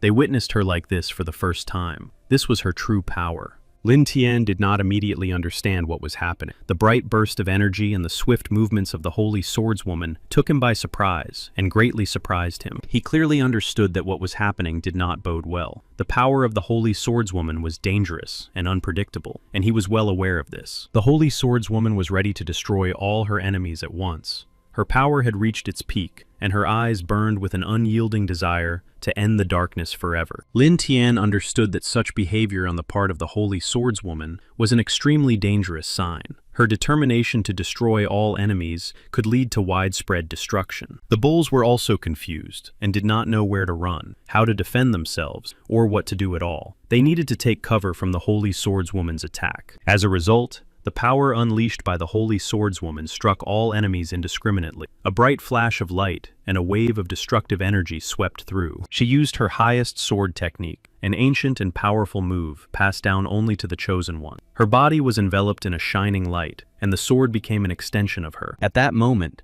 she became the living embodiment of justice, and her blow split not only the ground, but also the hearts of the enemies who had previously subjugated everything around them. It was her holy retribution, a final technique born of the pain of loss, and an unshakable belief in justice. The sword of the Holy Swordswoman came down. When the enemies were finally defeated, the Holy Swordswoman descended from the heavens to the earth. There was silence around her, and not a single enemy remained standing. After using Holy Retribution, the Holy Swordswoman's total combat power increased by 5,000 points. The energy awakened in battle made her stronger. Lin Tian felt relieved because he managed to escape when the situation got out of control. He had previously been sure that she was a knight, but realized that he was wrong. The one he thought was a warrior turned out to be a powerful maid. The Count thought with admiration that it was not for nothing that she was called the invincible holy swordswoman. Everyone around her exclaimed admiringly about the glory of the holy swordswoman, expressing their deep respect and recognition. They wished her a long life and indestructible strength. Soon, the holy swordswoman's fighting power began to decline due to her wounds. Despite her incredible strength and resilience, the damage weakened her. Lin Tian, noticing how the holy swordswoman's fighting power was beginning to decline due to her wound, could not hide his joy. He rejoiced at seeing her become vulnerable. The holy swordswoman shouted loudly to everyone, declaring that the battle was not over yet, and that the main enemy had not yet been destroyed. She still held his attention. Just as she was about to drink the medicine, something went wrong. Lin Tian attacked the holy swordswoman, taking advantage of her moment of weakness. His attack was quick and precise, aimed at inflicting serious damage on her. No one understood who was attacking the holy swordswoman at that moment. In the midst of their joy, someone struck swiftly and unexpectedly, catching them off guard. The Count noticed that the attacker was a goblin, and was angry. He was outraged by the monster's audacity and insolence, realizing that interference could complicate everything. In his anger, he loudly exclaimed, calling the goblin a dishonorable scoundrel for his treacherous sneak attack. He condemned such a despicable act as unworthy. The Count was determined to deal with Lin Tian himself, and believed that the holy swordswoman should first heal her wounds to regain her strength. Lin Tian smiled when he heard what the Count called him, and,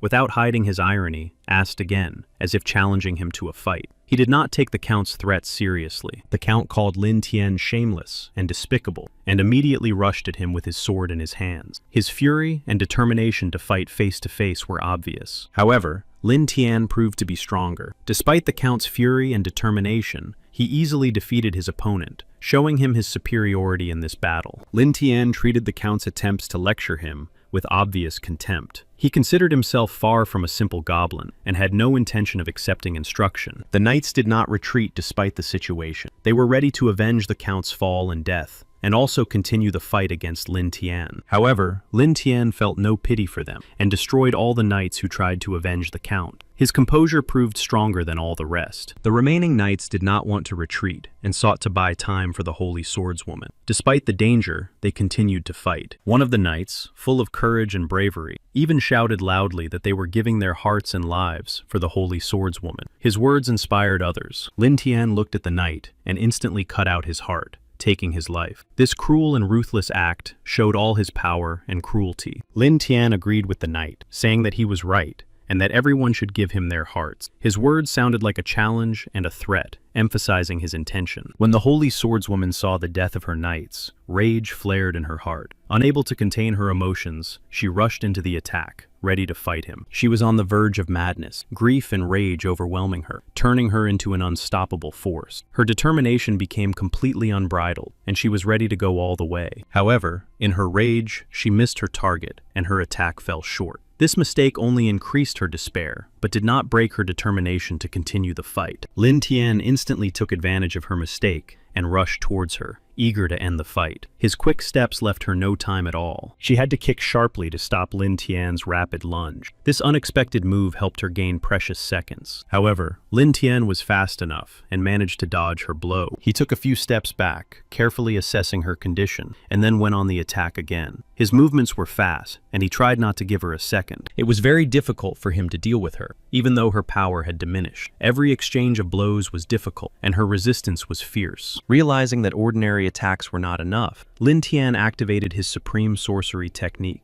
A dark magical energy began to gather around him. He directed magical threads toward the holy swordswoman, and thin but dangerous streams of energy, woven from darkness, rushed straight toward her. Simultaneously with the attack on the holy swordswoman, Lin Tian directed some of the magical threads toward her remaining knights. The threads passed through them mercilessly. The holy swordswoman sank deeper and deeper into despair. Seeing her knights fall one after another, and her strength leaving her, she lost all control of herself. With her last hope, the holy swordswoman activated her divine sacred sword technique. Her body flashed with a dazzling light. The blade became a source of pure divine energy. Despite the power of her attack, Lin Tian managed to dodge. At the decisive moment, he shifted to the side. Lin Tian quickly assessed the situation and came to the conclusion that using ordinary demonic techniques against the Holy Swordswoman would have only a limited effect. If the fight continued at the same pace, there was a risk that both would be seriously injured and possibly even killed. She realized that she had to end it all, and she had to make a decision today. Lin Tian asked her if she liked the taste of defeat. His words sounded like mockery, emphasizing his confidence. However,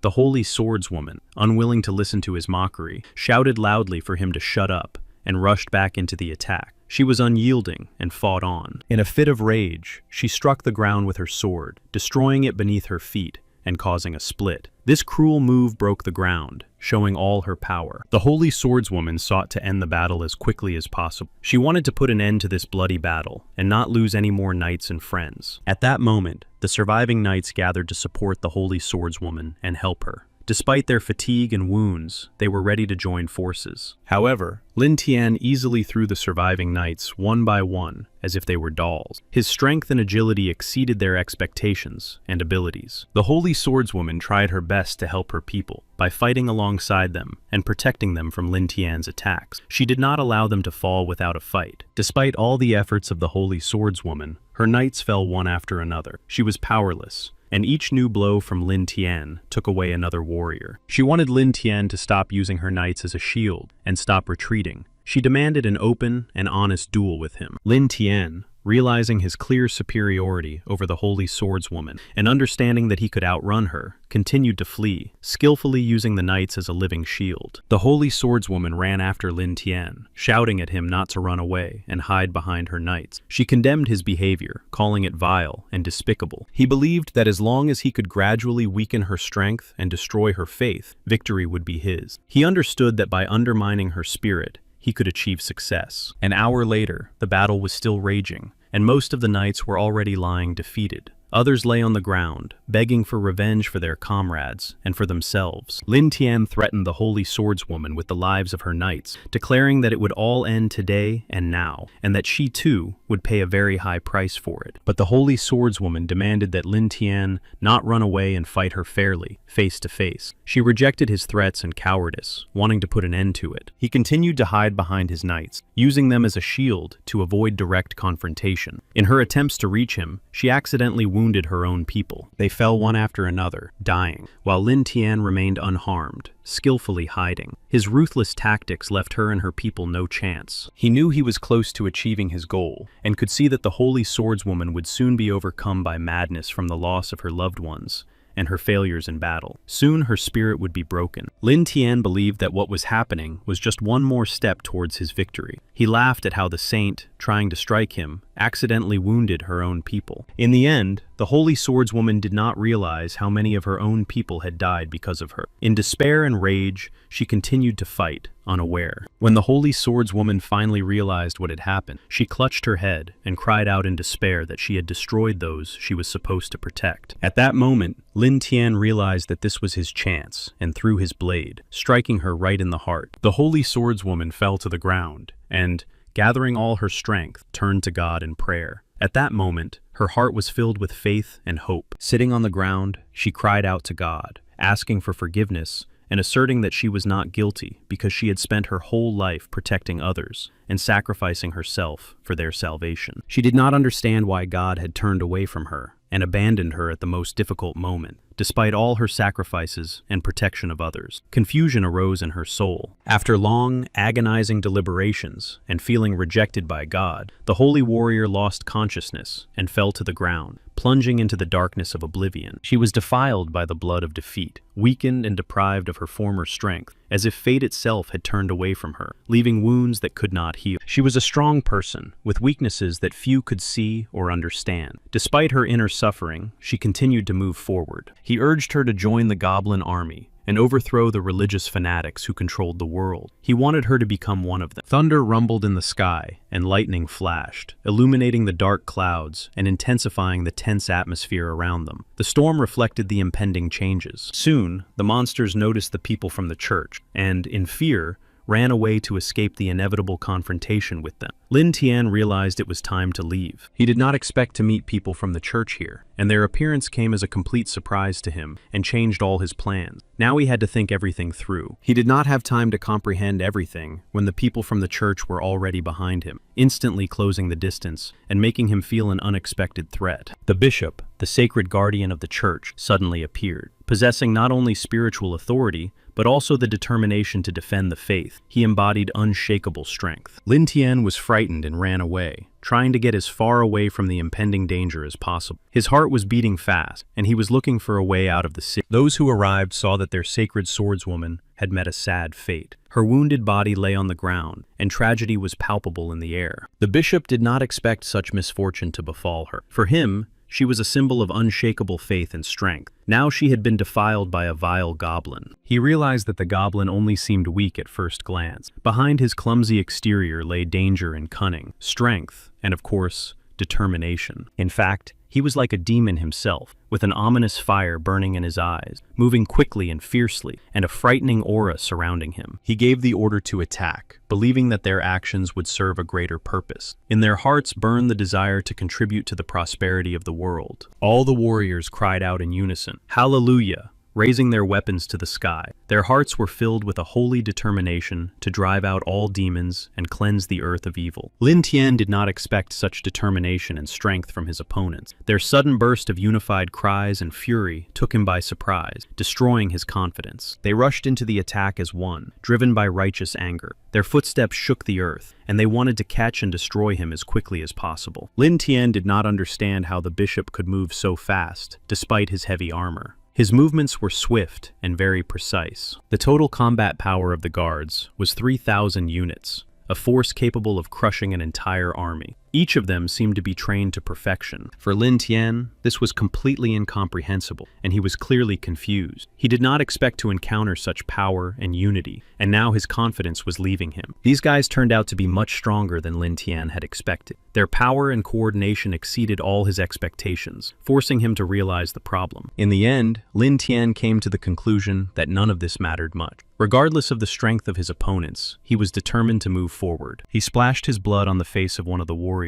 The drop of his blood that fell on the warrior's face had a special power, and it seemed to take away the warrior's energy and strength. The warrior fell to the ground and began to scream loudly, expressing his pain. His voice carried throughout the area, filled with helplessness in the face of the impending danger. His holy power slowly drained from his body, leaving him defenseless against the enemy. With each passing moment, he felt his life energy fading away. They rushed after him, knowing full well that they were not dealing with a mere goblin, but a real demon, a creature with dangerous powers and evil intentions. Lin Tian fled, realizing that he needed to change his plan. His opponents were too strong and well coordinated. He understood that his previous tactics would not work. They took the holy martyr, believing it necessary to return and cleanse her body and soul after the desecration. For them, it was even a sacred duty. The knights did not understand why he was leaving, and not trying to deal with the goblin and rescue Ifria. Their confusion grew because they expected decisive action, but he replied that it was too late for all that. Events were out of control,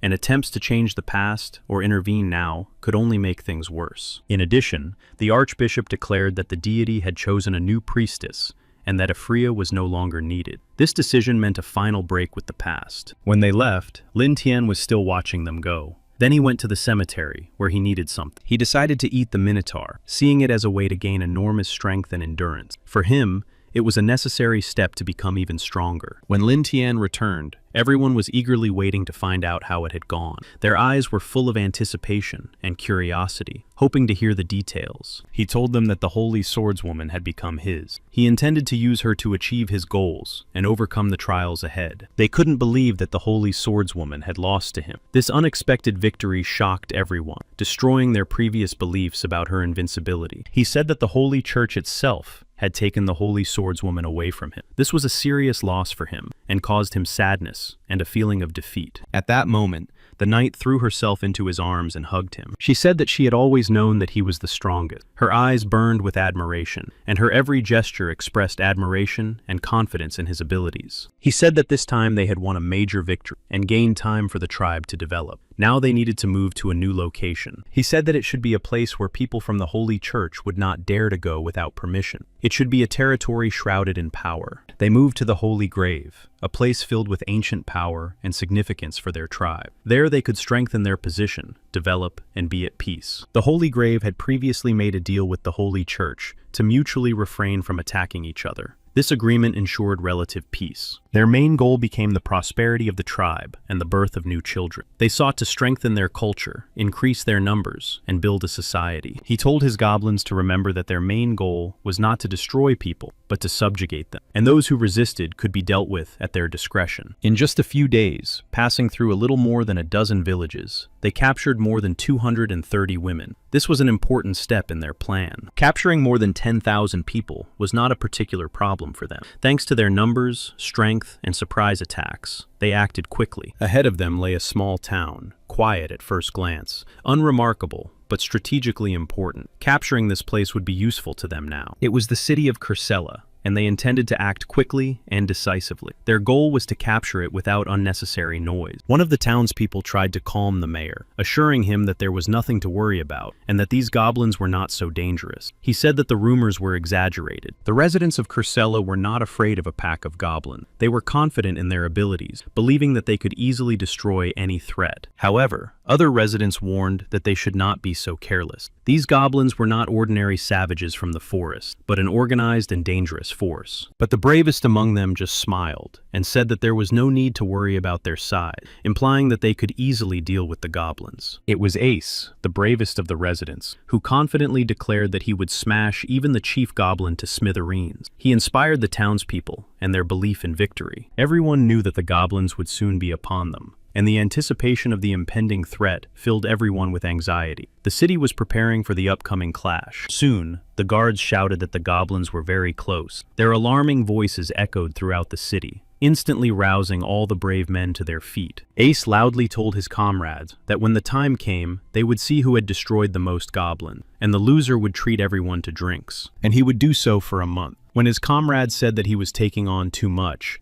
Ace confidently replied that he could handle everything himself. He added that all they had to do was wait for the time to come and then watch him fight. Everything would be decided, and then everyone would show what they were capable of. But soon, they all became frightened. The looming danger became real and tangible, for their confidence began to crumble under the pressure of fear of the enemy's strength. Each of them realized that the goblins were not as weak as they had seemed before. They saw dust rising in the distance from the monsters, and the goblins were already rushing towards the city. They needed to prepare for the impending threat. In addition, they noticed the dragon on which Lin Tian was standing. Its imposing silhouette against the backdrop of flames and dust instilled even more fear in the hearts of the people. Ace was the first to fall, his legs buckling beneath him. He couldn't understand why the goblins had come with the dragons. They began to retreat, thinking that they had been deceived about the weakness of the enemy. The unexpected appearance of dragons, alongside goblins, shattered their confidence and will. Lin Tian, looking down from atop his dragon, wondered if any of the humans were really ready to fight him, and why there were so many of them. Soon, the goblins were already fighting the humans. The battle raged fiercely and mercilessly, the sounds of clashes and screams filling the air, indicating their determination. Someone called out to Ace, reminding him that he had said he could handle the goblins. This call became a challenge, urging him to show his strength. Ace hid like a coward, shouting loudly that the goblins were very scary. His fear was obvious, and his words contradicted his previous bravery. One of the goblins approached Ace, and he was furious.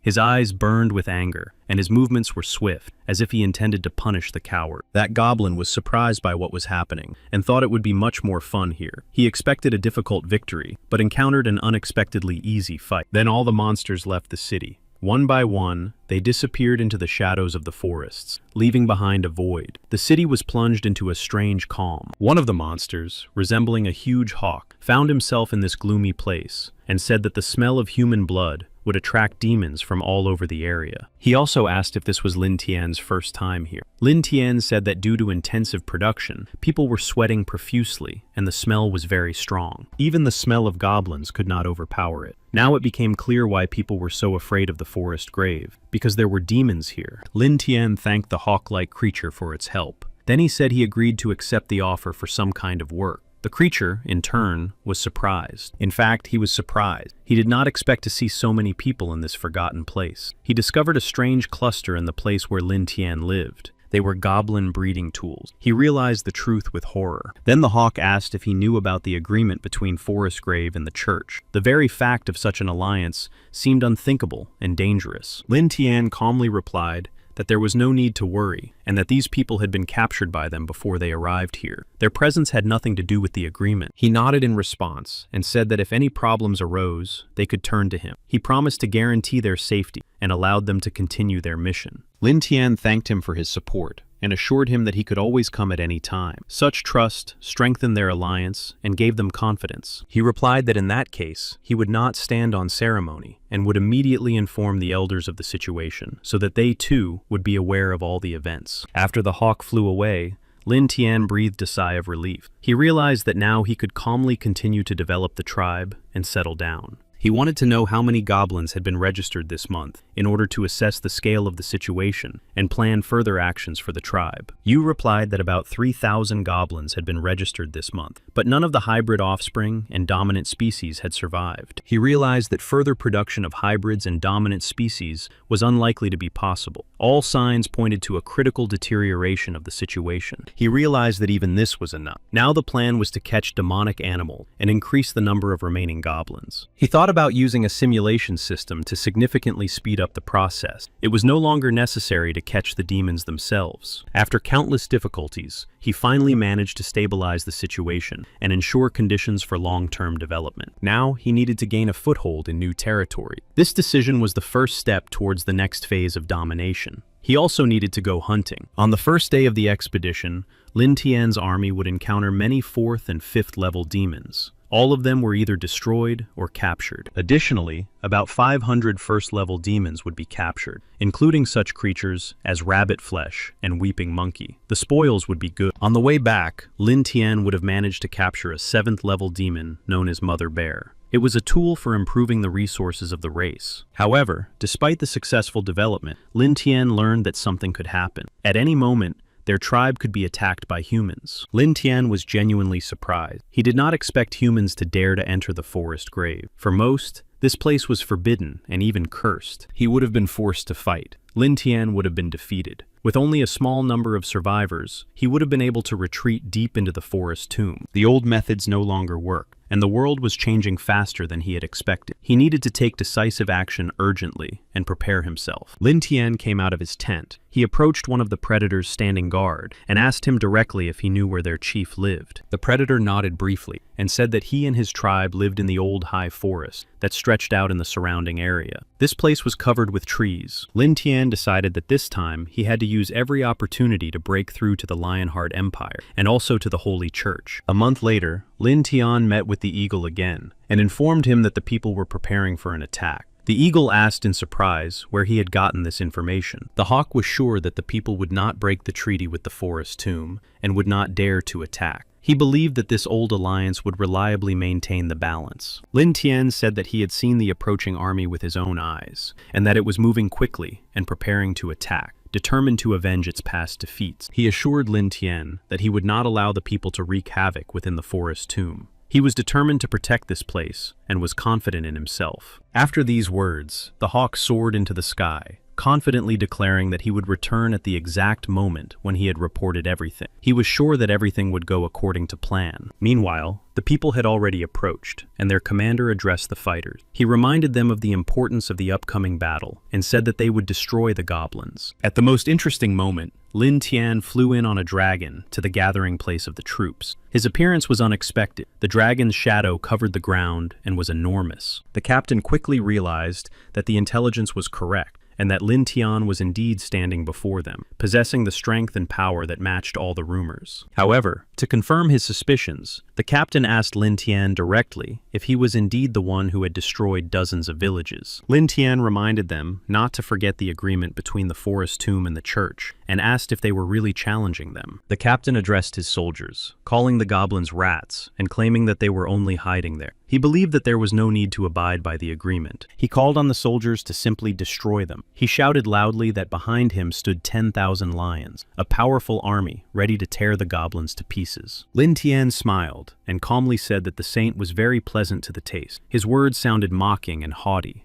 ridiculing them. He added that the saint was sweeter than any honey. It was insolence and mockery. The other exploded and loudly ordered the goblin to shut up. His voice trembled with rage, and his anger burst out, not allowing him to tolerate such insolence and mockery. He ordered the warriors to move forward and avenge all those who had died. His voice was full of determination and anger, urging the fighters to show no mercy to their enemies and to fight. He added that by noon, Lin Tian's race would be in great trouble. It was like a stern warning, foreshadowing an imminent and dangerous trial for them. But Lin Tian, without losing his composure, asked a counter-question. Was the captain talking about his plan? There was no surprise in his voice. He already knew everything about the plan. 10 minutes earlier, a discussion had begun among them. One of them talked about how these insignificant goblins were able to capture so many people and monsters. They had seen with their own eyes that the monsters captured by the goblins were truly impressive, huge, with ugly muscles and an ominous aura. These creatures were clearly not ordinary prey.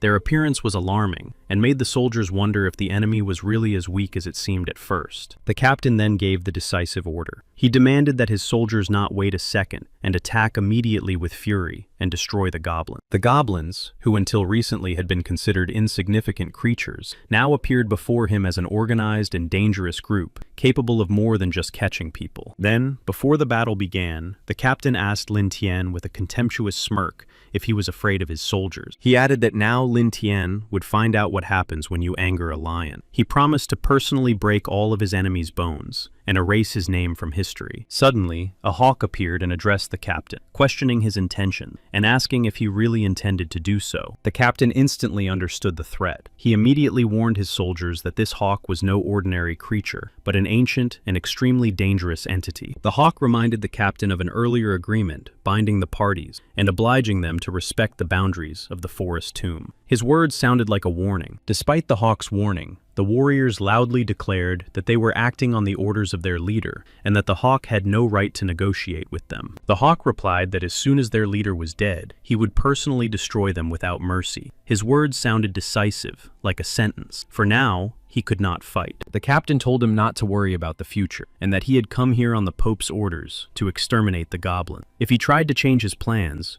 he would meet his own demise. The captain shouted loudly to his soldiers to continue the attack, ordering them not to stop at anything. The hawk rebuked the soldiers for daring to come and go as they pleased, violating the sacred boundaries of the tomb. But he did not want to allow this. Then the captain realized that the hawk was not just a forest predator, but had decided to protect the goblins. The resistance would be more serious than he had expected, and much more dangerous. The hawk replied that you could say that, and that he was indeed protecting the goblins. Then the guard, watching the growing tension closely, suggested that the captain retreat. He understood that a confrontation with such an enemy would be difficult. The captain sharply interrupted the guard, asserting that the lions of the empire would rather die in battle than become deserters, and he promised to personally destroy anyone. The guard then replied that this was not an escape at all, but a strategic retreat and preparation for an even larger and more decisive battle. Lin Tian himself did not ask the hawk for forgiveness for what had happened, taking full responsibility upon himself. He understood that the situation had arisen because of his actions. The latter replied that what had happened was not only his fault, but part of a larger plan. It was done to show that the forest tomb was not afraid of them. He also urged Lin Tian to develop his tribe more quickly, reminding him that many elders believed in him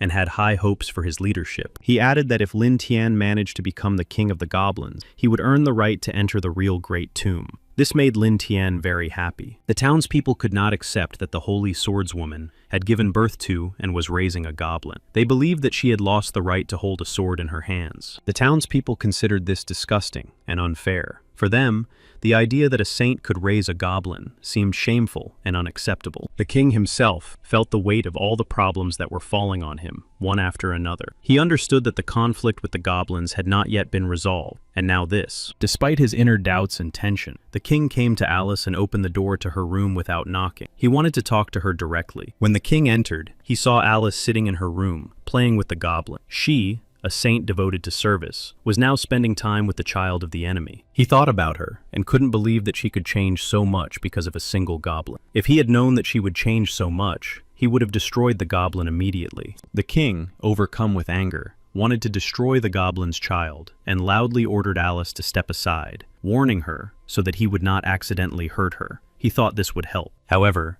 Alice resolutely stood up to defend the goblin child. She did not allow anyone to harm him and stood between the king and her baby. The king shouted loudly that for the sake of the empire and the people, he had a duty to bring Alice back to the true path. He considered it his duty to set her on the right path. In response to his words, Alice abruptly grabbed her sword and pointed it at the king. This unexpected action showed the depth of her convictions and her willingness to defend herself. The king was horrified by her actions and did not expect that the saint he trusted could behave so sharply and aggressively. His heart sank with fear. She couldn't believe that even he, the king and the man she trusted and served, could treat her so cruelly and uncompromisingly. Suddenly, a priest entered the room, used his power, and took the sword from Alice. His appearance was sudden and decisive, and he took control of the situation. It was a technique called Holy Radiance, a powerful and rare ability of the priest that allowed him to easily neutralize aggression and take away weapons. The priest possessed many high-level sacred skills. In addition, the priest announced Alice's prison sentence, requiring her to serve time for violating sacred laws. The king decided to leave the final decision to the priest, realizing that he himself was incapable of harming her. Deep down, he felt very sorry for Alice. She cried out that she could no longer be a saint,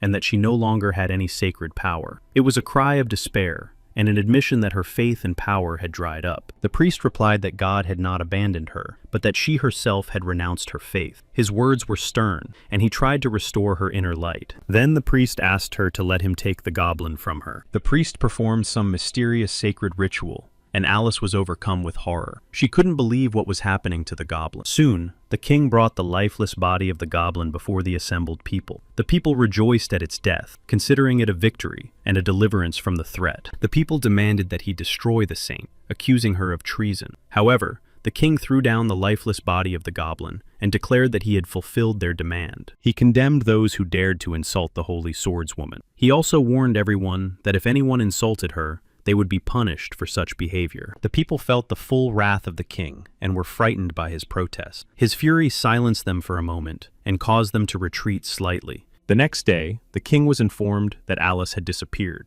This news caused alarm and confusion, for the disappearance of the saint could now have consequences. Upon hearing the news, the king jumped up from his throne, unable to believe his ears. His face was contorted with shock, and Alice's disappearance seemed very unlikely. In Lin Tian's tribe, one of the goblins proudly boasted of his ability to use magic. He was very pleased with his achievements. Lin Tian decided to give the goblin even more meat so that he could reach the 70th level. This decision was dictated by the desire to strengthen his tribe. The goblin asked for even more meat so that he could reach the 70th level. He was sure that his magical power would increase significantly. Lin Tian replied that the forest was full of monsters and suggested that the goblin go hunting and catch them himself. They thought it was very dangerous outside. Lin Tian warned that even here, close to him, it was unsafe, so they decided to flee into the forest. He understood the threats that lurked in their surroundings. Lin Tian also thought that the more he spoiled the goblins, the more lazy and useless they became, as if their legs were hanging down on him. Suddenly, Lin Tian noticed someone approaching him. He became alert and looked closely at the shadow approaching him through the trees. The approaching figure turned out to be a hawk. Lin Tian immediately realized that this was an important meeting. The hawk, a symbol of strength and wisdom, could bring him some news. The hawk told Lin Tian that he wanted to introduce him to other rulers. He was very happy about this opportunity, because joining forces promised possibilities. He knew that it was important to have many acquaintances, because, in the event of a clash with a powerful enemy that could not be dealt with alone, then the hawk noted that it was good that Lin Tian was not opposed to this idea. Then he said that behind him, it turned out to be a golden monitor lizard, half human. His unusual appearance gave him a special look, but Lin Tian understood that he was very strong. The golden monitor lizard had already approached the cage with the prisoners, and Lin Tian asked him if he was interested in them. He looked at them closely. The monitor lizard suggested getting rid of the prisoner, saying that these people looked too appetizing, and proposed killing them and then dividing the spoils among themselves. However, the hawk reminded the monitor lizard that he had promised to eat only one captive. The monitor lizard also believed that Lin Tian was a pathetic piece of trash and that the forest belonged to them, so they could do whatever they wanted with it. The hawk ordered the monitor lizard to go south, but the monitor lizard insisted that he was right, and that since he was willing to share the spoils, he had the right to stay. However, Lin Tian intervened and declared that the monitor lizard had no right to decide that everything belonged to him, and that such matters had to be decided jointly with him. The monitor lizard was dissatisfied with Lin Tian's tone and began to get annoyed, feeling that he was not being respected. His anger grew, and the tension between them intensified. At the very last moment, a hawk stood between Lin Tian and the angry monitor lizard. Its presence immediately changed the monitor lizard's subsequent actions. The hawk warned the monitor lizard one last time to leave the area, or he would die. It was a harsh warning that emphasized the seriousness of the situation. Despite the warning, the monitor lizard insisted that the hawk wanted to take all the prisoners for himself and tried to negotiate an equal division of the people. Then the hawk became very angry. His patience snapped, and rage filled his action. He was ready to use force to stop this and show him his place. Despite everything, the monitor lizard stubbornly repeated his words and declared that the hawk would not always be there to protect him, and that he would ultimately do as he pleased. In the end, the monitor lizard was forced to back down, realizing the seriousness of the threat. The hawk apologized to Lin Tian for the conflict, showing respect. Lin Tian replied that there was no need to apologize, and instead asked what the lords of the Great Tomb would have done if he had destroyed the monitor lizard. The hawk replied that the lords of the Great Tomb would probably punish him for disobedience, or, conversely, allow him to take the place of the ruler of the South. He realized that being the ruler of the South meant not only power, but also the need to summon demons, taking on their power and all responsibility. He also realized that as ruler of the South, he would no longer be able to destroy demons as freely as before. But for Lin Tian, that no longer mattered. Meanwhile, his goblins continued to hunt monsters tirelessly, gathering resources and strengthening their forces to prepare for the trials ahead. One of them evolved and felt that he had become larger. His body was changing, acquiring new features, and he realized how much he had grown, feeling the changes inside. He decided to test his strength and chopped down several trees in a row. Each falling tree confirmed his power and confidence in his new abilities. In the water, the little monster tried to catch a dragonfly, moving slowly and making no sudden movements. He even seemed to be playing a little with his future prey. But just as the little monster was trying to catch the dragonfly, the goblin suddenly attacked it, grabbed it, and ate it. The hunt was interrupted. The goblin was stronger. The goblin thought it was a baby, but in fact the creature was more than 1.5 meters long. Now it had almost completely devoured its prey. The goblin and his companions admired their prey, amazed by its size and taste. Success in hunting brought joy and confidence in their own abilities. They thought there could be more food, wanting a bigger catch. The hope for new prey gave them all the incentive to continue hunting and strive for better. The baby's mother could not find him and thought that he was constantly going somewhere without permission. Because of this, she considered him a disobedient and worthless child. She hoped that since the child belonged to the chief, no one would dare touch him. This gave the mother confidence that the baby would be protected from danger. Soon, she found only the child's bones. The mother was overcome with horror and deep sorrow at her loss. Her heart was filled with pain and despair at the hopelessness of the situation. She also saw the goblins and couldn't understand how they dared to attack them despite their status. This intensified her growing sense of helplessness. The goblins considered all words nonsense and, filled with rage, decided to destroy their tribe. Their anger and cruelty knew no bounds, and they prepared for a new attack. At that moment, the defender came out and shouted loudly, declaring that the goblins did not respect the chief's wife. His cry was loud, and he was ready to defend her. He even seemed to run up to the goblin to engage in combat. But suddenly, another goblin stabbed him in the back. The attack was swift and unexpected, and the defender, finding himself in a vulnerable position, fell to the ground. Then the goblins caught the little monster's mother and decided to take her to their chief, hoping that this would bring them additional benefits and strengthen their position. The chief's wife screamed for help, her voice filled with despair and fear. She did not know how to deal with the situation, and her cries echoed throughout the tribe. The whole tribe was on its feet, but the chief was nowhere to be found. Everyone was confused, not knowing what to do next, and panic began to spread among them all. The enemy tribe began to fight the goblins, fiercely defending their land and honor. The battle raged with incredible force, each fighting for their life. But the goblins had just leveled up and become even stronger. Their strength and endurance were astonishing, and despite desperate resistance, the tribe was weak. It cost the goblins nothing to destroy everything in their path. Their cruelty and ruthlessness knew no bounds, and they did not hesitate to destroy everyone and everything. The Varens didn't stand a chance. Despite their desperate resistance, the forces were unequal, and the goblins, with their superiority, quickly broke through their defenses. The goblins immediately devoured their fallen enemies, becoming even stronger. Their power grew, and they seemed to feed not only on flesh, but also on the very spirit of victory. One of the Varens tried to attack a goblin from behind, hoping to take him by surprise, but the goblin, sensing every movement, reacted quickly and parried the blow. The goblins decided not to destroy everyone completely, so that the tribe could reproduce and attack again soon. This was all so that they could come back later and claim victory. The surviving monitor lizards were in terrible condition. Their bodies were wounded and their spirits broken. They couldn't understand where their leader was and why he wasn't there at such a moment. When the chief returned, he saw this terrible scene: destroyed tents,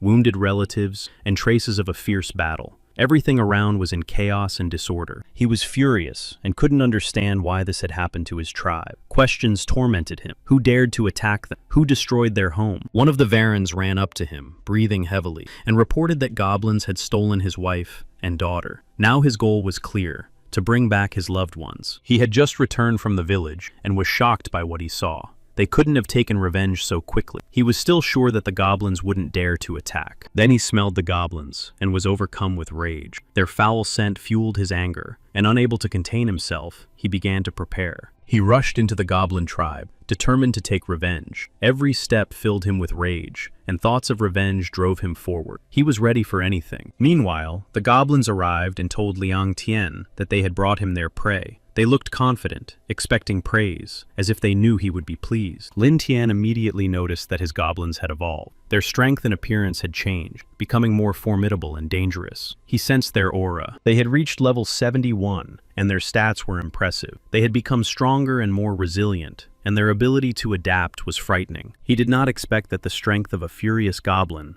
would almost equal his own, and that this was only one of the variations of mutated creatures. He also realized that if he gave the goblins the right equipment, they would become even stronger. This opened up new opportunities for him to improve their qualities. The wife and daughter of the monitor lizard screamed, demanding to be released, but the goblins ignored them and continued to hold them, considering these animals to be nothing more than trophies. She thought the goblins wouldn't dare touch them, but one of them grabbed her by the head and squeezed it so hard that she felt a sharp pain and cried out. The goblins told Liang Tian that they had brought them especially for him. They displayed them as trophies, hoping that this would strengthen their position in his eyes even more. Liang Tian realized that the goblins had kidnapped the family of the monitor lizard that had previously been with them. This was a new move in their game. Lin Tian was pleased. She said that this was indeed the case, and that her husband, the chief of the southern region, believed that the goblins should fear his power. She was sure that he would come and destroy them. Liang Tian laughed when he heard her words. He thought that the one who had threatened to destroy his tribe was now in a position where his wife and daughter were captives. She cursed him, her voice piercing. She wanted him destroyed. She considered him worthless and disgusting. She hated him. He stood up and, unable to control himself after her words, struck her. Her face contorted with rage, and she fell to the ground. His anger was uncontrollable, and he knew it. Then he calmly handed her and her daughter over to his goblins. They eagerly surrounded her, ready to play their part in this cruel and even evil plan. The goblins thanked him for his mercy, expressing their gratitude for such valuable prey. They pounced on her, wishing him a long life. Unable to contain their greed, they began to fight among themselves for the prize. Each tried to snatch her from the hands of the others. They did not even spare each other. Then Lin Tian, who had been watching the goblins fight, approached one of them and asked what they were doing in the monitor lizard tribe that had brought them 2 pieces of loot. The goblins said that they had destroyed almost all of the enemies of the monitor lizard tribe, eaten most of them, and left those who survived to reproduce again. Lin Tian praised them. He noticed one who stood out from the rest with his strength. He recognized that he was capable of bringing in a lot of prey. The goblin heard the praise and felt that he was being overrated. He knew his role and understood that he had to do his part. He was very modest. Soon, a monitor lizard appeared with rage in his eyes, demanding the return of his wife and daughter, who had been taken by the goblin. He was determined to bring them home and save them. He realized with horror that he was too late. The goblins had already killed his family, leaving only fragments of memories of what had once been his life in reality. Lin Tian came out to him, his face calm, but with a sly smile on his lips. He approached the monitor lizard, enjoying his torment, and said that he was too late. The monitor lizard, unable to control himself, shouted that he would destroy everyone involved in the death of his family. His eyes burned with the fire of vengeance. He believed that blood must be paid for with blood. He rushed to attack Lin Tian. His movements were swift. He rushed towards his enemy, ready to destroy him, even if it cost him his life. The monitor lizard began to exude a powerful, crushing energy that rippled around him, causing the air to vibrate. His eyes flashed with a bright light. Lin Tian was not far behind, concentrating and enveloping his body in an aura of concentrated energy. With willpower and determination in his eyes, he went on the offensive. Lin Tian not only managed to go on the offensive, but also delivered a swift blow that broke through his opponent's defense. His attack was so fast that the monitor lizard couldn't understand what had happened and how Lin Tian had managed to wound him. He looked at the wound in disbelief. He also noticed that Lin Tian had disappeared from view. Lin Tian believed that since Varen had come to his own demise, he would gladly help him in this. He was not going to give him a chance. No one would come to his aid. However, Varen was confident in his strength and believed that he could defeat Lin Tian, even without anyone's help. His pride prevented him from asking for support. Then Varan used a special technique called growth stimulation. His body began to change rapidly. His muscles filled with strength, and his skin became covered with strange patterns. Varen shouted that he possessed infinite strength and that no one could stop him. He looked at Lin Tian and asked how he intended to fight him. One of the goblins watched and felt the air around him tremble with tension. His eyes widened, and he realized that the situation was getting out of control. Lin Tian thought that first he needed to use the element of surprise to slow him down, and then infect his blood. He was thinking about his next move. Suddenly, Varen felt a sharp pain in his back. Someone had suddenly attacked him from behind. Lin Tian did not have time to understand what was happening and who had struck the blow. The monitor lizard screamed even louder in pain and tried to turn away, but the attacker didn't give him a chance, and the attack continued with increasing force and speed. Lin Tian was in shock. It turned out that the attacker was a holy swordswoman who had escaped from the palace and come to the field. Her appearance was unexpected and decisive, and she burst into the battle. The holy swordswoman then declared that she had finally found the place where Lin Tian was. Her words were full of confidence. No one knew if she had come with good or evil intentions. Despite the fact that the holy swordswoman had arrived in time, the goblins still tried to catch her. Their greed and fear of her power drove them to act. However, the holy swordswoman herself was lost. Her thoughts were confused, and her heart was heavy with inner turmoil. Despite her determination and strength, she appeared weak. Despite her fatigue and pain, the holy swordswoman was able to destroy Varana with the help of a rusty blade. Her determination was stronger than any fear, and she did not retreat. She also had a goal to find Lin Tian. Lin Tian was glad that she had lost consciousness. However, he was on guard and was not sure if she had come with good intentions. Another goblin tried to finish off the holy swordswoman despite her help, and everyone considered him very stubborn and cruel. His persistence alarmed them. Lin Tian calmly explained to the goblin that the swordswoman was already unconscious,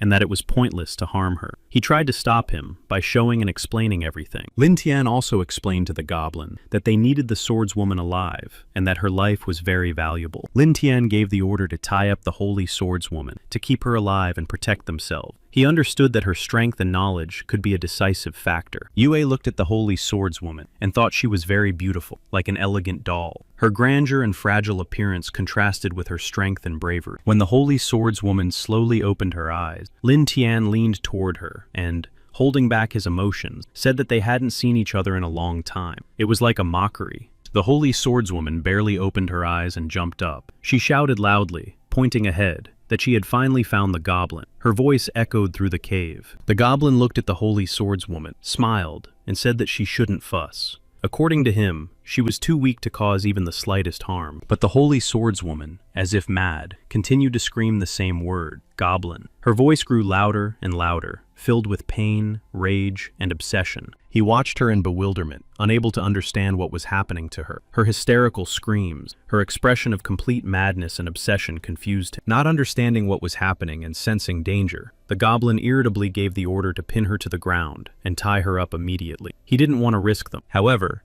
as soon as they tied her up, the holy swordswoman immediately broke free from her bonds, as if she hadn't even felt them. The ropes literally slipped off her body, as if they weren't there. Instantly freed, the holy swordswoman found herself next to the goblin. Her movements were swift and precise, as if she had always been ready for this. Unexpectedly, The holy swordswoman fell to her knees in front of the goblin, and, unable to contain her emotions, loudly declared that she did not wish to be enemies with him. Her words were sincere. The holy swordswoman immediately confessed that she had come to accept her fate, and that she must bear the goblin's child. She accepted a heavy burden that would change her life. Everyone around her could not understand why the holy swordswoman suddenly began to cry and fell to her knees, begging the goblin. Her tears and pleas seemed to contradict her principles. The goblin could not understand whether she was serious or whether it was just a deception. His gaze darted from side to side, and her pleas seemed strange and incomprehensible to him. The holy swordswoman confidently declared that the enmity between them was over and that she wanted another child from the goblin. She was ready to tie her life to him. The goblin did not immediately understand why she wanted another child, but then realized that she already had another child. This realization caused mixed feelings. He wanted to know where this child was now. His voice became serious and alert, and he wanted to understand if the baby was safe and what had happened to him. With bitterness and tears, she began to tell him that the villains had destroyed the child. Her voice trembled, and she begged for forgiveness, bearing the burden of loss and guilt. He realized that her defeat had caused a nervous breakdown. He noticed that she had mistakenly perceived what had happened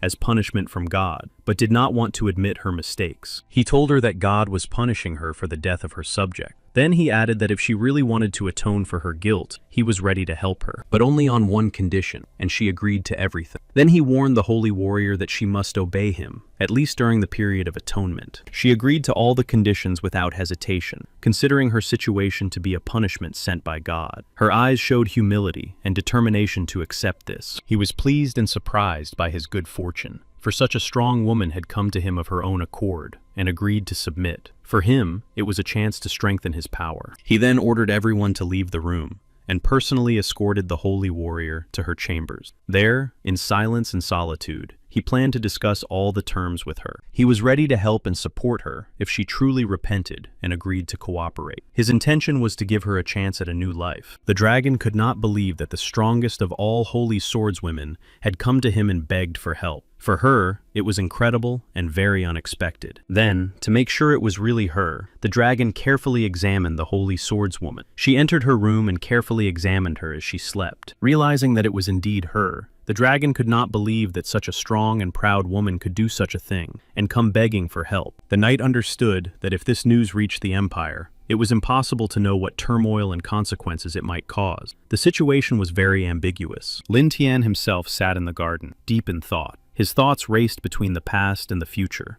between dangers and future events. When asked what would happen to the holy swordswoman, Lin Tian replied that she should stay close so that she would not run away and do anything unpredictable. Yu humbly accepted the order and immediately set out to carry it out. She understood the importance of this task and was ready to do everything to maintain peace. He also asked Yue to prepare a list of everyone who had fallen ill and died that month. He needed to understand the scale of the disaster and take measures to prevent it. He realized that the death of Varana would attract attention and could cause problems. To strengthen his position and deal with the consequences, he needed the support of the hawk. Upon learning that Lin Tian had killed the chief of the Varan tribe, the hawk was shocked. The news was unexpected and disturbing. He immediately abandoned his meal. The hawk told Lin Tian that despite the difficult situation, he still had a chance. If he replaced the leader, he could seize power in the Big Grave area. Lin Tian replied briefly that he was not interested. He was not going to discuss a replacement, but asked for permission to transfer power to his subordinates. Hawk replied that this option was possible, but if Lin Tian sent his subordinates in his place, it would be risky. A mistake could cost him dearly. Lin Tian insisted that Hawk explain in detail what risks might arise if he sent his subordinates instead of himself. He wanted to understand all the threats. The Hawk explained that the Southern Demon of Sleep had held his position for many years, and now a struggle for leadership was sure to begin. If Lin Tian went himself, he would win. But if his subjects went, they might lose the battle. Lin Tian himself had no idea who the Demon of Dreams was. It was the first time he had heard that name. It was an 8th rank magical creature with the ability to control the world of dreams. It could directly influence the consciousness of anyone who was asleep. Hawk also explained that the Dream Demon's combat abilities were quite weak, so he could never directly oppose the former leaders of the region. Lin Tian sat and pondered what it would be like to take the most famous and respected holy swordswoman in the world and bend her to his will. Wouldn't that be perfect? Lin Tian expressed his desire for Hawk to take him to the sleep demon himself. He did not seek hostility. On the contrary, He wanted to offer cooperation. Soon, Hawk brought Lin Tian to the abode of the Demon of Sleep.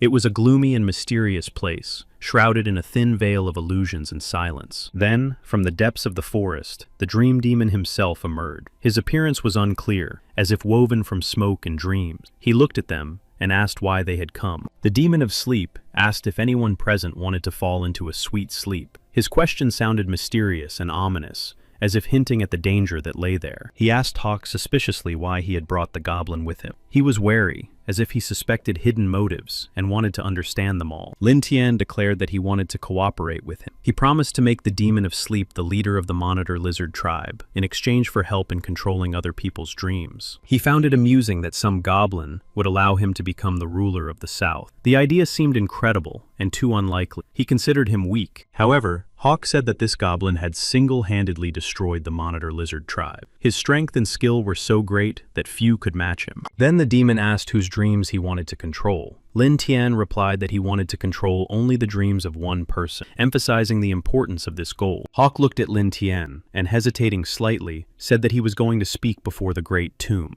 He asked directly if Lin Tian was sure of his decision, but at that moment, Lin Tian stopped him and asked him to wait a moment. He said he had a new plan, and an idea that could change everything. While the demon rejoiced, enjoying the prospect, Hawk watched him closely and asked Lin Tian if he understood that the spirit could not be absorbed, and if something went wrong, the cooperation would not happen. Then, Lin Tian opened the system and began to carefully study the explanation related to the demon. Lin Tian confidently noted that an ordinary goblin would indeed be unable to cope with such a creature. But he was not ordinary. He was a special goblin. He turned to the Demon of Dreams and suggested discussing the details of their possible cooperation in detail. He wanted to understand the principle of controlling dreams in detail. The Demon of Dreams replied with confidence that anyone who dared to look him in the eye would no longer be able to escape his control. The power affected the consciousness. He added that if the victim had a weak will, they would not even be able to realize that they were in a dream. In this state, the victim was completely subject to influence. Then, Lin Tian, with determination in his eyes, rushed forward as if to test whose power would prevail. Was it the power of the Demon of Sleep,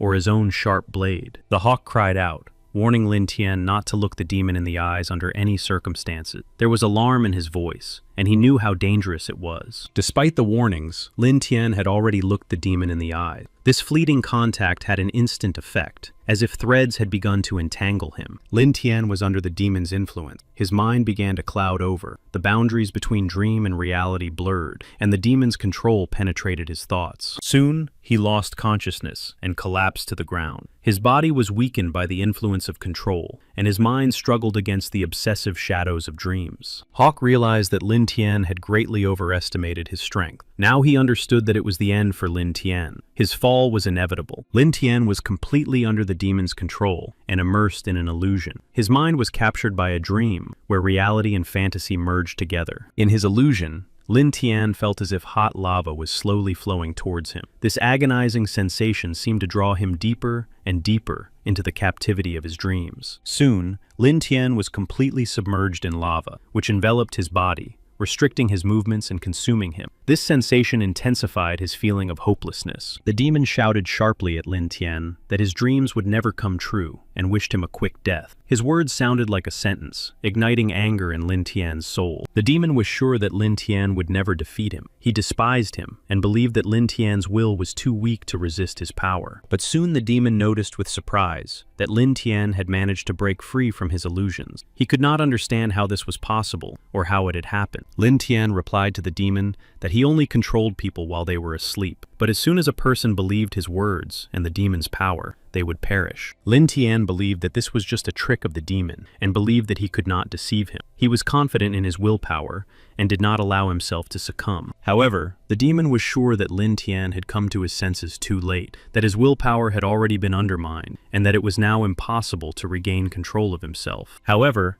Lin Tian managed to strike the demon, surprising it with his unexpected strength. The demon could not understand how the goblin had managed to break through everything and attack. But Lin Tian had a problem. He couldn't get his weapon out in time. The demon's illusions and the pressure of battle prevented him from concentrating on it. But after a moment, Lin Tian still managed to get his weapon. Despite the pressure and distractions, his determination and experience helped him overcome his confusion. He directed the power of his weapon at the demon and attacked with a powerful blow. The The demon was stunned and did not expect such strength from Lin Tian, which turned the battle around. The demon could no longer escape. He was completely in Lin Tian's hands. He caught him off guard, and weakened, he lost the ability to resist and became a prisoner. Lin Tian managed to take away the demon's ability to control dreams. Now this powerful ability was in his hands, opening up new possibilities for him. Even Hawk himself was surprised at how skillfully Lin Tian had managed to master the demon's power and take away his ability to control dreams. Then Hawk asked Lin Tian if he was okay after such a tense battle, showing concern and readiness to support him if necessary. He admitted that he was in shock and still did not understand how Lin Tian had managed to defeat the demon.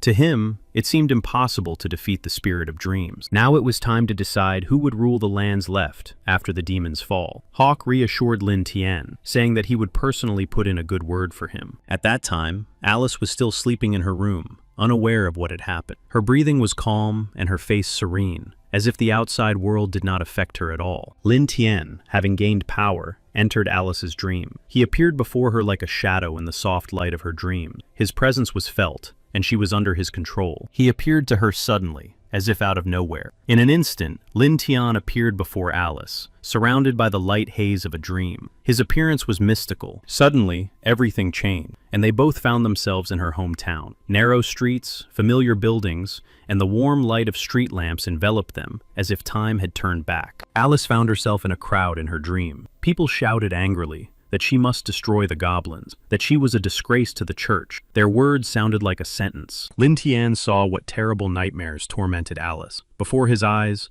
unfolded a scene of pain, fear, and guilt. Her mind was filled with voices of accusation. Seeing Alice's suffering, Lin Tian thought that this was exactly what was needed. These nightmares were the path to her heart, to her weaknesses. He realized that through them, he would be able to act. In this dream, Lin Tian appeared before Alice like a deity, radiating a dazzling light. His image filled the space with power and grandeur, and everyone froze. In the dream, Lin Tian was dressed in white robes, with huge white wings behind his back. His face was hidden by a shining light, making his image seem majestic. Everyone around him, seeing his majestic appearance, thought that God had appeared before them. They knelt and bowed in reverence and awe. But despite their reverence for the supposed God, the crowd continued to shout at Alice, accusing her of being a demon and demanding severe punishment for her. The crowd demanded that Alice accept punishment and was ready to destroy her in order to purify themselves of the demon. Their hatred was so strong that it seemed insurmountable. She looked back, trying to escape from the angry crowd,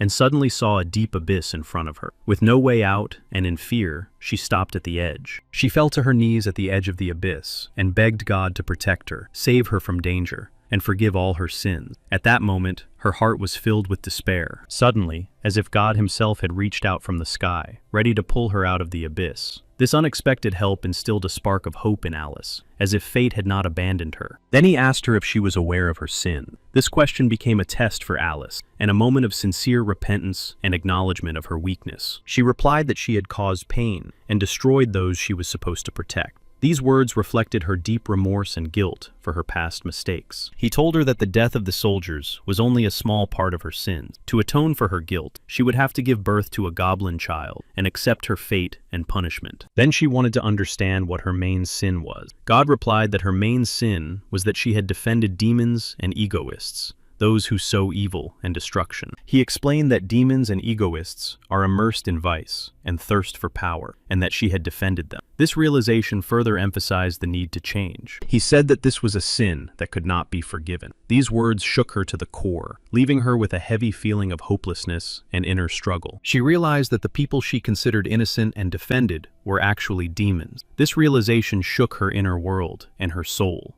In an instant, the people standing around her were transformed into demons in her eyes. This vision intensified her fear and confusion, plunging her into a dark abyss of doubt. Everyone began to shout that she was in league with the goblin, demanding that she be burned at the stake. These accusations exacerbated her despair, making her feel betrayed. The crowd shouted that she should be sacrificed to the Lord. These words filled her soul with horror and incomprehension, intensifying her sense of danger and betrayal. She could no longer hold back and exploded with rage, spilling out all the pain and anger that had built up inside her. Her anger became a reflection of her inner struggle. She began to destroy those who accused her. She shouted that they were real monsters. In her anger, the whole truth was revealed about who really brings evil to the world. Everyone began to scatter in panic, but she was relentless and caught up with everyone, not letting them go, showing her strength and determination not to tolerate injustice. In the end, she found herself back on the ground, sighing deeply and turning to God, admitting that she had betrayed those she was supposed to protect, feeling the weight of her sins. He told her to look around carefully, and that people craved her protection, but did not want to protect her themselves. She realized that she was alone in the fight, despite expectations. As soon as she left the church for the people, she turned into a demon. Their eyes were full of fear and hatred,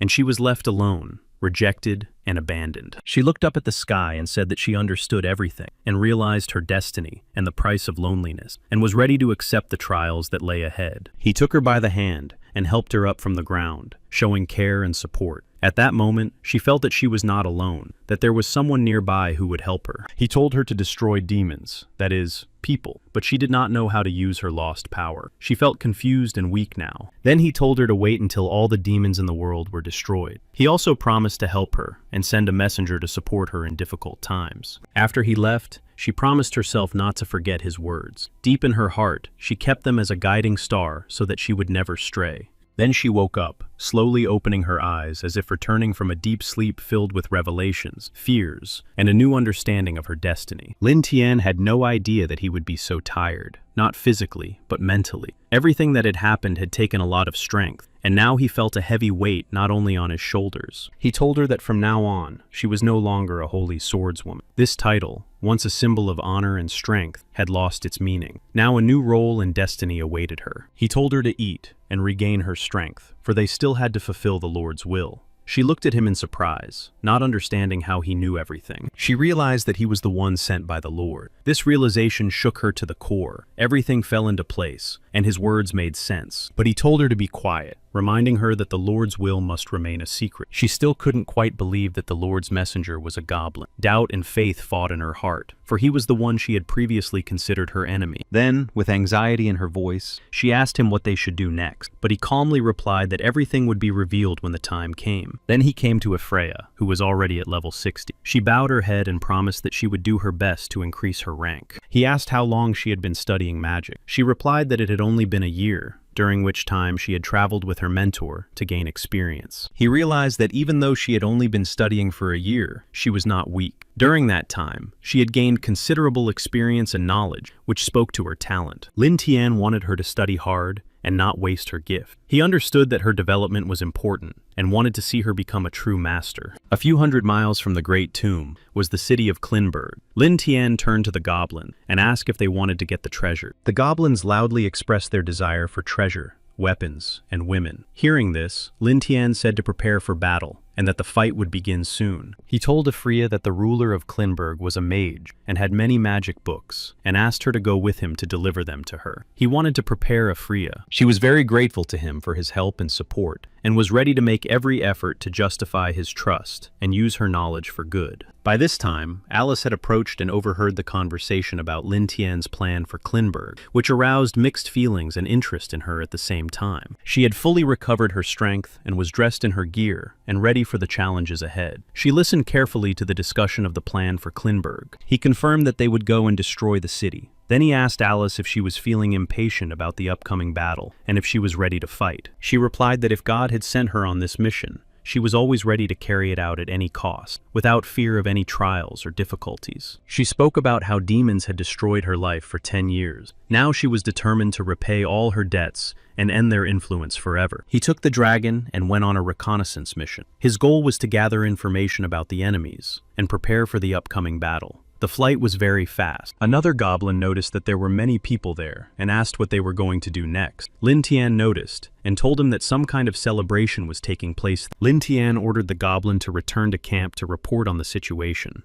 while he remained where he was. He decided to personally investigate what was happening in this city. Then Lin Tian flew closer to get a better look at what was happening. He carefully observed the people and the details of the celebration, trying to understand its essence. The old ruler said that his granddaughter Avril would soon become the strongest and youngest contender, ready to take power and become the ruler of the city. She was only 16 years old, and the entire nation wished her luck and a long reign, believing that she would lead them to a bright and cloudless future. She thanked the people and promised to continue her grandfather's work with dignity, surpassing his achievements. The people continued to wish her luck and many years of reign. She said that if anyone saw the holy sword, they should report it immediately, and she would immediately summon all the churches to deal with the situation and pass on the information. The crowd shouted her name loudly and expressed their faith in her. The people hoped that she would bring change and protect them. Their support gave her more strength. Her grandfather said that he expected nothing less from his granddaughter. He believed in her strength and was confident that she would accomplish her mission. Lin Tian couldn't believe his ears, because her first order was to hunt down the holy sword. It seemed incredible and even strange to him. He just smiled. He knew perfectly well that soon they would all meet her in battle. This encounter would be a test in which everyone would show their strength and determination. When he returned, everyone was eagerly awaiting news. They wanted to know how things were going and what had been discovered. His words could change all their plans. He said that now was the best time because there were 6,000 soldiers left in the garrison, and most of them were concentrated in the castle. This gave them an advantage. He ordered the Goblin Berserker to destroy the gate in order to break through. It was a decisive step in their strategy, aimed at rapid penetration. The goblins quickly set about destroying the gate. It collapsed immediately, opening the way for the attack. This gave them the advantage and allowed them to launch their assault without delay. The guards were terrified by the sudden attack and immediately realized that they had to report what had happened urgently. Their alarm signaled serious danger. Freya believed that weapons were the best invention, even surpassing bows and arrows. She believed that it was with weapons that true victory could be achieved. The goblins attacked the city from all sides in a tight circle. They slowly and persistently approached, penetrating narrow streets and bypassing all possible fortifications. Lin Tian ordered them to destroy the main fighting machines. He told them to get inside and completely destroy them, leaving no chance of survival. At this time, Avril and grandfather remained completely unaware of everything that was happening around them. They could not comprehend the scale of the events unfolding and looked around. Soon, Avril and Dead noticed that a dragon was approaching the city. This caused panic among the residents, and everyone began to scatter in an attempt to save themselves. Avril herself was very frightened and did not know what to do in this dangerous situation. Fear and uncertainty paralyzed her, preventing her from making any decision. At that moment, her grandfather rose above the ground and looked around. His powers awakened, and he prepared for the upcoming battle, striving to protect his loved ones and the people. He also ordered the soldiers to come outside, warning them that goblins were attacking the city. Hearing about the goblin attack, Avril felt even more anxious and afraid. The news only increased her confusion and sense of danger. She ordered the soldiers to act quickly and decisively, first dealing with the enemies, and then eliminating the rest. Her team had to fight. She announced that today was her birthday, and, on behalf of the entire Klin family, she was giving everyone selected gifts. This statement sounded like an attempt to cheer everyone up. The soldiers set off, but the goblins were fierce and fought mercilessly. Their attack was brutal and relentless,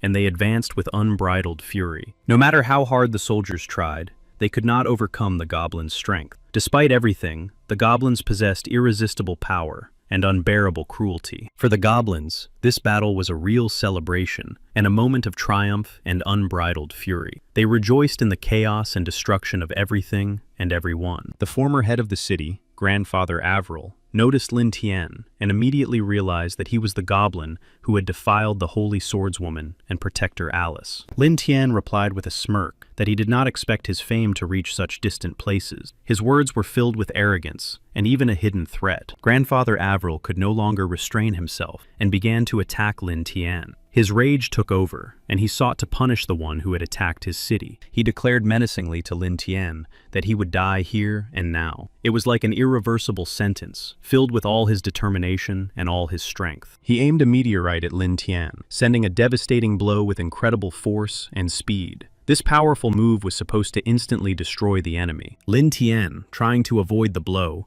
retreated on his dragon, flying away from the meteorite. He now used the speed and maneuvers of his friend. However, Grandfather Avril was confident that he would be able to destroy Lin Tian and become famous throughout the empire as a hero. His determination and belief in victory gave him strength. Lin Tian realized that Grandfather Avril's technique was indeed powerful and dangerous, but he did not expect any other outcome. He had met an opponent who was just as strong as himself. Then, Lin Tian decided to give those people an unexpected surprise. He devised a cunning and insidious plan to catch his opponents off guard and change the course of the battle. Knowing that the meteorite was flying after him, Lin Tian headed straight down to the square where the people had gathered. He decided to use all this as a cunning and clever maneuver. The people saw Lin Tian's rapid descent onto the square with the meteorite and turned pale with horror. They realized the great danger and the destruction that would follow. Soon, everyone began to flee the square en masse, trying to save themselves. Panic gripped the crowd, and everyone tried to leave the dangerous place as quickly as possible. Avril realized that the situation had become truly critical. She understood that things were going very badly, and that danger was looming over the city with unprecedented force. At that moment, Lin Tian ordered his dragon to perform a maneuver that he himself had once taught it. It was a difficult move, but quite feasible. The dragon used its powerful flame to stop the meteorite in flight. Its fiery breath blocked the path of the destructive projectile. Avril summoned her highest magic to counter the impending danger. Her powerful spells filled the space with light and strength. She used a spatial rift technique to open a powerful portal capable of changing their location. She was able to move the meteorite far away. Suddenly, the dragon that had been in front of Avril a second ago vanished into thin air. She thought that the dragon's disappearance was the result of her powerful spell, but it turned out that Lin Tian himself had moved directly to the former head of the city. This was immediately noticed by him, and he became alert, now that his enemy was closer. The former head of the city couldn't believe that Lin Tian was still alive, and was puzzled as to where his meteorite had disappeared to. His confusion and bewilderment were evident. Lin Tian told the former head of the city that his granddaughter had done well to destroy the meteorite. Otherwise, the city would have long since been shattered into thousands of pieces. At that moment, a knight ran up to them and tearfully asked the former mayor for help,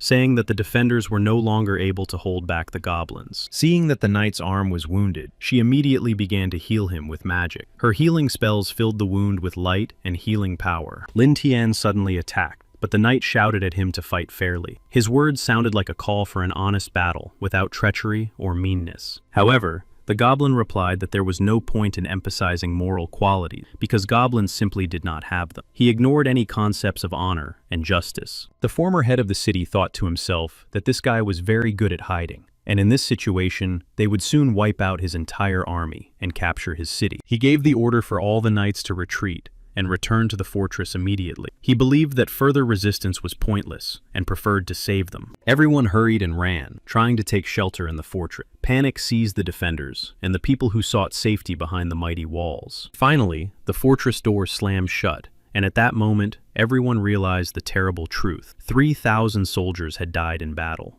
This realization brought sadness. People remembered the holy swordswoman and believed that she could help them in this difficult hour. Her strength and wisdom seemed to them to be their only hope. Avril reminded the people of her promise and of the strength of the Clint family, who would never allow themselves to be humiliated or offended. Despite everything, she encouraged them. She assured them that as long as they were there, no one could break into the city and cause harm. Her words instilled hope and strengthened the spirit of all the people. Now the knights were able to strike the goblins from above the fortress walls. They used their height to their advantage, raining arrows down on them all. Lin Tian called one of the goblins over and gestured for him to follow him. He was clearly up to something, and his actions indicated that something was about to happen. Avril told her grandfather that they had easily destroyed more than 10 types of high-ranking creatures, and now the enemies would certainly not dare to approach. But her grandfather objected, reminding her that even the holy swordswoman had once been defeated by goblins, and if it weren't for their powerful techniques and ancient knowledge, they would have died long ago. Avril thought that if she managed to defeat the goblins, she would surpass even the holy swordswoman and become even greater in the eyes of the people. Approaching them on his dragon, Lin Tian said that he did not want to destroy them all, but it seemed that they did not value life so much that they were bringing this fate upon themselves. Avril just watched Lin Tian and laughed, convinced that he was incapable of surpassing himself and jumping higher than his head. Her gaze was filled with contempt. Lin Tian called over a few more goblins, selecting the strongest and most experienced, and ordered the rest to remain in their positions. He was preparing for an attack. The selected goblins followed Lin Tian without hesitation. They were long accustomed to carrying out orders quickly and without unnecessary words or questions. The knight was afraid and told Avril that the goblins were not retreating. Despite their losses and pressure from the defenders, the enemy remained persistent. She replied that he should not worry, because the shelters were connected and protected by powerful magic circles that only the chosen ones could open, but not them. One of the goblins crept up and decided to try to break through the defenses. His goal was to find a weak spot in the defense and break through to strike. His attempt was successful. The goblin managed to break through the defenses, and with him, other goblins penetrated the fortress. The former leader was terrified. People screamed in fear and confusion, not understanding who could now protect them from the threat. Panic and a feeling of helplessness gripped the hearts of the inhabitants. Lin Tian broke into the fortress and declared that since the people did not want to come out to them, the goblins would come to them. His words sounded like a real threat. Now the goblins immediately rushed into the attack and began to mercilessly destroy the people inside the fortress. Their cruelty sowed chaos and fear among all those people. One of the knights asked for the gates to be opened to save those remaining inside. He understood that this might be their only chance of salvation. The former head of the city replied that the gates could not be opened, because then everyone would die. The enemy would break in and destroy all the defenders and civilians. Despite the former leader's prohibition, the knights decided to go and rescue the people, among whom were their own families. For them, it was a matter of honor. The knights began to break down the fortress doors with a huge stone, using all their strength to break through the barrier and give those who remained inside a chance of salvation. Avril loudly called for them to stop trying to break through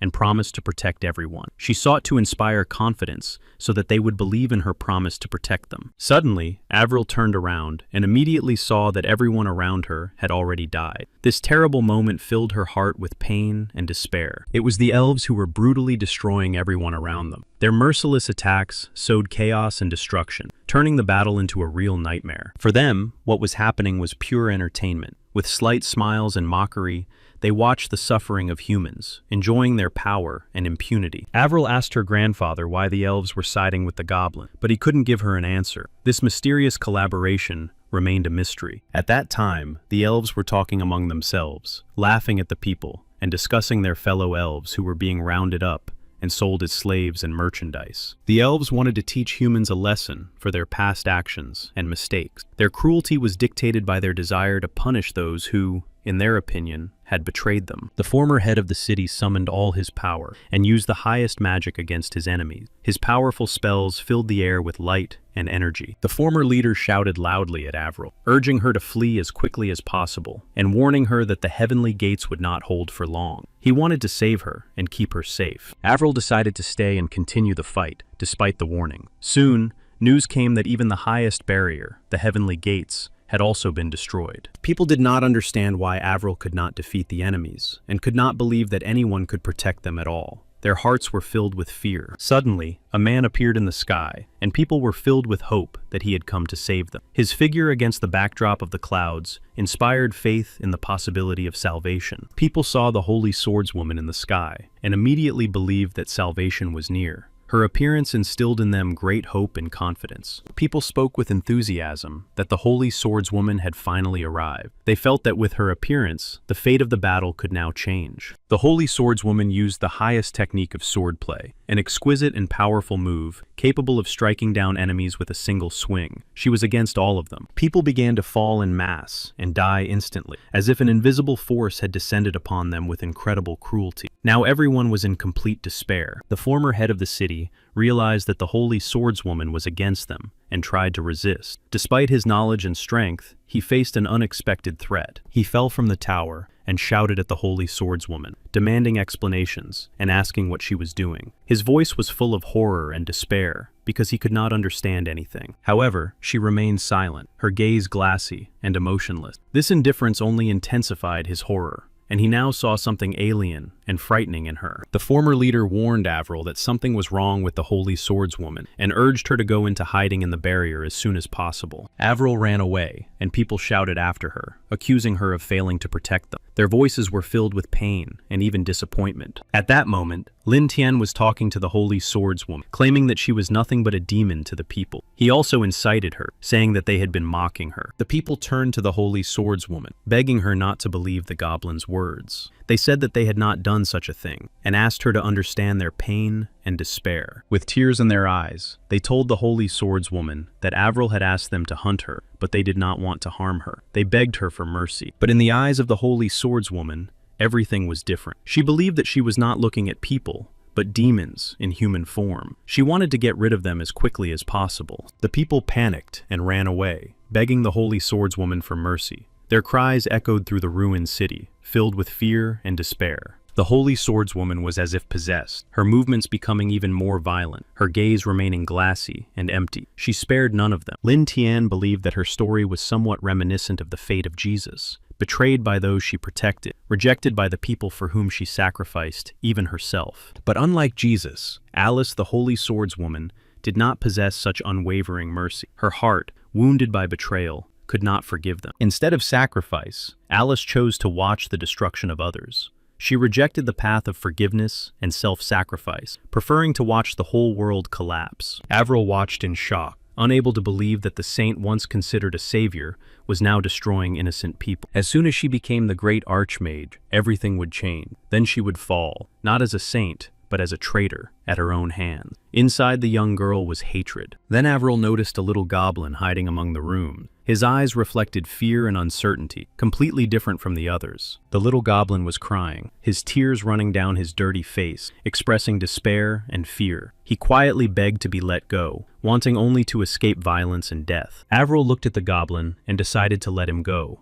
realizing that he was lucky to be alive. She also ordered him never to appear before her again. Then she turned and began to walk away, leaving the destruction behind. Her steps were decisive, reflecting her inner struggle and the need to fight on. Avril thought of the little goblin with disgust, considering him vile and dangerous. She knew she had to get to the secret room in time. Despite her mercy towards him, the little goblin suddenly bit Avril. She was stunned and couldn't understand why he had done this to her. After all, she had let him go and shown compassion. Suddenly, the little goblin turned into Lin Tian, revealing his true nature. This stunned Avril. Lin Tian believed that Avril had made a fatal mistake by showing mercy to the goblin. In his opinion, it was a result of her arrogance and stupidity. Lin Tian admitted that despite being unable to find the books on magic, he had managed to discover something much more valuable. He smiled maliciously. She told him that the books on magic he was looking for were in a secret room and promised to take him there. She was very afraid of him and wanted to survive. He asked her why she had previously spoken enthusiastically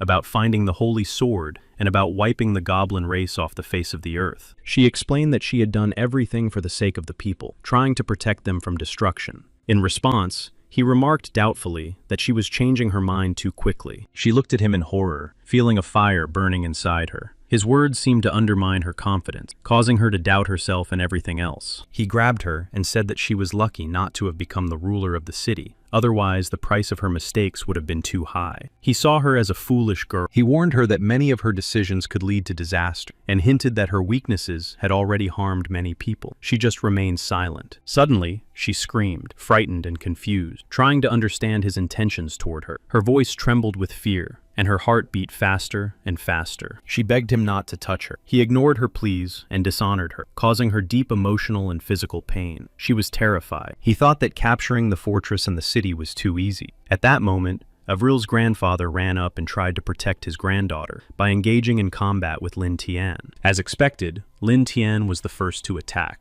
not giving them time to prepare, and taking advantage of the element of surprise. His swift action struck him down. Lin Tian had no intention of sparing anyone, and his intentions were cruel and ruthless. He was ready to destroy everyone in his path to achieve his goal. Lin Tian used the Beast Roar technique, releasing a powerful wave of energy that shook the air and struck everyone around him with its destructive force. He rushed forward toward the enemy, carrying with him unbridled fury and determination. His decisive actions and powerful technique created a sense of inevitability. Grandfather Avril reappeared in front of Lin Tian, standing up to defend his granddaughter. His determination and strength did not waver despite the threat he was ready to face. When Grandfather Avril attacked, Lin Tian managed to dodge at the last moment, realizing that danger was very close. This maneuver made him wary. Avril's grandfather wanted to destroy the entire goblin race, believing it was the only way to protect his people and restore peace. He wanted revenge and retribution for everything. He attacked Lin Tian again with fury, proclaiming that he must disappear from the face of the earth. His words and actions reflected his irreconcilable hatred. But suddenly, someone attacked him from behind, causing him to lose his concentration. This unexpected blow disrupted his attack and jeopardized his plan. He fell out of the palace window. The fall was sharp and unexpected. This moment became a turning point in the battle. opening up new challenges for him outside the walls of the fortress. And he realized that it was the holy swordswoman who had caused his fall, and her swift and accurate blow had knocked him out of his protected space and out into the open. She looked at him with her detached gaze, cold, impassive, and full of determination. There was no pity or doubt in her eyes. Her sword, gleaming and sharp, now flew straight at him, seeking to deliver the decisive blow. This attack was full of cruelty, symbolizing inevitability. Now she looked down on all the dead with a cruel gaze, like a judge, observing the fruits of her sentence. Her presence inspired fear. She was pleased, feeling the power and authority that her victory had brought her. Her gaze showed confidence and satisfaction that her will had been fulfilled. Lin Tian thought that the evil version of the holy swordswoman was even stronger than he had expected. This realization made him rethink his opinion of her. Even the mage did not have time to react to the swift attack, and was knocked off his feet with one powerful blow. His defeat was sudden and crushing. She asked him if there was any work left, to which he replied that there was no more work and that she had accomplished her task. This admission confirmed her success. Freya told him that she had discovered a secret room where more than 100 advanced spells were stored, including 10 of the highest level and 3 transcendental ones. He said she could take all the spells for herself if she wanted. She thanked him, promising that she would study all the spells she had found and become stronger. He noted that he did not expect to find so many useful things in the secret room, not only powerful spells, but also gold hidden in secret niches. He added that although they did not use money in the world of demigods, gold would certainly come in handy.